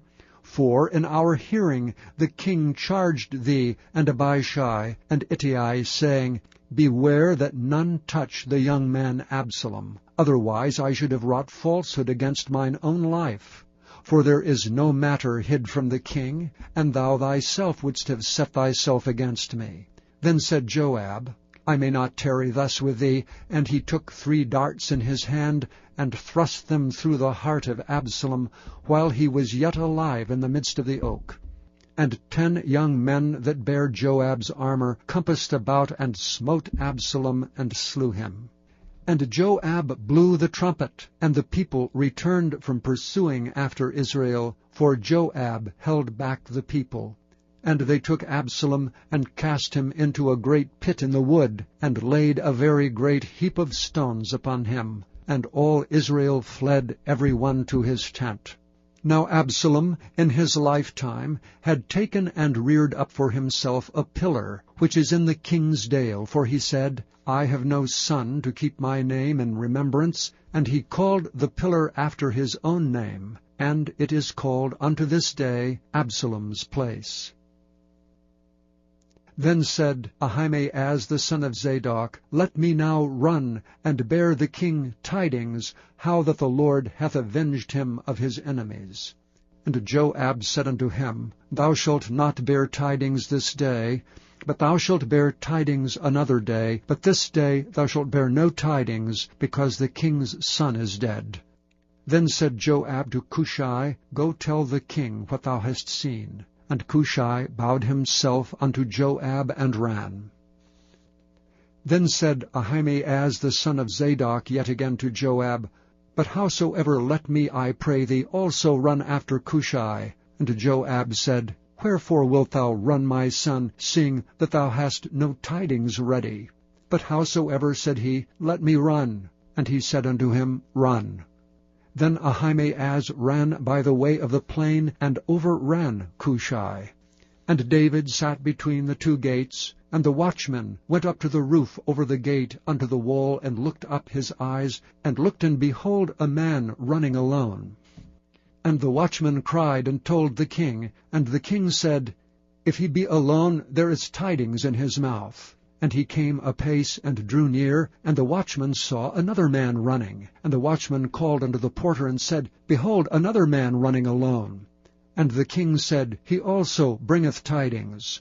And the watchman said, Methinketh the running of the foremost is like the running of Ahimaaz the son of Zadok.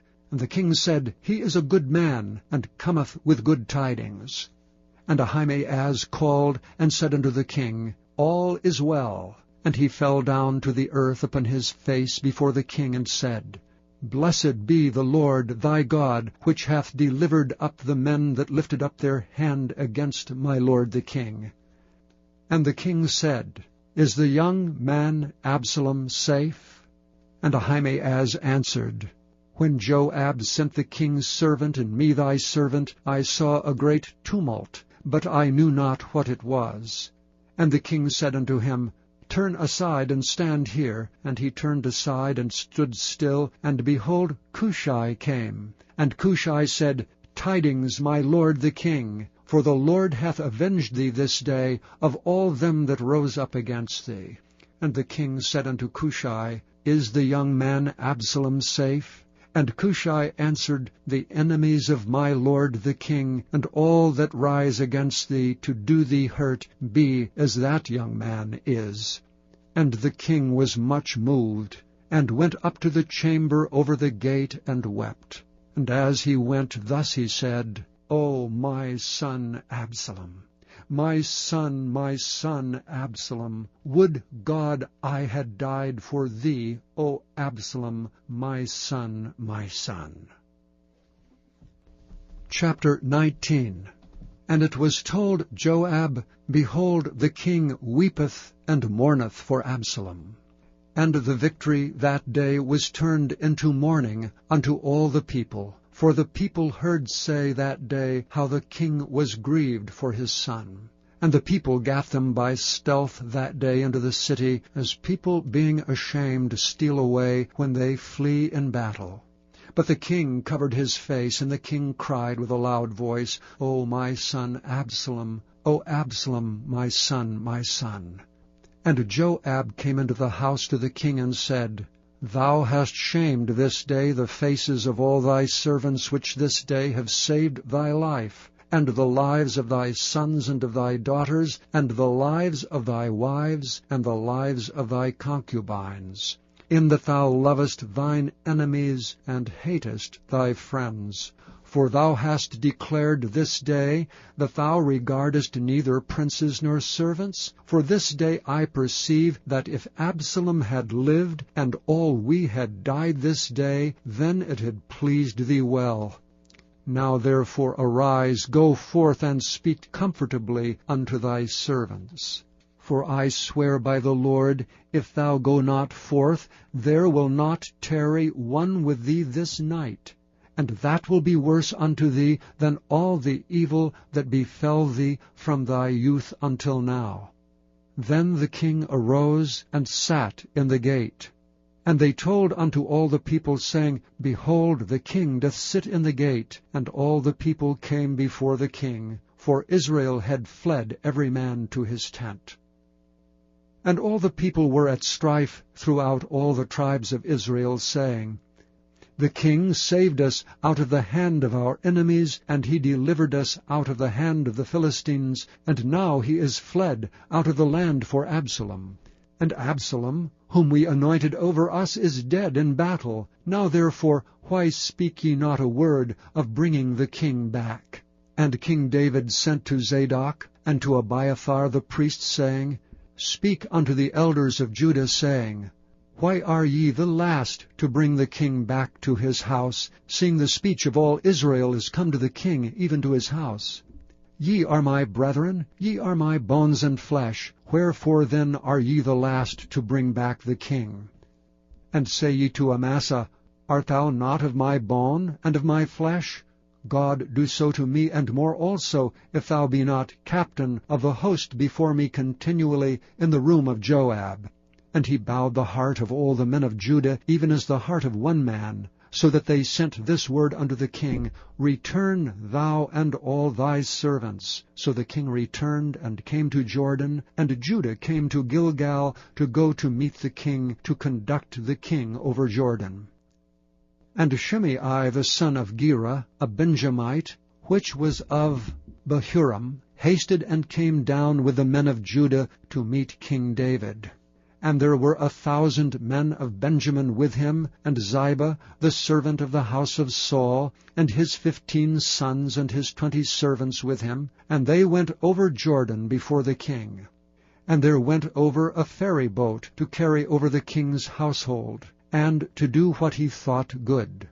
And Shimei the son of Gera fell down before the king as he was come over Jordan, and said unto the king, Let not my lord impute iniquity unto me, neither do thou remember that which thy servant did perversely the day that my lord the king went out of Jerusalem, that the king should take it to his heart. For thy servant doth know that I have sinned. Therefore, behold, I am come the first this day of the house of Joseph to go down to meet my lord the king.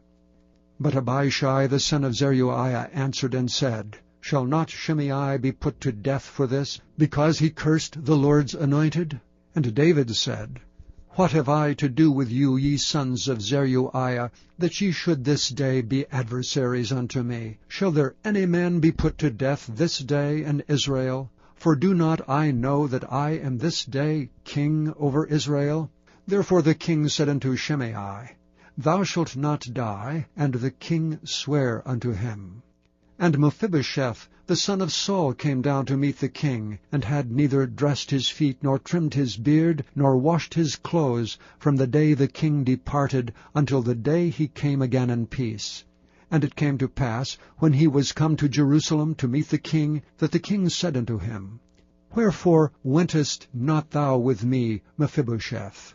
And he answered, My lord, O king, my servant deceived me. For my servant said, I will saddle me an ass, that I may ride thereon, and go to the king, because thy servant is lame.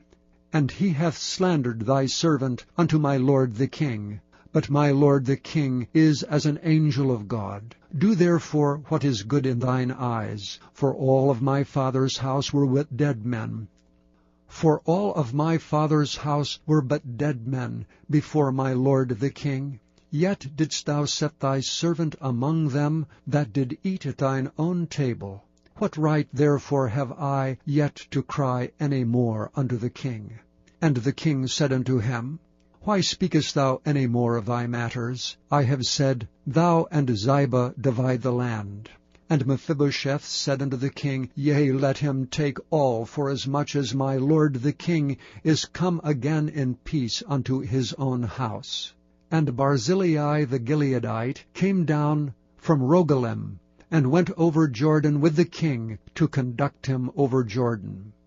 Now Barzillai was a very aged man, even 80 years old, and he had provided the king of sustenance while he lay at Mahanaim, for he was a very great man. And the king said unto Barzillai, Come over with me, and I will feed thee with me in Jerusalem.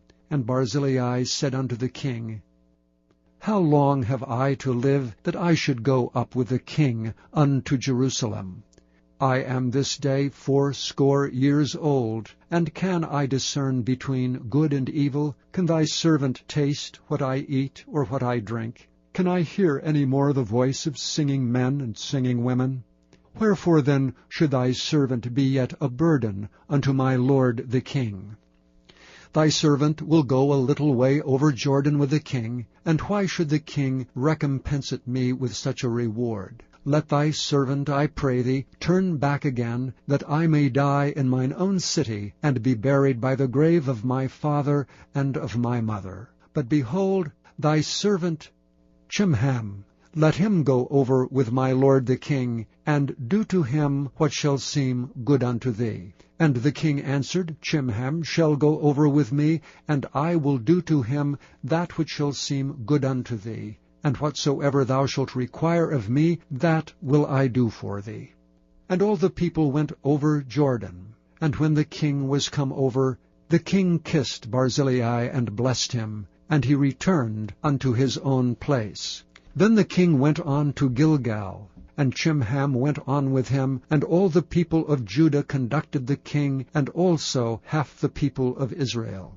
And behold, all the men of Israel came to the king, and said unto the king, Why have our brethren, the men of Judah, stolen thee away, and have brought the king and his household, and all David's men with him, over Jordan? And all the men of Judah answered the men of Israel, Because the king is near of kin to us. Wherefore then be ye angry for this matter? Have we eaten at all of the king's cost? Or hath he given us any gift? And the men of Israel answered the men of Judah, and said, We have 10 parts in the king, and we have also more right in David than ye. Why then did ye despise us, that our advice should not be first had in bringing back our king? And the words of the men of Judah were fiercer than the words of the men of Israel. Chapter 20. And there happened to be there a man of Belial, whose name was Sheba, the son of Bichri, a Benjamite, and he blew a trumpet and said, We have no part in David, neither have we inheritance in the son of Jesse. Every man to his tents, O Israel.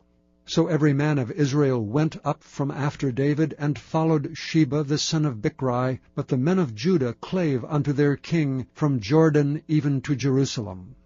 And David came to his house at Jerusalem, and the king took the 10 women his concubines, whom he had left to keep the house, and he put them in ward, and fed them, but went not in unto them.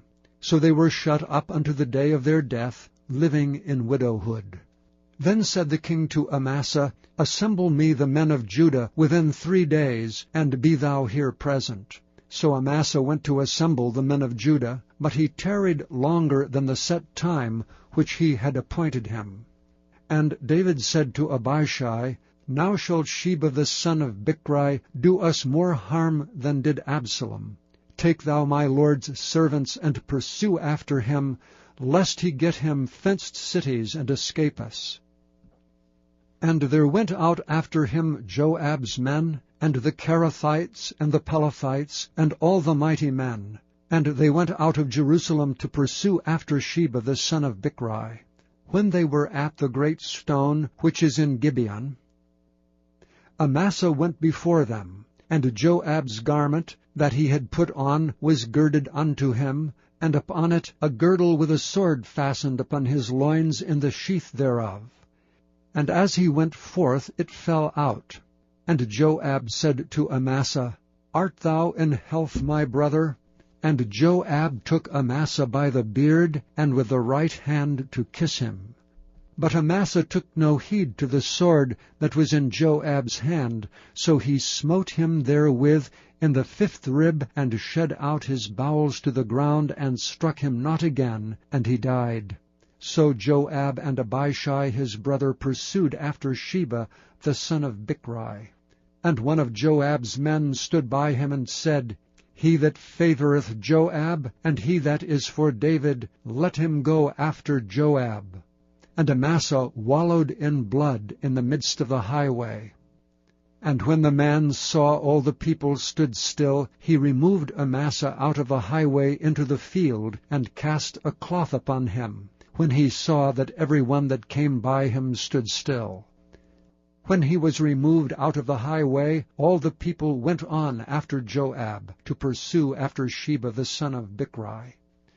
And he went through all the tribes of Israel unto Abel, and to Beth-maachah, and all the Berites, and they were gathered together, and went also after him.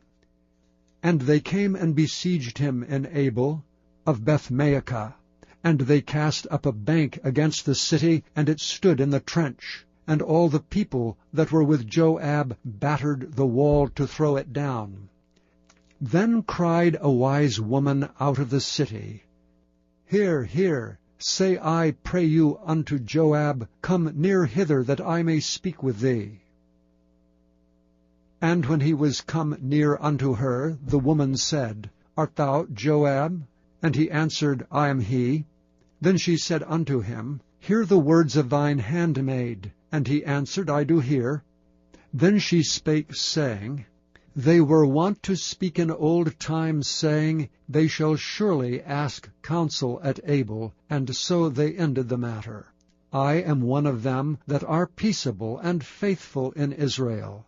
Thou seekest to destroy a city and a mother in Israel. Why wilt thou swallow up the inheritance of the Lord? And Joab answered and said, Far be it from me, that I should swallow up or destroy. The matter is not so, but a man of Mount Ephraim, Sheba the son of Bichri by name, hath lifted up his hand against the king, even against David. Deliver him only, and I will depart from the city. And the woman said unto Joab, Behold, his head shall be thrown to thee over the wall. And the woman went unto all the people in her wisdom, and they cut off the head of Sheba the son of Bichri, and cast it out to Joab. And he blew a trumpet, and they retired from the city, every man to his tent. And Joab returned to Jerusalem unto the king.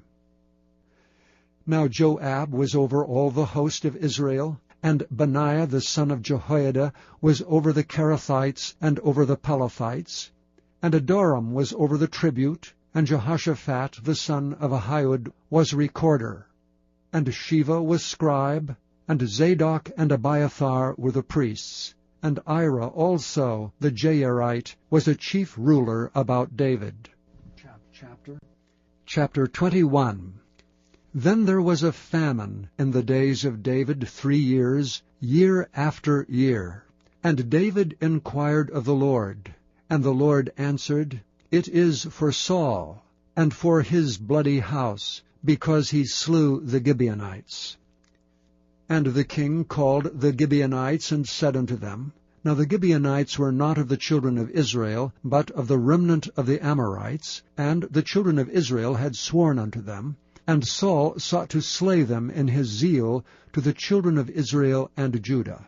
Wherefore David said unto the Gibeonites, What shall I do for you? And wherewith shall I make the atonement, that ye may bless the inheritance of the Lord? And the Gibeonites said unto him, We will have no silver nor gold of Saul, nor of his house, neither for us shalt thou kill any man in Israel. And he said, What ye shall say, that will I do for you. And they answered the king, The man that consumed us, and that devised against us that we should be destroyed from remaining in any of the coasts of Israel, let 7 men of his sons be delivered unto us, and we will hang them up unto the Lord in Gibeah of Saul, whom the Lord did choose. And the king said, I will give them. But the king spared Mephibosheth the son of Jonathan the son of Saul, because of the Lord's oath that was between them, between David and Jonathan the son of Saul, the daughter of Aiah, whom she bare unto Saul, Armoni and Mephibosheth, and the 5 sons of Michal, the daughter of Saul, whom she brought up for Adriel the son of Barzillai, the Maholathite, and he delivered them unto the hands of the Gibeonites, and they hanged them in the hill before the Lord. And they fell all 7 together, and were put to death in the days of harvest, in the first days in the beginning of barley harvest. And Rizpah, the daughter of Aiah, took sackcloth, and spread it for her upon the rock, from the beginning of harvest until water dropped upon them out of heaven, and suffered neither the birds of the air to rest on them by day, nor the beasts of the field by night. What Rizpah the daughter of Aiah the concubine of Saul had done. And David went and took the bones of Saul, and the bones of Jonathan his son from the men of Jabesh-Gilead, which had stolen them from the street of Bethshan, where the Philistines had hanged them, when the Philistines had slain Saul in Gibeah. And he brought up from thence the bones of Saul, and the bones of Jonathan his son, and they gathered the bones of them that were hanged. And the bones of Saul and Jonathan his son buried they in the country of Benjamin in Zelah, and the sepulchre of Kish his father, and they performed all that the king commanded. And after that God was entreated for the land. Moreover, the Philistines had yet war again with Israel, and David went out, and his servants with him, and fought against the Philistines, and David waxed faint.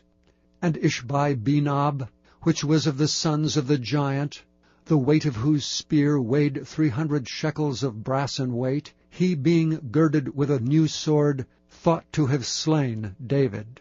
But Abishai the son of Zeruiah succored him, and smote the Philistine, and killed him. Then the men of David sware unto him, saying, Thou shalt go no more out with us to battle, that thou quench not the light of Israel. And it came to pass after this, that there was again a battle with the Philistines at Gob. Then Sibbecai slew Zaph, which was of the sons of the giant. And there was again a battle in Gob with the Philistines, where Elhanan the son of Jaareh-Oregim, a Bethlehemite, slew the brother of Goliath the Gittite, the staff of whose spear was like a weaver's beam. And there was yet a battle in Gath, where was a man of great stature, that had on every hand 6 fingers, and on every foot 6 toes, 24 in number. And he also was born to the giant. And when he defied Israel, Jonathan the son of Shimeah, the brother of David, slew him. These 4 were born to the giant in Gath, and fell by the hand of David, and by the hand of his servants. Chapter 22. And David spake unto the Lord the words of this song in the day that the Lord had delivered him out of the hand of all his enemies, and out of the hand of Saul. And he said, The Lord is my rock, and my fortress, and my deliverer. The God of my rock, in him will I trust. He is my shield, and the horn of my salvation, my high tower, and my refuge, my Saviour. Thou savest me from violence. I will call on the Lord, who is worthy to be praised. So shall I be saved from mine enemies. When the waves of death compassed me, the floods of ungodly men made me afraid. The sorrows of hell compassed me about, the snares of death prevented me. In my distress I called upon the Lord, and cried to my God. And he did hear my voice out of his temple, and my cry did enter into his ears. Then the earth shook and trembled. The foundations of heaven moved and shook, because he was wroth. There went up a smoke out of his nostrils, and fire out of his mouth devoured. Coals were kindled by it. He bowed the heavens also, and came down, and darkness was under his feet. And he rode upon a cherub, and did fly, and he was seen upon the wings of the wind.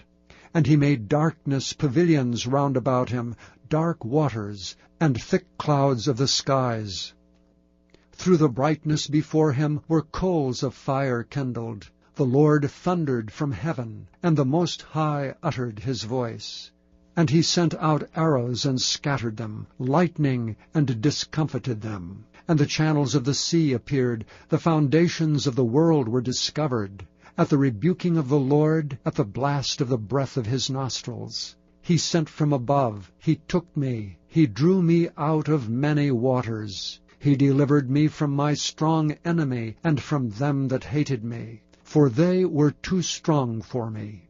They prevented me in the day of my calamity, but the Lord was my stay. He brought me forth also into a large place. He delivered me because he delighted in me.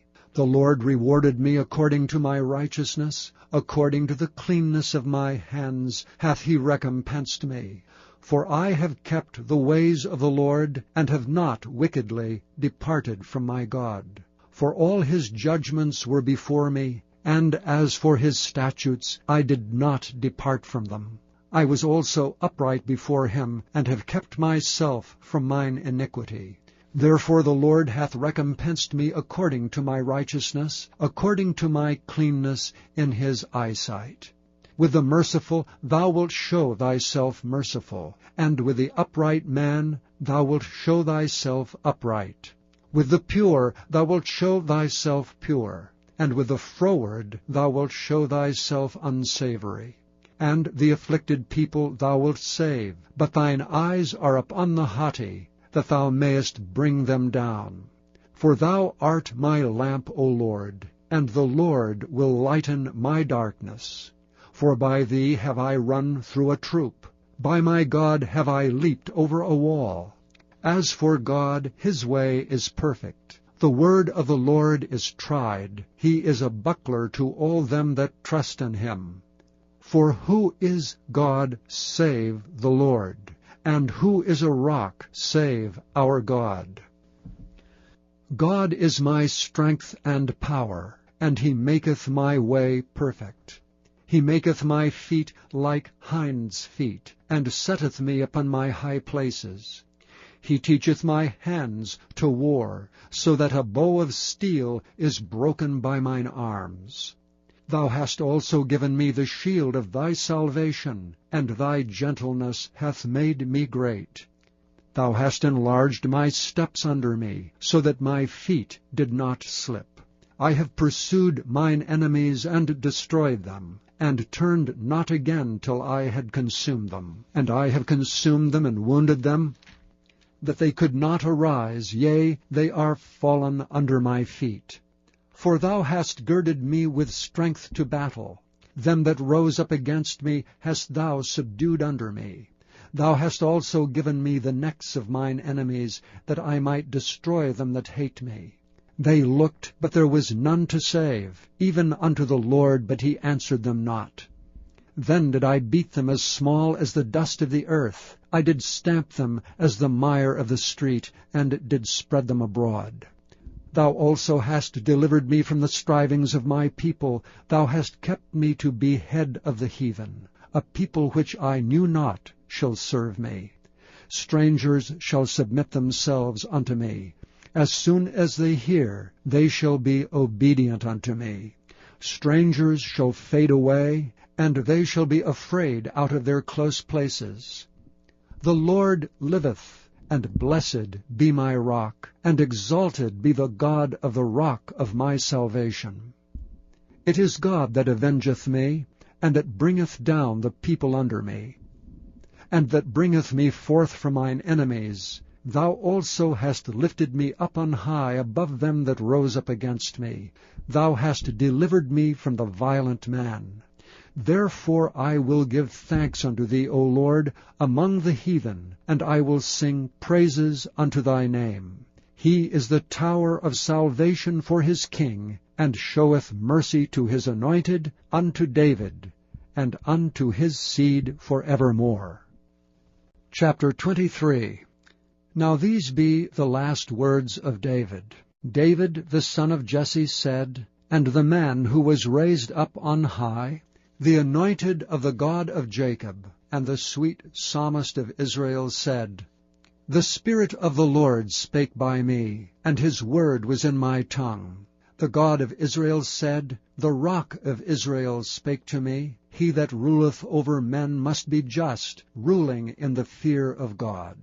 And he shall be as the light of the morning, when the sun riseth, even a morning without clouds, as the tender grass springing out of the earth by clear shining after rain.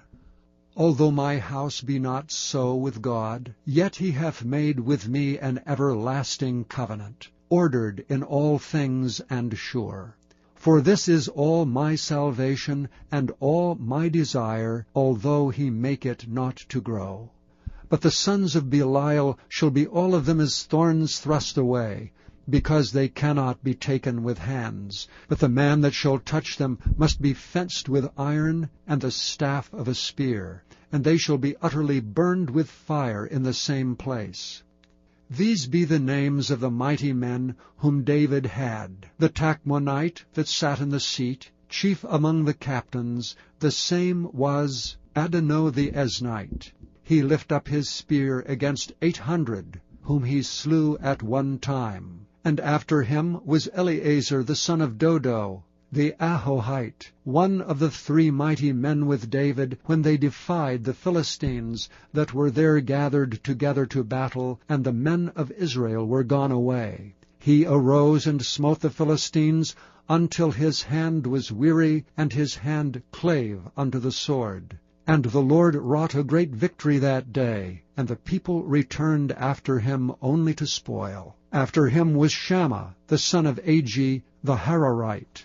And the Philistines were gathered together into a troop, where was a piece of ground full of lentils, and the people fled from the Philistines. But he stood in the midst of the ground, and defended it, and slew the Philistines, and the Lord wrought a great victory. And 3 of the 30 chief went down and came to David in the harvest time unto the cave of Adullam, and the troop of the Philistines pitched in the valley of Rephaim.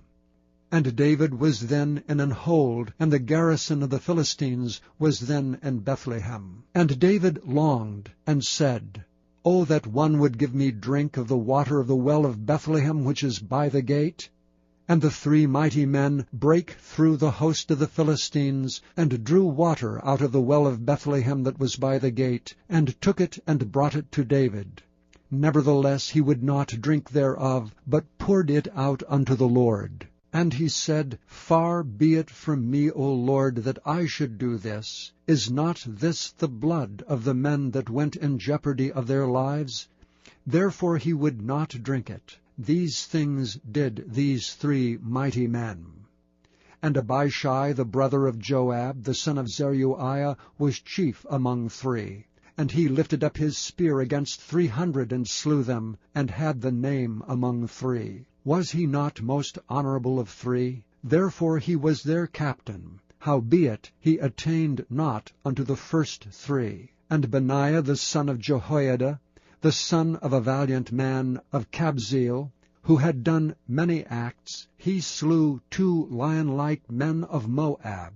He went down also and slew a lion in the midst of a pit in time of snow. And he slew an Egyptian, a goodly man, and the Egyptian had a spear in his hand, but he went down to him with a staff, and plucked the spear out of the Egyptian's hand, and slew him with his own spear. These things did Benaiah the son of Jehoiada, and had the name among 3 mighty men. He was more honorable than the 30, but he attained not to the first 3, and David set him over his guard.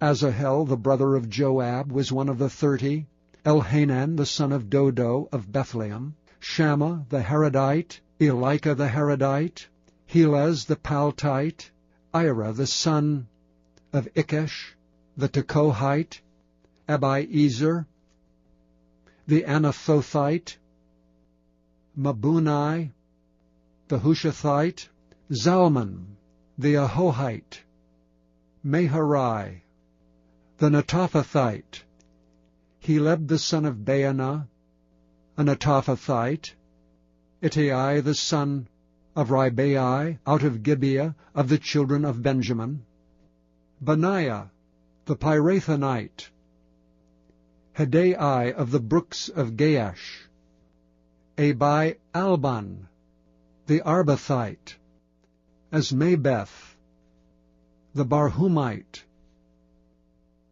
Eliabah, the Shaalbonite, of the sons of Jashan, Jonathan, Shammah the Hararite, Ahiam the son of Sharar, the Hararite, Eliphalet the son of Ahashbai, the son of the Maacathite, Eliam the son of Ahithophel, the Gilonite, Hezrai the Carmelite, Pearai the Arbite, Igel the son of Nathan of Zobah, Bani the Gadite, Zelek the Ammonite, Naharite, the Beerothite, armor-bearer to Joab, the son of Zeruiah, Ira an Ithrite, Gareb an Ithrite, Uriah the Hittite, 37 in all. Chapter 24. And again the anger of the Lord was kindled against Israel, and he moved David against them to say, Go, number Israel and Judah. For the king said to Joab, the captain of the host which was with him, Go now through all the tribes of Israel from Dan even to Beersheba, and number ye the people, that I may know the number of the people. And Joab said unto the king, Now the Lord thy God add unto the people how many soever they be 100-fold, and that the eyes of my lord the king may see it. But why doth my lord the king delight in this thing? Notwithstanding the king's word prevailed against Joab and against the captains of the host. And Joab and the captains of the host went out from the presence of the king to number the people of Israel. And they passed over Jordan, and pitched in Aroer, on the right side of the city that lieth in the midst of the river of Gad, and toward Jazer. Then they came to Gilead, and to the land of Tatam-Hadshai, and they came to Dan-Jaan, and about to Zidon, and came to the stronghold of Tyre, and to the cities of the Hivites and of the Canaanites. And they went out to the south of Judah, even to Beersheba. So when they had gone through all the land, they came to Jerusalem at the end of 9 months and 20 days. And Joab gave up the sum of the number of the people unto the king, and there were in Israel 800,000 valiant men that drew the sword, and the men of Judah were 500,000 men. And David's heart smote him, after that he had numbered the people. And David said unto the Lord, I have sinned greatly in that I have done. And now I beseech thee, O Lord, take away the iniquity of thy servant, for I have done very foolishly. For when David was up in the morning, the word of the Lord came unto the prophet Gad, David's seer, saying, Go and say unto David, Thus saith the Lord, I offer thee 3 things, choose thee one of them, that I may do it unto thee. So Gad came to David, and told him, and said unto him, Shall 7 years of famine come unto thee in thy land? Or wilt thou flee 3 months before thine enemies, while they pursue thee? Or that there be 3 days' pestilence in thy land? Now advise, and see what answer I shall return to him that sent me. And David said unto Gad, I am in a great strait. Let us fall now into the hand of the Lord, for his mercies are great, and let me not fall into the hand of men. So the Lord sent a pestilence upon Israel, from the morning even to the time appointed, and there died of the people from Dan even to Beersheba 70,000 men. And when the angel stretched out his hand upon Jerusalem to destroy it, the Lord repented him of the evil, and said to the angel that destroyed the people, It is enough. Stay now thine hand. And the angel of the Lord was by the threshing place of Araunah the Jebusite. And David spake unto the Lord when he saw the angel that smote the people, and said, Lo, I have sinned, and I have done wickedly. But these sheep, what have they done? Let thine hand, I pray thee, be against me, and against my father's house. And Gad came that day to David, and said unto him, Go up, rear an altar unto the Lord in the threshing floor of Araunah the Jebusite. And David, according to the saying of Gad, went up as the Lord commanded. And Araunah looked and saw the king and his servants coming on toward him. And Araunah went out and bowed himself before the king on his face upon the ground. And Araunah said, Wherefore is my lord the king come to his servant? And David said, To buy the threshing floor of thee, to build an altar unto the Lord, that the plague may be stayed from the people. And Araunah said unto David, Let my lord the king take and offer up what seemeth good unto him. Behold, here be oxen for burnt sacrifice, and threshing instruments, and other instruments of oxen for wood, and other instruments of the oxen for wood. All these things did Araunah as a king give unto the king. And Araunah said unto the king, The Lord thy God accept thee. And the king said unto Araunah, Nay, but I will surely buy it of thee at a price. Neither will I offer burnt offerings unto the Lord my God of that which doth cost me nothing. So David bought the threshing floor and the oxen for 50 shekels of silver. And David built there an altar unto the Lord, and offered burnt offerings and peace offerings. So the Lord was entreated for the land, and the plague was stayed from Israel. Thank you for listening to this recording of the King James Bible produced by Audio Scriptures International. Audio Scriptures International believes it is more important to spread the Word of God than to make a large profit. Please feel free to make copies of these recordings and distribute them freely so long as you adhere to the following guidelines. First, you may not charge any more than the cost to duplicate and send them. Secondly, you must make a complete copy of the recording, including this message. For commercial and fundraising distribution, please contact Audio Scriptures International for additional information.